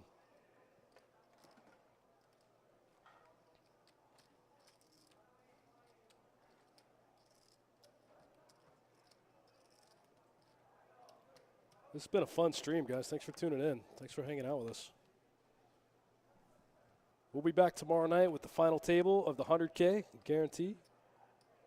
As soon as I can, before this thing ends, I'll get you guys the payouts. We'll let you guys know what first place is going to pay tomorrow. My guess is it's going to pay around 55K.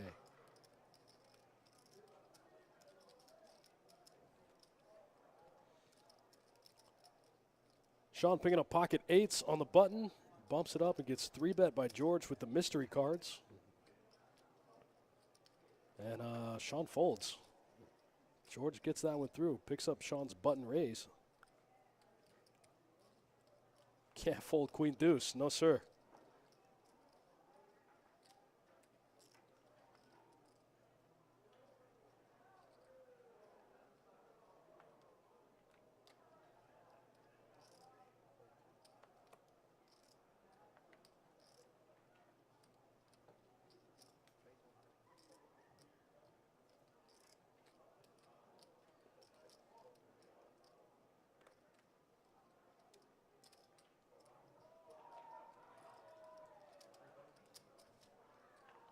All right, 3-way action to the flop this hand.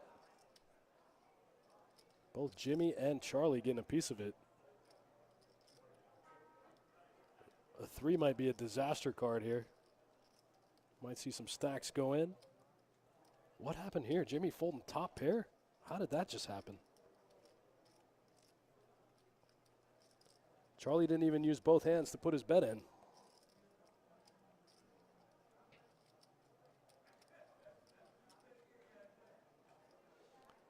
Looks like Jimmy folded top pair that hand. Charlie takes it down with the second best hand.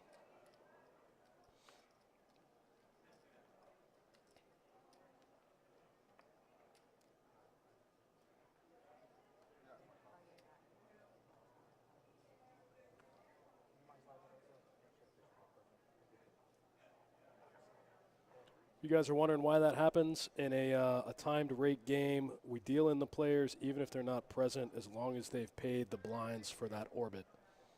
So you get dealt in until you miss your big blind. It's one of the rules in a time rate game. Kind of like a tournament, you get dealt in even if you're not there.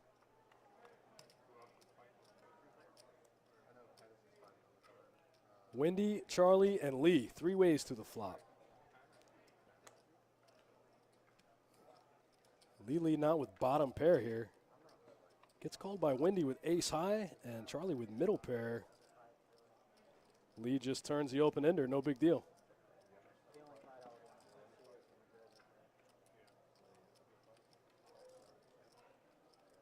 Jack, Jack for the run out. Charlie's 9s and jacks still good. Jacks and 9s with a queen. Going to take this one down.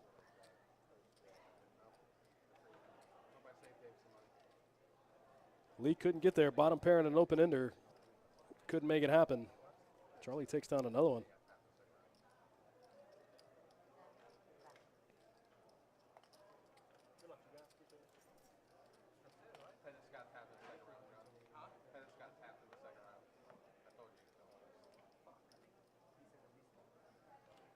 All right, guys, quick dealer change. We'll be right back in the action.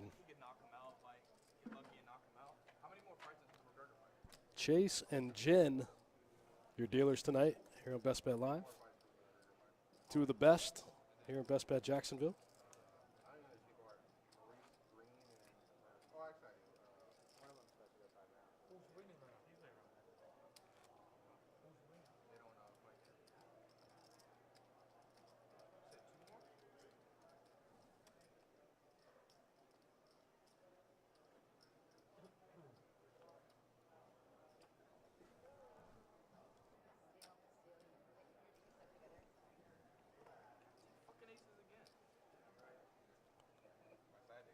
Looks like a misdeal this hand. I'm not sure what happened, but looks like a misdeal. As soon as I said that, misdeal.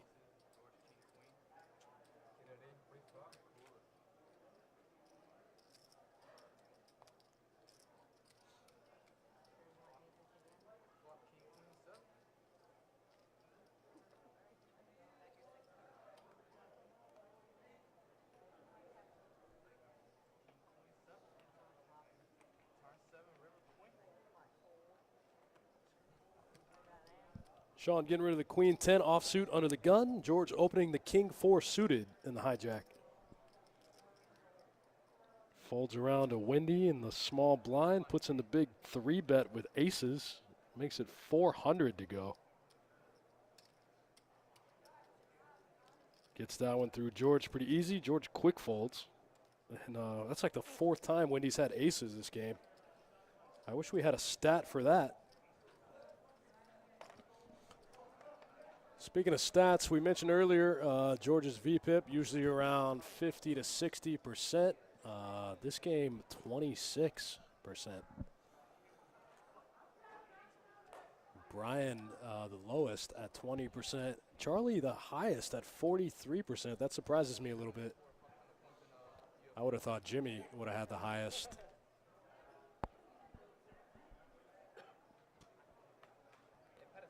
George usually around 50, 60%. He's been taking it easy a little bit tonight.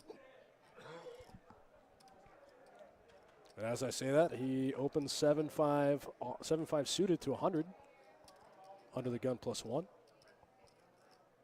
Yeah, John O got a call out of the big blind, 7-8 suited. We're going to be heads up. George having a little bit of position on John this hand. Wow, what a flop. Both players all over this one. John top pair with an open ender. George 2 pair.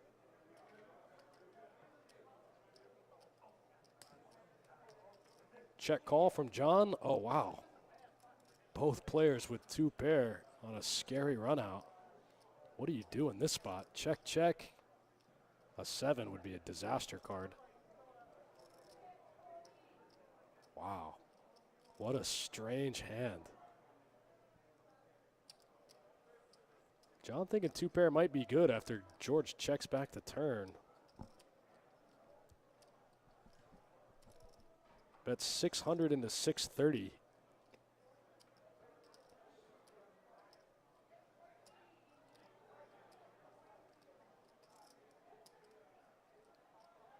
George makes the call. Wow. What a weird hand. Both players all over the flop. 7s and 8s with a 6. Good. John O takes one off of George after George out flopping him.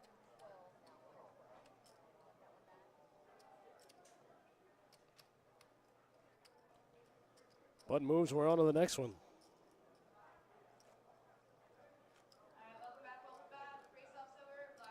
Longer.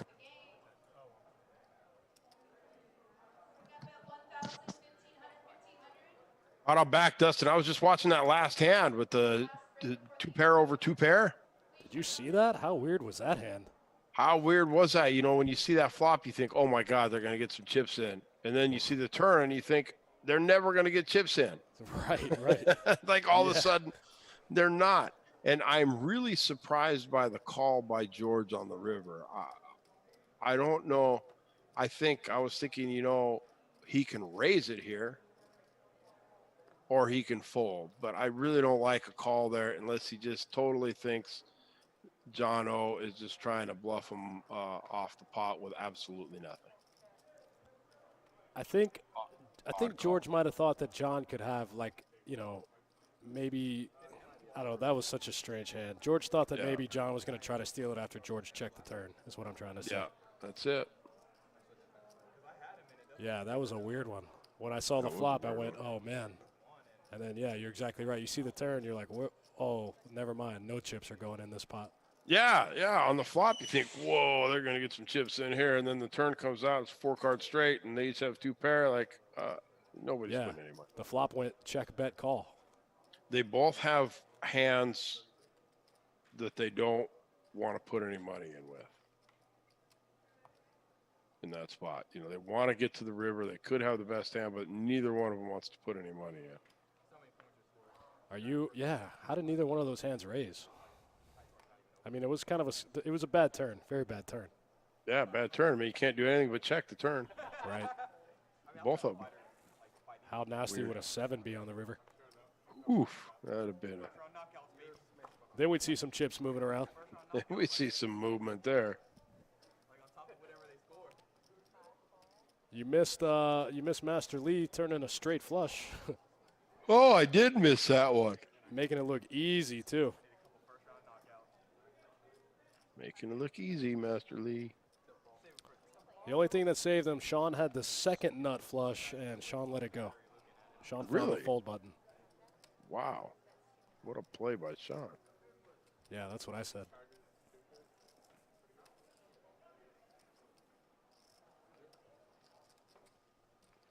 George going to bet it and take it there with the queen high flush draw. That's right. No resistance from anybody.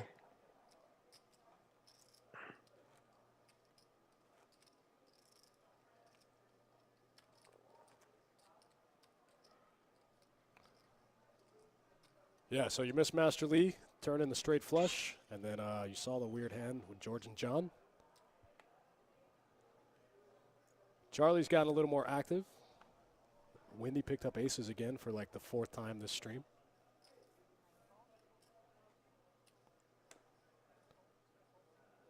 Jimmy coming in for a limp here in the under the gun with the suited connectors, 9-8 of diamonds. Charlie got some better diamonds on the button. Best place to get them. Yeah. You know, those 8-9s look really good, but under the gun, I don't know. It's just a tough play. You know, I like the limp, like a raise, like a fold. I mean, you can really, all options are open just depending on the table and the dynamics. I don't super that's gonna love get the ugly limp. there. I don't super love the limp with them under the gun. It's probably not a good limp. It's mostly a waste of money. Yeah, I think if you're going to play suited connectors under the gun, you gotta raise with them for balance, I think. Well, it's also game specific too. You know, it depends on the weakness of the players in the game. If people aren't raising that much and the play is generally straightforward and weak, you can limp a little bit more of those hands and not worry about getting outplayed as much on later streets or even pre-flop, you know, and wasting the money. If the game is tough, I mean, it's a pretty tough game, even though these guys aren't playing crazy tonight. It's still a tough game. It's hard to limp with those hands because you're just at such a disadvantage being out of position. Yeah, that's a really good point. I think you can limp a lot more in softer games because you have less of a risk of getting outplayed if you do face a raise. If you do limp call a raise or something like that, there's less of a chance of you getting outplayed. Yeah, you always got to remember, if you're playing in a super tight game, you want to be not the tightest person, right? A little bit looser than the tightest person, or a little bit looser. If you're playing in a super loose game, you want to be just slightly tighter than the loosest person. You want to be on the other end. You guys are hearing it right here from the boss man himself.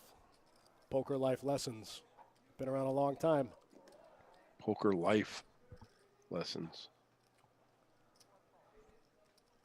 This hand, we got the gutter ball versus top pair with some backdoor action for Charlie.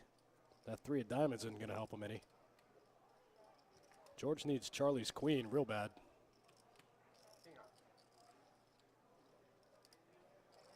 Yeah, George is content not to make too many plays tonight. It's actually fairly interesting to see his style change. I don't know if it's just based on mood or how he's feeling the day or the game flow. But he is definitely able to change his style and play differently in different situations, drastically differently. I mean, this is a tough lineup, He's got Brian A., super solid player out of Tampa. He's got John O., who he's played with for probably 8 years. He's got Sean Conklin, who's up and coming here in the poker room, and he's got Master Lee. It's kind of a tough lineup. It's hard to make moves in that spot. Yep. Yeah, and not really take away anything away from Charlie and Jimmy, who've been holding their own as well, Absolutely. Jimmy's in here 5 nights a week. Jimmy puts in the hours. Jimmy puts in the hours. And Wendy. And, I don't know where. Is Wendy still there? Yeah, and Wendy, who's player herself. Absolutely. You get Wendy on a heater, she'll ruin your day. Yep.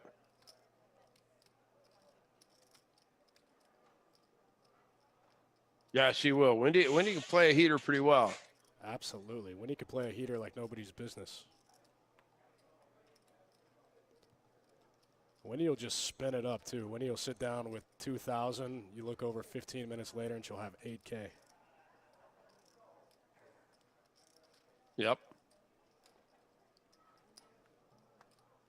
Charlie taking one down with the 9-7 suited one time.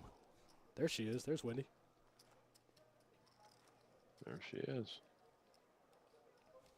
I just saw Eric A's comment about his wife's in Vegas at the fight, and he's watching our live stream, kicking it. Well, that's cool, Eric. We're here with you too, buddy.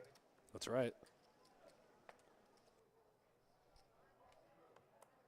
Nobody cares about that McGregor and that Cowboy guy anywhere. A couple of Hasbin and some other guy. I don't know what to think of the fight there. I almost feel like you have to take the dog, but it's hard to bet against McGregor. He's just so good. He is entertaining, but who knows? Who knows what kind of shape these guys are in. He hasn't fought in a while. I don't follow it enough to. I don't really follow it enough to be able to make a strong play either way.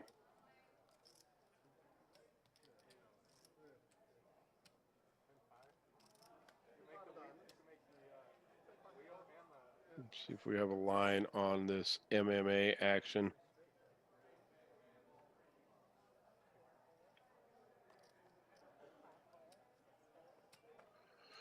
Well, thanks again, everybody, for watching. Tuning into Best Bet Live. We'll have another live stream tomorrow night. My guess will be around 7:30-ish when we reach the final table of event number 1. There was 575 players. Prize pool over 170,000. Should be a very good final table. Fun to watch. A lot of big money.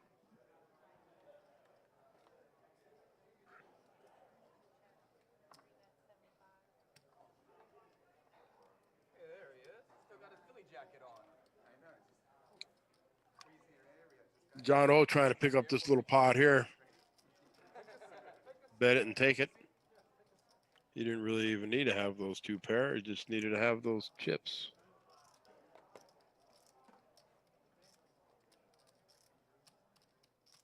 Andy Milanakis. Got somebody else walking around there, getting ready to jump into the 7th seat for a little bit.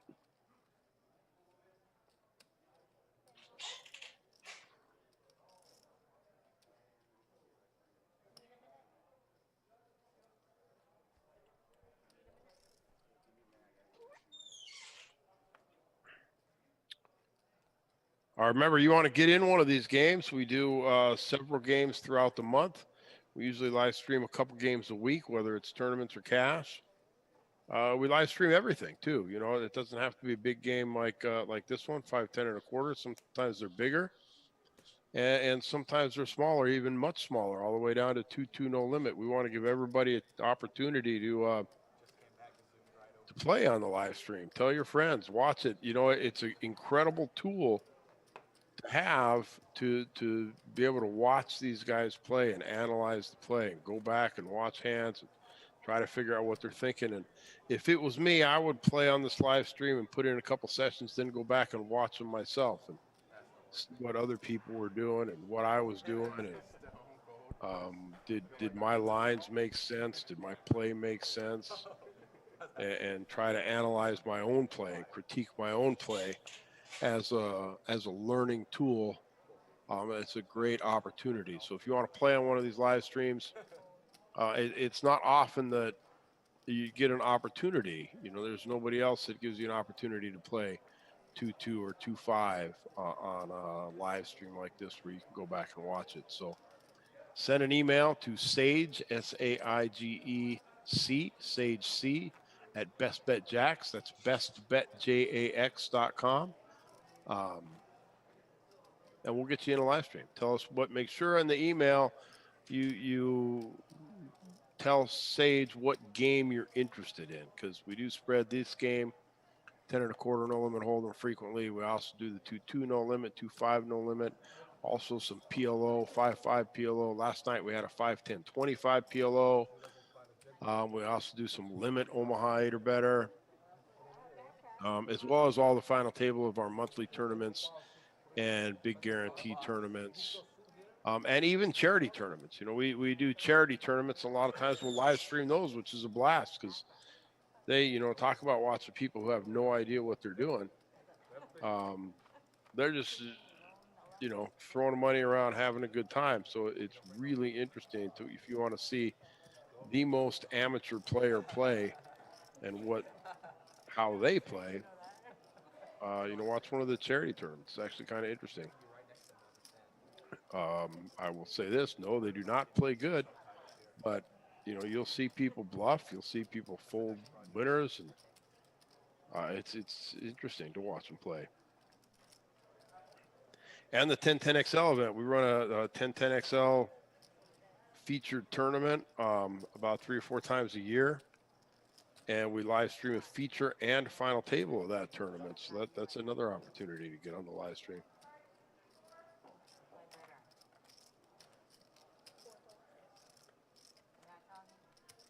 Jesse, you're right. I think that's a super cool thing that you just said. What a great training tool. In fact, we had somebody in the chat asking us about Bart Hansen and his affiliation with Best Bet Live.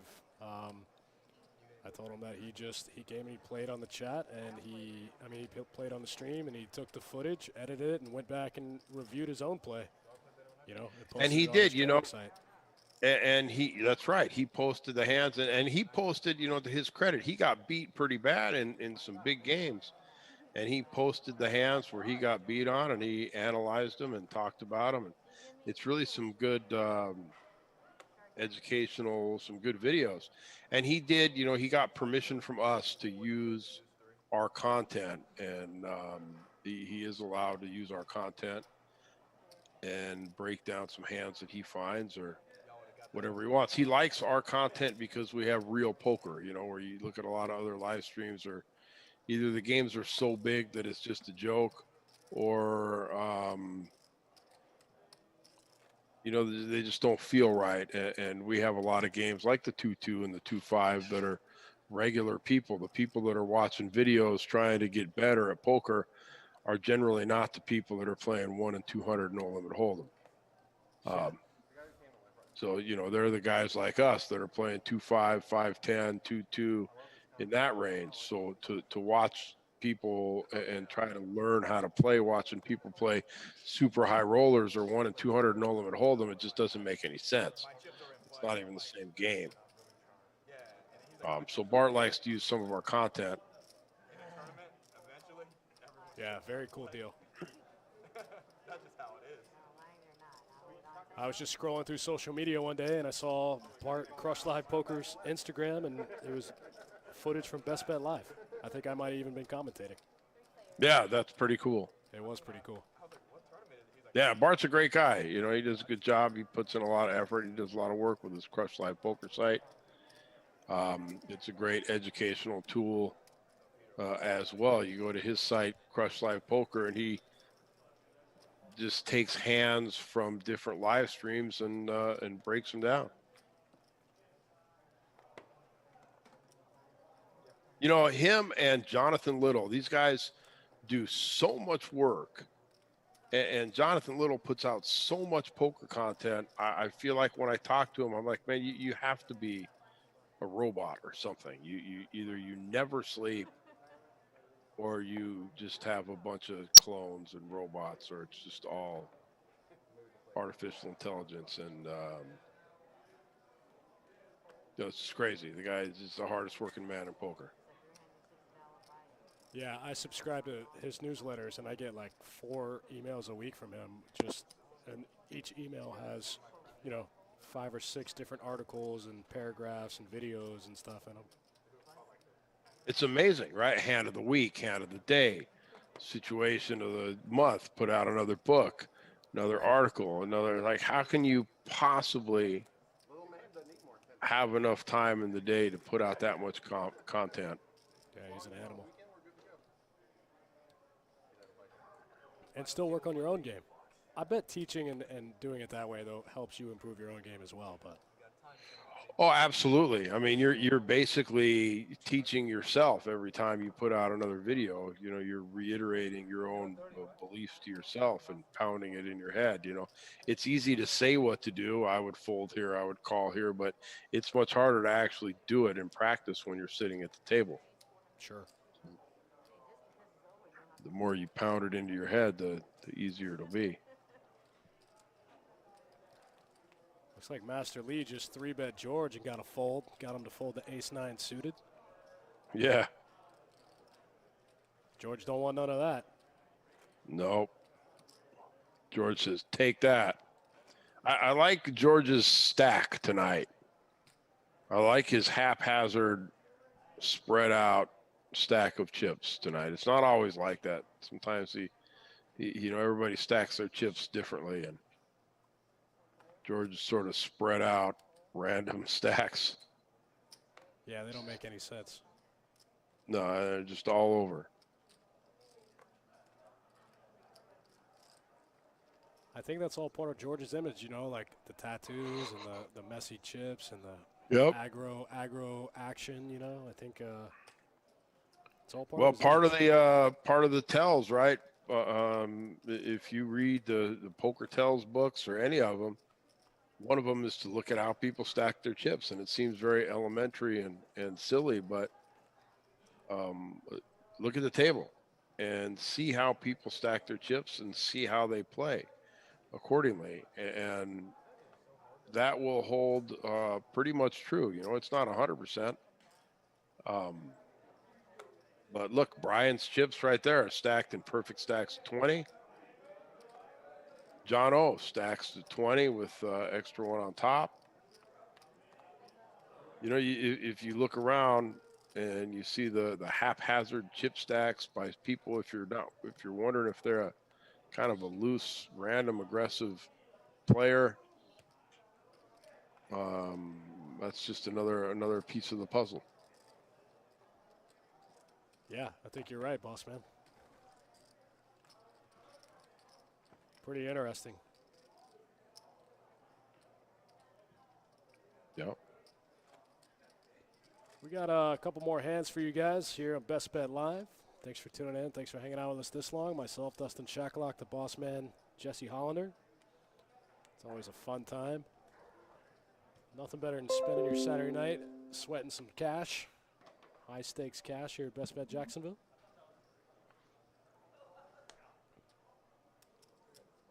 Yeah, I like it. I'm glad we got this remote commentating thing going. Now, speaking of Bart Hansen, we're going to try to get him. Maybe we'll get him and Jonathan Little on to commentate on some of our cash games as soon as we get this remote commentating dialed in a little bit better. We'll give them a call. Maybe they'll give us a couple hours.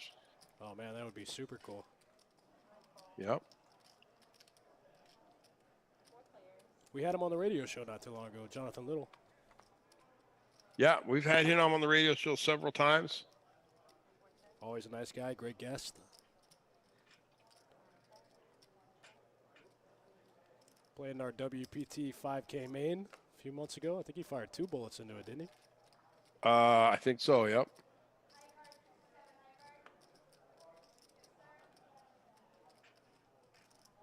Windy with the 2 overs and a flush draw. I like that bet out of Windy. In position, got a lot of equity. Yeah, I love that bet. It seems like an automatic, easy bet. Dickie Malone in the chat. See you back in town for the main, Dickie. Cool. Starts next Friday, man. 11 a.m. Day 1A, 200,000 guarantee.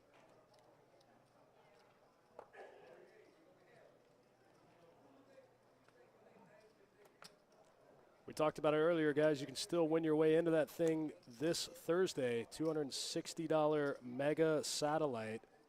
20 seats guarantee. We'll probably give away a few more than that. It's going to be the last one, last chance you got before the main. $260 gets you an $1,100 seat into the Best Bet Winter Series main event. And that's just a great way to get in, man. That's the way to get into any tournament, whether it's pretty much any tournament about $500 or more. The way to get in is through a satellite. You know, save your money. I mean, you can fire almost 5 bullets into one of those things. That's right.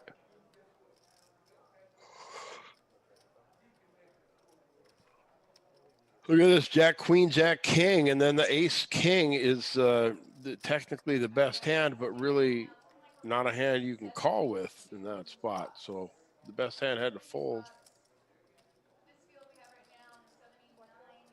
Now here's where top 2 in a gut shot is technically the best hand against an open ender. Interesting spot.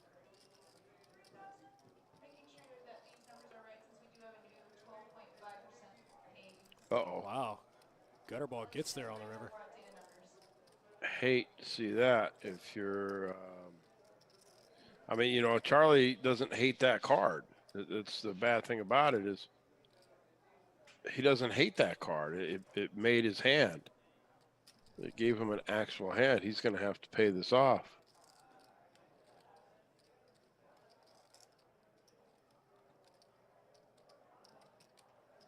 But I don't see how he can not pay this off with the Queen Jack.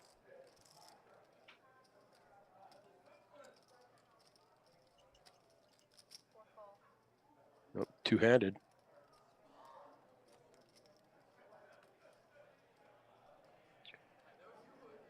Two-handed call. Yes. Two-handed call? Two-handed call, Charlie. He did it without the nuts. Nope.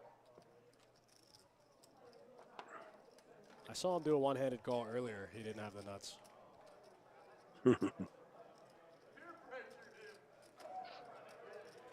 Maybe it's a bad spot raise. for him there. Yeah, man, I think it's the two-handed raise. That's the Charlie, when you look back on this and you see what we're talking about, you can thank us later. We just helped your game. Yeah, then he can use it. He can switch it up. That's right. Send him a tell, then give him the reverse tell. Absolutely. There it is. Jimmy bumping up the king jack suited under the gun. Jimmy getting a little short in this game, only 900 behind.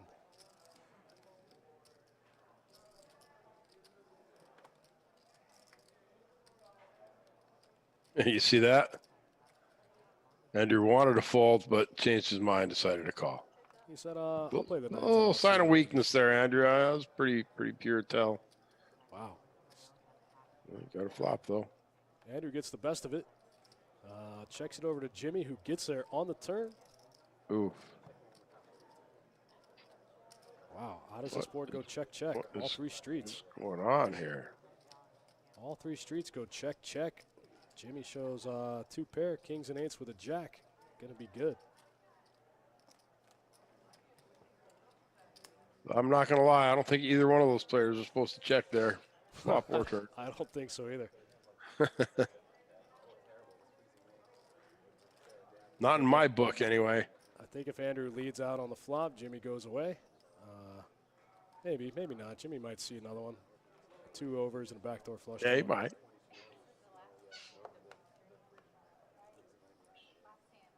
Sounds like this might be the last hand of the night here, guys. We might be wrapping this thing up. These guys are probably going to move it upstairs and play for the rest of the night. This thing will probably go till the early hours of the morning.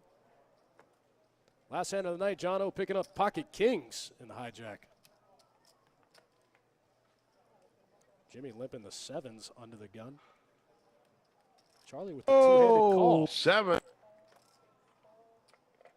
Charlie with two-handed call last hand with the 10-3 of hearts. He said gamble, gamble. Andrew's going to get in there. Yeah. All right. Come on. One big hand here for the road.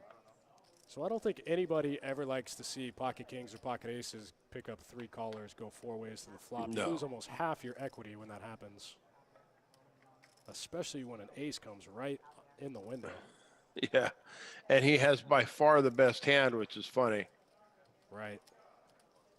So, and this is something, I mean, that's a great bet by John there, not being scared of the aces. Got to give him a lot of credit for that because he, as we said, he got the 3 callers. He did not get a favorable flop, and he just said, you know what? I don't care. You guys don't have an ace. He said, I'm going to rep it. Yeah, I'll just represent the ace with my 2 kings because I'm the winner in the game. That's what he said. Guys, it looks like that's going to do it for us. We'll be back tomorrow night, tentatively 7-ish for the final table of our 100K guarantee, $360 buy-in event number 1. It's been a lot of fun. Thanks for guys for tuning in, hanging out with us. Myself, Dustin Shacklock, Jesse the Boss Man. What do you think? Yeah, thanks for hanging out. Thanks for having me. It was cool, man. I had a good time on here commentating, hanging out with Dustin and everybody into the internet world. Always a good time. I like watching. Makes me want to play poker. So we'll do it again. Yeah, you guys are awesome. We'll see you guys tomorrow night, and drop us an email. Get yourself on the stream. Come play some live stream cash game action. Me and Jesse will get online and make fun of you, tell you what you're doing wrong. That's right. Yeah, it's been a good time. Thanks for tuning in, guys. We appreciate it. Myself, Dustin Shacklock, Jesse the Boss Man. We'll catch you next time. See you tomorrow.